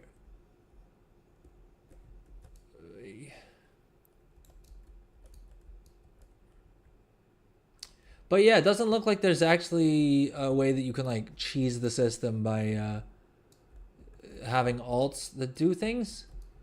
Which is kind of lame. I mean, I think the way it'll work is once you unlock that achievement that gives you the achievement for collecting 100 of the currency. I think basically once you've collected 100 of the currency, then having alts is handy because then you can just keep running like the dungeons and the different things on all of your alts, right? I think until then, it's just do the quest on whatever character you want the gear on. And I think that's just sort of it. I don't think there's really any way to cheese the system by doing alts. But I think once you're done with sorry, I'm trying to quest and like read things at the same time, which never goes well. And we're also 4.5 hours into the stream, so we're gonna wrap up the stream pretty soon here because I can tell that I'm kind of starting to fade a bit, which means that the stream quality is only down, which I don't want to do. I don't want to subject you lovely people to.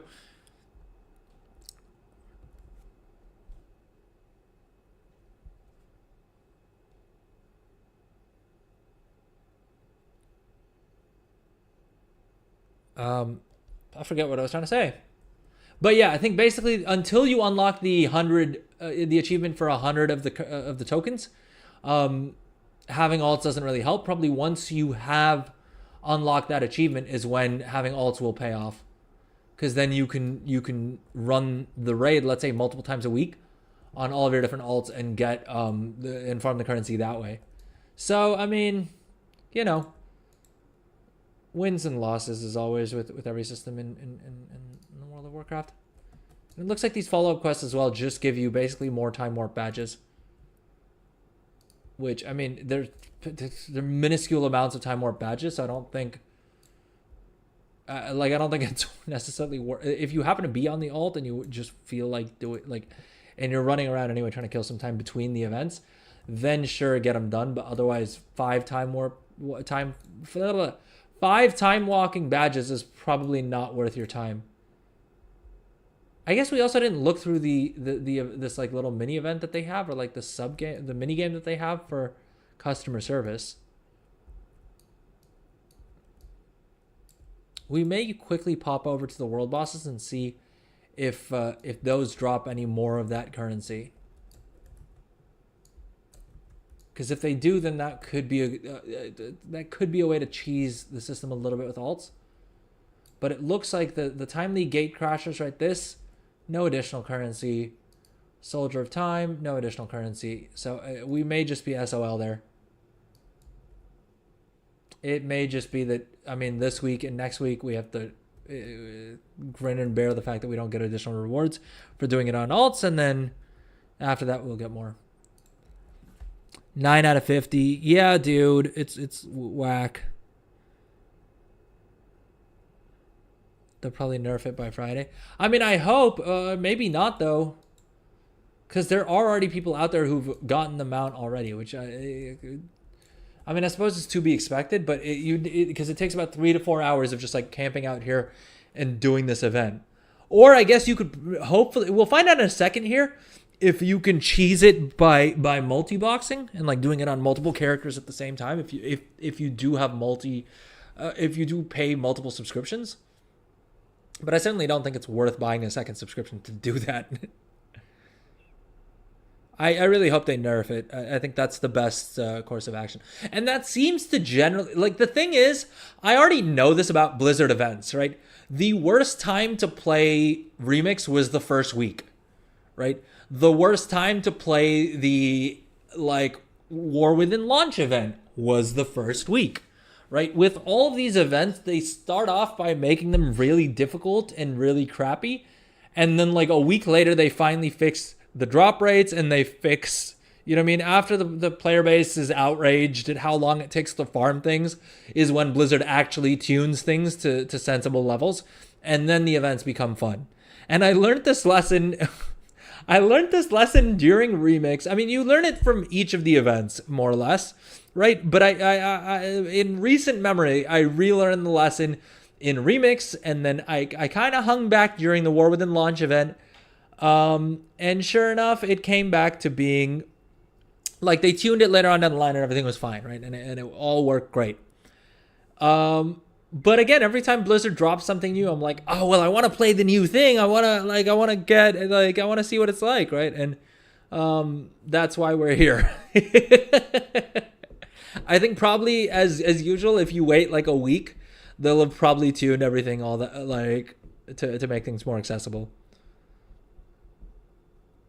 You get celebration tokens from the weeklies in Hellfall. Wait, what? Really? Like the weekly quest that you get? Sorry, Cylindrius, I missed your message somehow. But the weekly quest that you get from after completing like the Brazier event, the spreading the light. I don't know why but basically do you mean the weekly quest that you get from lighting the different braziers in Alpha? Oh, that's pretty sick because there's 8 small braziers, right? So that's another 8 of the currency that you can get without too much effort.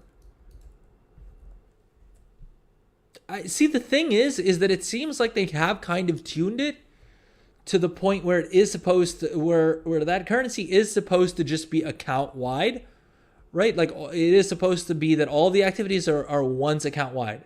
And so my worry is if something like the Hallowfall quest does give you credit on 2 characters, that then you risk getting banned, right? Because Blizzard showed us, even when they've clearly bugged something, right? They're not above banning you for doing that anyway. Because that's what happened to a lot of players who were playing at the start of the War Within, where if they were, completing quests on multiple characters, they were unintentionally taking advantage of a bug and still ended up getting banned, even though that was entirely Blizzard's fault. Now, don't get me wrong, there were some like people, especially in the Race of World First and things like that, who seemed like they were actually exploiting it and knew what they were doing. But there were also a lot of people who were like, parents and kids who play on the same account. Oh, dude, this is the move. Okay, throwing the rotten apple, you can just spam. Oh, okay. So we just need to wait for that to pop up, and then we can just spam that as much as humanly possible while it's up. So I guess that's the kind of cheese for it. Oh, yeah. Are there any others that like don't have a cooldown? How close are we? Can we do it during this event? Peanut Gallery. 21 out of 50. Oh, dude, it's gonna be really tight. If we get more of those, should we go old school and have both screens next to each other? Or screw it. Let's just alt tab between them, because otherwise the vertical stream is gonna look super jank.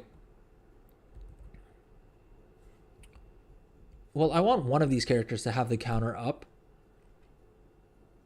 without blocking the actual like spot that the button shows up at.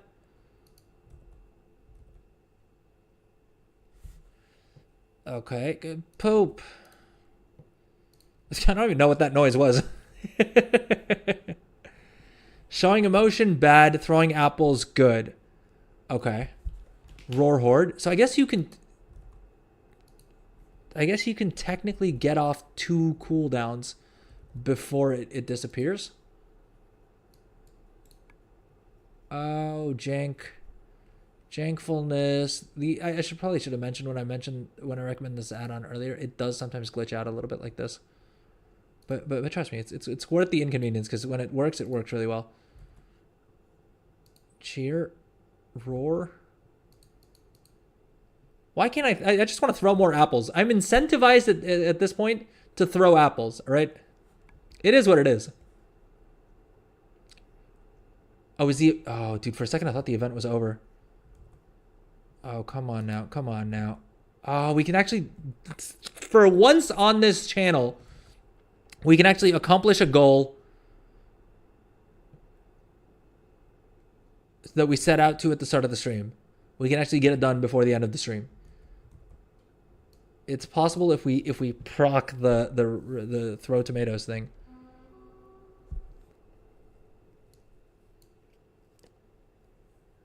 Matthew on YouTube saying the same thing as well. Got it last night. It goes pretty quick. When you throw the tomatoes, just spam the button. Yeah, I just need to have it pop up for me though. But I think you're probably right that that's probably the quickest way to get it. Either the tomatoes or the apples, I guess. Yes, no, okay. These still proc the cooldown. I wonder. I was trying to see if I could cheese the cooldown by hitting cold snap, but I get the feeling that if that worked, that maybe consider next one. So you probably shouldn't be doing it on stream or at all for that matter. All right, we don't exploit, boys.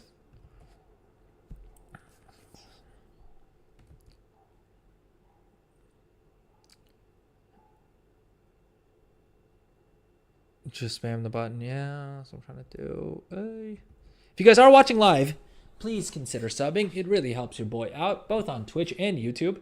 If you're subbed on Twitch, so consider subbing on YouTube. If you're subbed on YouTube, consider subbing on Twitch. All right, have some fun with it. No, but really, it really helps me out, you guys. It really helps me out, you guys. So if you want to support what I'm doing here, all right, please consider doing each of this. Dude, what? Another story time that we didn't get quite as many of the interacts as we'd like. Can we pop this another time? Because otherwise, okay. I think it'll be another half an hour until the event starts back up again, and I don't know if I can stream for that much longer. Just because I can already feel I mean, as you guys can see, I'm already like starting to stumble over my words and things like that. I think I need to probably take a break from streaming for a little bit, go eat, and then see all of you lovely people on Friday, where hopefully by Friday I have the gosh dang mount. And if I do unlock it, I will probably try and put together a little bit of a YouTube short video. So all the more reason to sub on YouTube, all right? I've got a bunch of content that I'm editing and that I plan on having out this week. Usually we do gold making stuff, but sometimes we do stuff like this as well, right? Like if events are happening. I do also enjoy playing the game outside of gold making. But if you're interested in gold making, mountain collecting, right, drop a sub on YouTube. It really helps me out, and yeah, really helps out the channel as well, because trying to gradually work our way over to getting more views on my video. Anyway, with that said, is there anything else that we want to do or need to do real quick? I don't think so. I think we answered a bunch of questions on today's stream. All right, so today's stream, you know what? We need to open up the vault on this chick. Let's go check out her vault, and then I have one more character that has a vault, and so I'll do that. We can do both of those, and we'll do those right before we end stream, just for the fun of it. Right, opening vaults is always fun. And this was the first time that I actually like waited until stream to log on to these characters. So usually Tuesday night servers go live, and I can't help myself. I open up the vault, and then I'll sometimes tweet, right? Not to plug another channel, but check out the Twitter. But I'll tweet about my vault, right? When usually it ends up giving me something that I absolutely don't need. But today I figure we can do it live on stream because I haven't checked my vaults yet. So let's make sure our loot specialization is set correctly to Frost, because that's what we want to do. Oh, wow. Okay, logging into my Death Knight, like my entire chat log is just like all appearances that I unlocked. Oh, and it keeps going. Dude, that is so many transmogs. I'm talking like dozens and dozens of items. I don't think I can easily show chat, like in-game chat on... maybe if I go into edit mode. Hopefully no one says anything that gets me banned on... oh, I don't want to save it though. Never mind. Hey, take my word for it. All right, there's just a stupid amount of items in my chat log that I've unlocked the transmog for, which is one of the features of what do you call it? Of the new patch. See, now do y'all see why I'm saying that I should probably wrap up the stream pretty soon here? Call of Duty. Dude plays Alliance. He's a noob. Wait, who's playing Alliance? Where's the noob? I'm a horde player through and through, sir. If that's what if you're talking about me.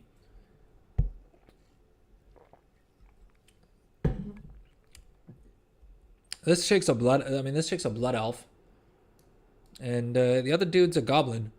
So very much hoardy players here. But okay, let's go ahead and open up my mage's vault here. Let's see what we got. I think she has some. Boom. Okay, not the worst. I mean, the 4-piece I don't really need. The point is there's not really much of a choice to be made here, because a hero weapon is definitely going to be the best move, especially since I now have a champion offhand. I think this is the move, right? Sorry, I thought he was a gnome. No worries, no worries. I'll let you off this time since you're new to the stream. I think you are, at least. Welcome to the stream, by the way. But around these parts, those are fighting words, all right? I only play Alliance when we're playing Classic, all right? But okay, I'm happy for the weapon for my mage. I feel like that's pretty good. Ooh. It's not tier, but that's a huge upgrade. All right, I'm stoked. I'm stoked. My 610 hero vault slot, dude, that's sick. Is a 610 shoulder piece, which is a 57% upgrade, which is wild. It also rolled speed on it, and I can catalyze this thing. So yoink, let's take that. That's lit. I love that today we didn't have a mailbox opening on stream, so instead we're doing vault openings.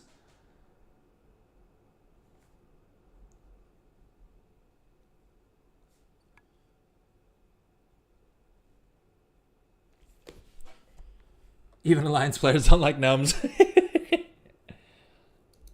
Listen, gnomes have their place, which is basically if you want to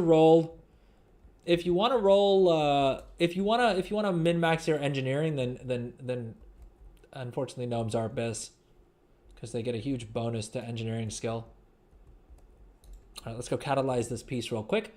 On my mage, I mean, gang. Advise me. Be my advisory council here.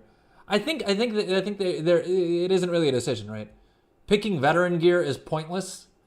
Having more veteran gear isn't going to help me. So I think my best bet is just picking up the hero weapon, right? Unless crit and versatility are trash tier for frost mages. And I don't even know that pawn actually has the correct stats updated here. Versatility and mastery, basically everything but crit is useful to me. This does have crit on it, which may mean that it's kind of pointless. Anyways, I'll probably decide on this one off stream. I'll check Ask Mr. Robot. Should we catalyze this? I think we probably should, right? How many catalyst charges do we have in all on this guy? I mean, what's going to be better than a hero piece, right? Oh, he literally does. He has 1 piece of tier set and 3 catalyst charges. All right, that's a no-brainer. Boom. Let's do that. Okay, so only like 1 or 2 of the Halifal gave the bronze thing. Oh, that is weird. I wonder if it's maybe like the first 1 or 2 that you do like give you credit and then the rest don't or something. I don't know, man. Blizzard's so weird with all this stuff that it honestly could be anything. As tempted as I am to use up a catalyst slot on these boots, because they are the highest high level, second highest high level, third highest high. They're pretty sick boots, all right, and they have plus speed on them. But I should probably save it until I have all my tier set, at least my 4-piece. And I think I have 2 catalyst charges left, and 2 more pieces that I need for the set bonus. And this guy I'm actually running content on. I actually enjoy, like, I'm able to solo, dude. My blood Death Knight, who until now, where's my old shoulders? What were the shoulders I just had equipped? All right, these. No, that's a headpiece. That's not what I'm talking about. Where's the shoulder? 558. There we go. Yeah. So I was able to clear tier 7 bountiful delves as a 579 eye level, slightly lower actually because I got some of this loot from those. But yeah, like 570 eye level, I would say. I was able to solo tier 7 bountiful delves as a blood DK, which I guess isn't really news to anyone because blood DKs are first of all, tank specs are in general are OP for delves, especially bountiful delves in the higher keys. If you set Brand to healer, I mean, you're basically unkillable. You can even set him to DPS if you're feeling frisky. And then blood Death Knights, and then Death Knights are just eating really good this expansion in any case. Maybe I was turning in and it stopped giving. Cylindrius, they heard you say this in this stream. They heard you mention it in my chat, and Blizzard was like, all right, we got to nerf it right now. I thought that was it. I'm guessing maybe you only get like 2 for like the first 2 that you turn in reward it, and then they don't reward it after that. And so maybe it's capped that way.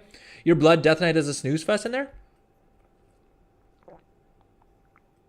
Matthew Winchester, alrighty, I got a dip. You have a good Wednesday, dude. Glad to run across the... Yeah, thank you so much. Thank you so much for stopping by. Thank you so much for chatting. Thank you for subbing.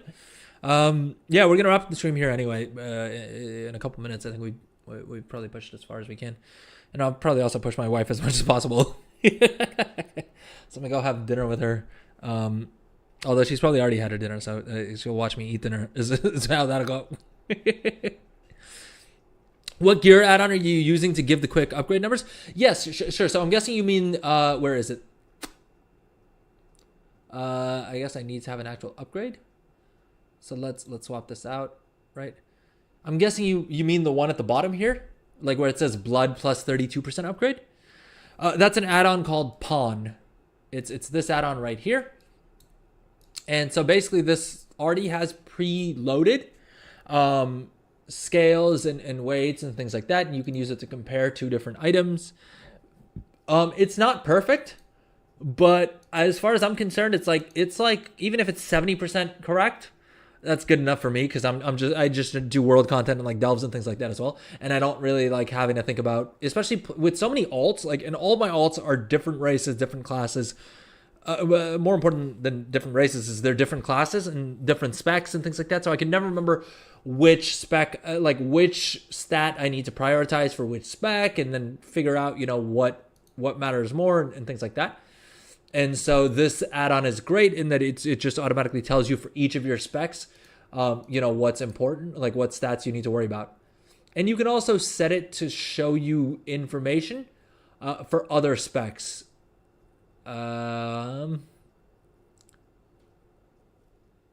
It should show it somewhere in the options here. Maybe the other option, maybe in the like main settings. Compare weights, scale. And the other thing you can do is you can also import scales from, like, it has the default built-in ones, but you can also import scales from something like Ask Mr. Robot, if you're familiar with that website. And basically that's just an out-of-game thing that'll give you a little bit more customization. But Pawn is great for alts. I mean, there's 2 add-ons I would say that, like, if you're not very good at playing a class, like I am with dang near every class I play, the 2 add-ons that you're almost certainly gonna want to get are Pawn for gear upgrades, right? Like 2 add-ons that I need on all my alts. One is Pawn. And if you'd like, I can drop a link in chat to the download link for that, just to make things easier. Let me copy add-on link. I think you're on the vertical stream, right? So I'll probably have to drop it in there. Wait, sorry, Cylindrius, you said Blood DK is a snooze fest in Delves? As in it just takes forever to kill things, right? Yeah, I mean, that's the downside of the tank specs, and that's one of the reasons why I want to get better at playing, better at doing delves as DPS, because it definitely does take a long time. I have 4 alts, so that would help. Oh, for sure, dude. Yeah, so I mean, that's definitely one add-on that you're going to want to grab is Pawn for gear stuff. You have Curse Force, so you can grab it. Sure, I'll drop the link in chat anyway, if in case it saves you even a second of time. I mean, and then the other one is going to be called Hekili. Hekili Priority Helper, I guess it's called. And that's this add-on down here, which I'm just realizing you can't actually see on the vertical stream, but I'll move my window over. Well, if Windows lets me, I'll move the window over so that, is that going to work? I'm just realizing if it's set to, no, it doesn't. All right. Now it should work. It should show up on the vertical stream now. Unless I missed it. Unless I did something wrong. Oh, you know what? It's too low down on the screen. I have to switch off my own camera.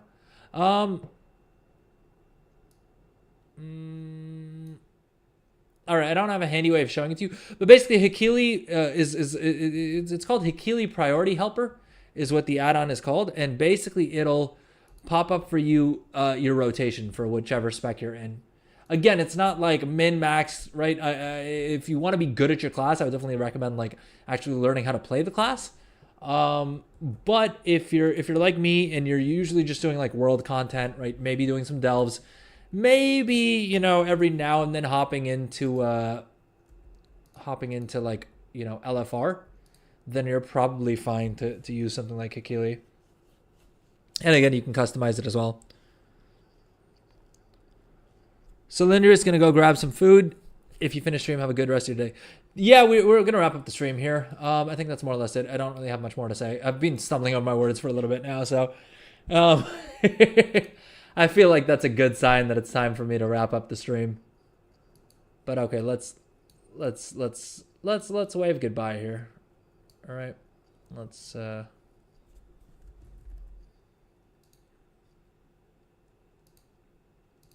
Boom. All right, well, thank you so much to everyone who joined the live stream. If you're watching the video on demand later on, thank you so much for watching. Please drop a sub, right? Like the video if you learned anything, or if you enjoyed, you know, joining along in going through the 20th anniversary. If you're watching on Twitch, please consider subbing. It really does help me out. In addition to helping me out, well, I'm trying to replace my broken headset right here. And just before stream, the mic actually broke off, so we're struggling with it. But subbing definitely helps me out in that sense. What do you get out of it? Well, a couple of different things. First of all, if you sub on Twitch, you get 3 months of Discord Nitro free. If you have watched 4 hours, which the stream's been going for 5.5 hours, so you could have gotten it all in today's stream. You will unlock the Sand Scarab pet. The other benefits that you get for subbing on Twitch is, so like I said, you get the Discord thing. You will also get 5 tickets into our giveaway at the end of the week. Now, on Friday's stream, which is the next time we're going to be streaming at basically noon GMT, or about 4.5 hours behind whatever time it is in your time zone right now. This is open to YouTube viewers and to Twitch viewers, so feel free to join on whatever platform you like. We will be giving away the gummy pet. And basically, it should be on, if you're watching the vertical stream, it's at the top of the screen right now. If you're watching the horizontal stream, it's down in this corner. You can see the pet. And basically, this is a pet that's only available to players who live in North America who are able to buy candy in North America. I don't live in in North America, in the US specifically. So if you live in the EU, or if you live in Australia, or if you live in Canada, if you live in Asia, wherever else you live, I was able to snag a couple of codes from someone who lives in the States. They were willing to buy some candy for me, and I would much rather give away the pets than honestly add them to my own collection. So please join Friday's stream. I would yet again remind you, if you're watching on Twitch, follow. If you're watching on YouTube, subscribe so that you get the notification when we go live for the giveaway. But yeah, basically we do a giveaway on Friday where we'll give away either, and if you win the pet, you can choose if you want the pet. Well, stumbling over my words again. All right, on Friday, we're going to be doing a giveaway live on stream. And if you win the giveaway, you can choose between either the gummy pet or if you want a limited edition tabard. Because the same promotion, if you buy the codes from specific stores, you can basically choose a limited edition tabard instead. And so if you care more about transmog, don't worry, you can still get a limited edition tabard that's only available through this promotion. By joining into the giveaway, and it's completely free to join. You don't need to like pay or do anything funky, right? You will get 5 bonus tickets if you sub on Twitch, And that as well, you can do completely free. If you're an Amazon Prime member, you get a free Twitch Prime subscription anyway, and that will give you the 5 bonus tickets. And basically on Twitch, when you click the subscribe button, you'll just check a little box that says use Twitch Prime, and it won't cost you anything. It's included in your Amazon Prime subscription, and it supports me, and also will give you 5 bonus tickets for the giveaway. And I know what you're thinking. If you're not a paid subscriber, do you still have a chance to win? Yeah, so much so that the past 2 winners of the giveaway was actually people who weren't subbed. Which is not to say that you shouldn't sub on Twitch. If you can sub or you feel like I've earned it, please consider subbing on Twitch. It really does help me out. But my point is the system is not rigged. All right, you can still win even if you don't give me a dime of anything. All right, so subscribe, join the giveaway. I feel like it's kind of weak on Blizzard's part that for a game that's as global as World of Warcraft is, that they did a promotion that was only available to US players. And so as a result, I decided to try and find some codes that I could give away so that the rest of us could have fun with it as well. I don't live in the States either. So, yeah, am I missing anything? I think that's more or less it, right? Giveaway on Friday's stream, Discord Nitro free if you sub. Yeah, 4 hours if you watch, you get the pet. Selling for 150k gold. I think we covered that, right? Am I missing anything? All right, I think that's more or less it. That said, let's end the stream here. Thank you so much, everyone. Please join back on Friday's stream. Beyond that, I think that's it. I don't think I have anything else to say. I think that's literally it. Anyway, thank you so much for watching. Thank you so much to those of you who subbed on YouTube and on Twitch, and for all of the love and support you guys have been showing me. Thank you so much. Have a lovely week ahead, and I will see all of you lovely people on Friday. Hopefully you have a better luck with RNG than I do on getting the throw tomatoes thing at the event. Anyway, may the RNG gods be ever in your favor. Thank you so much, everyone. Take care, have fun, stay safe. Bye-bye.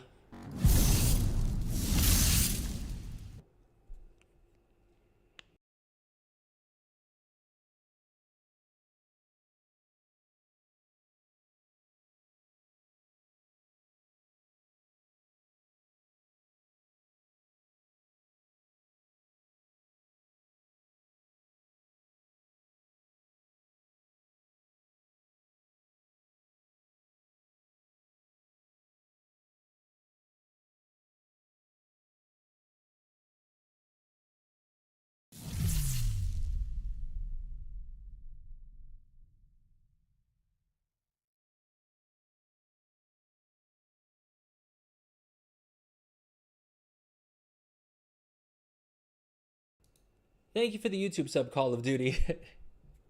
All right, bye-bye.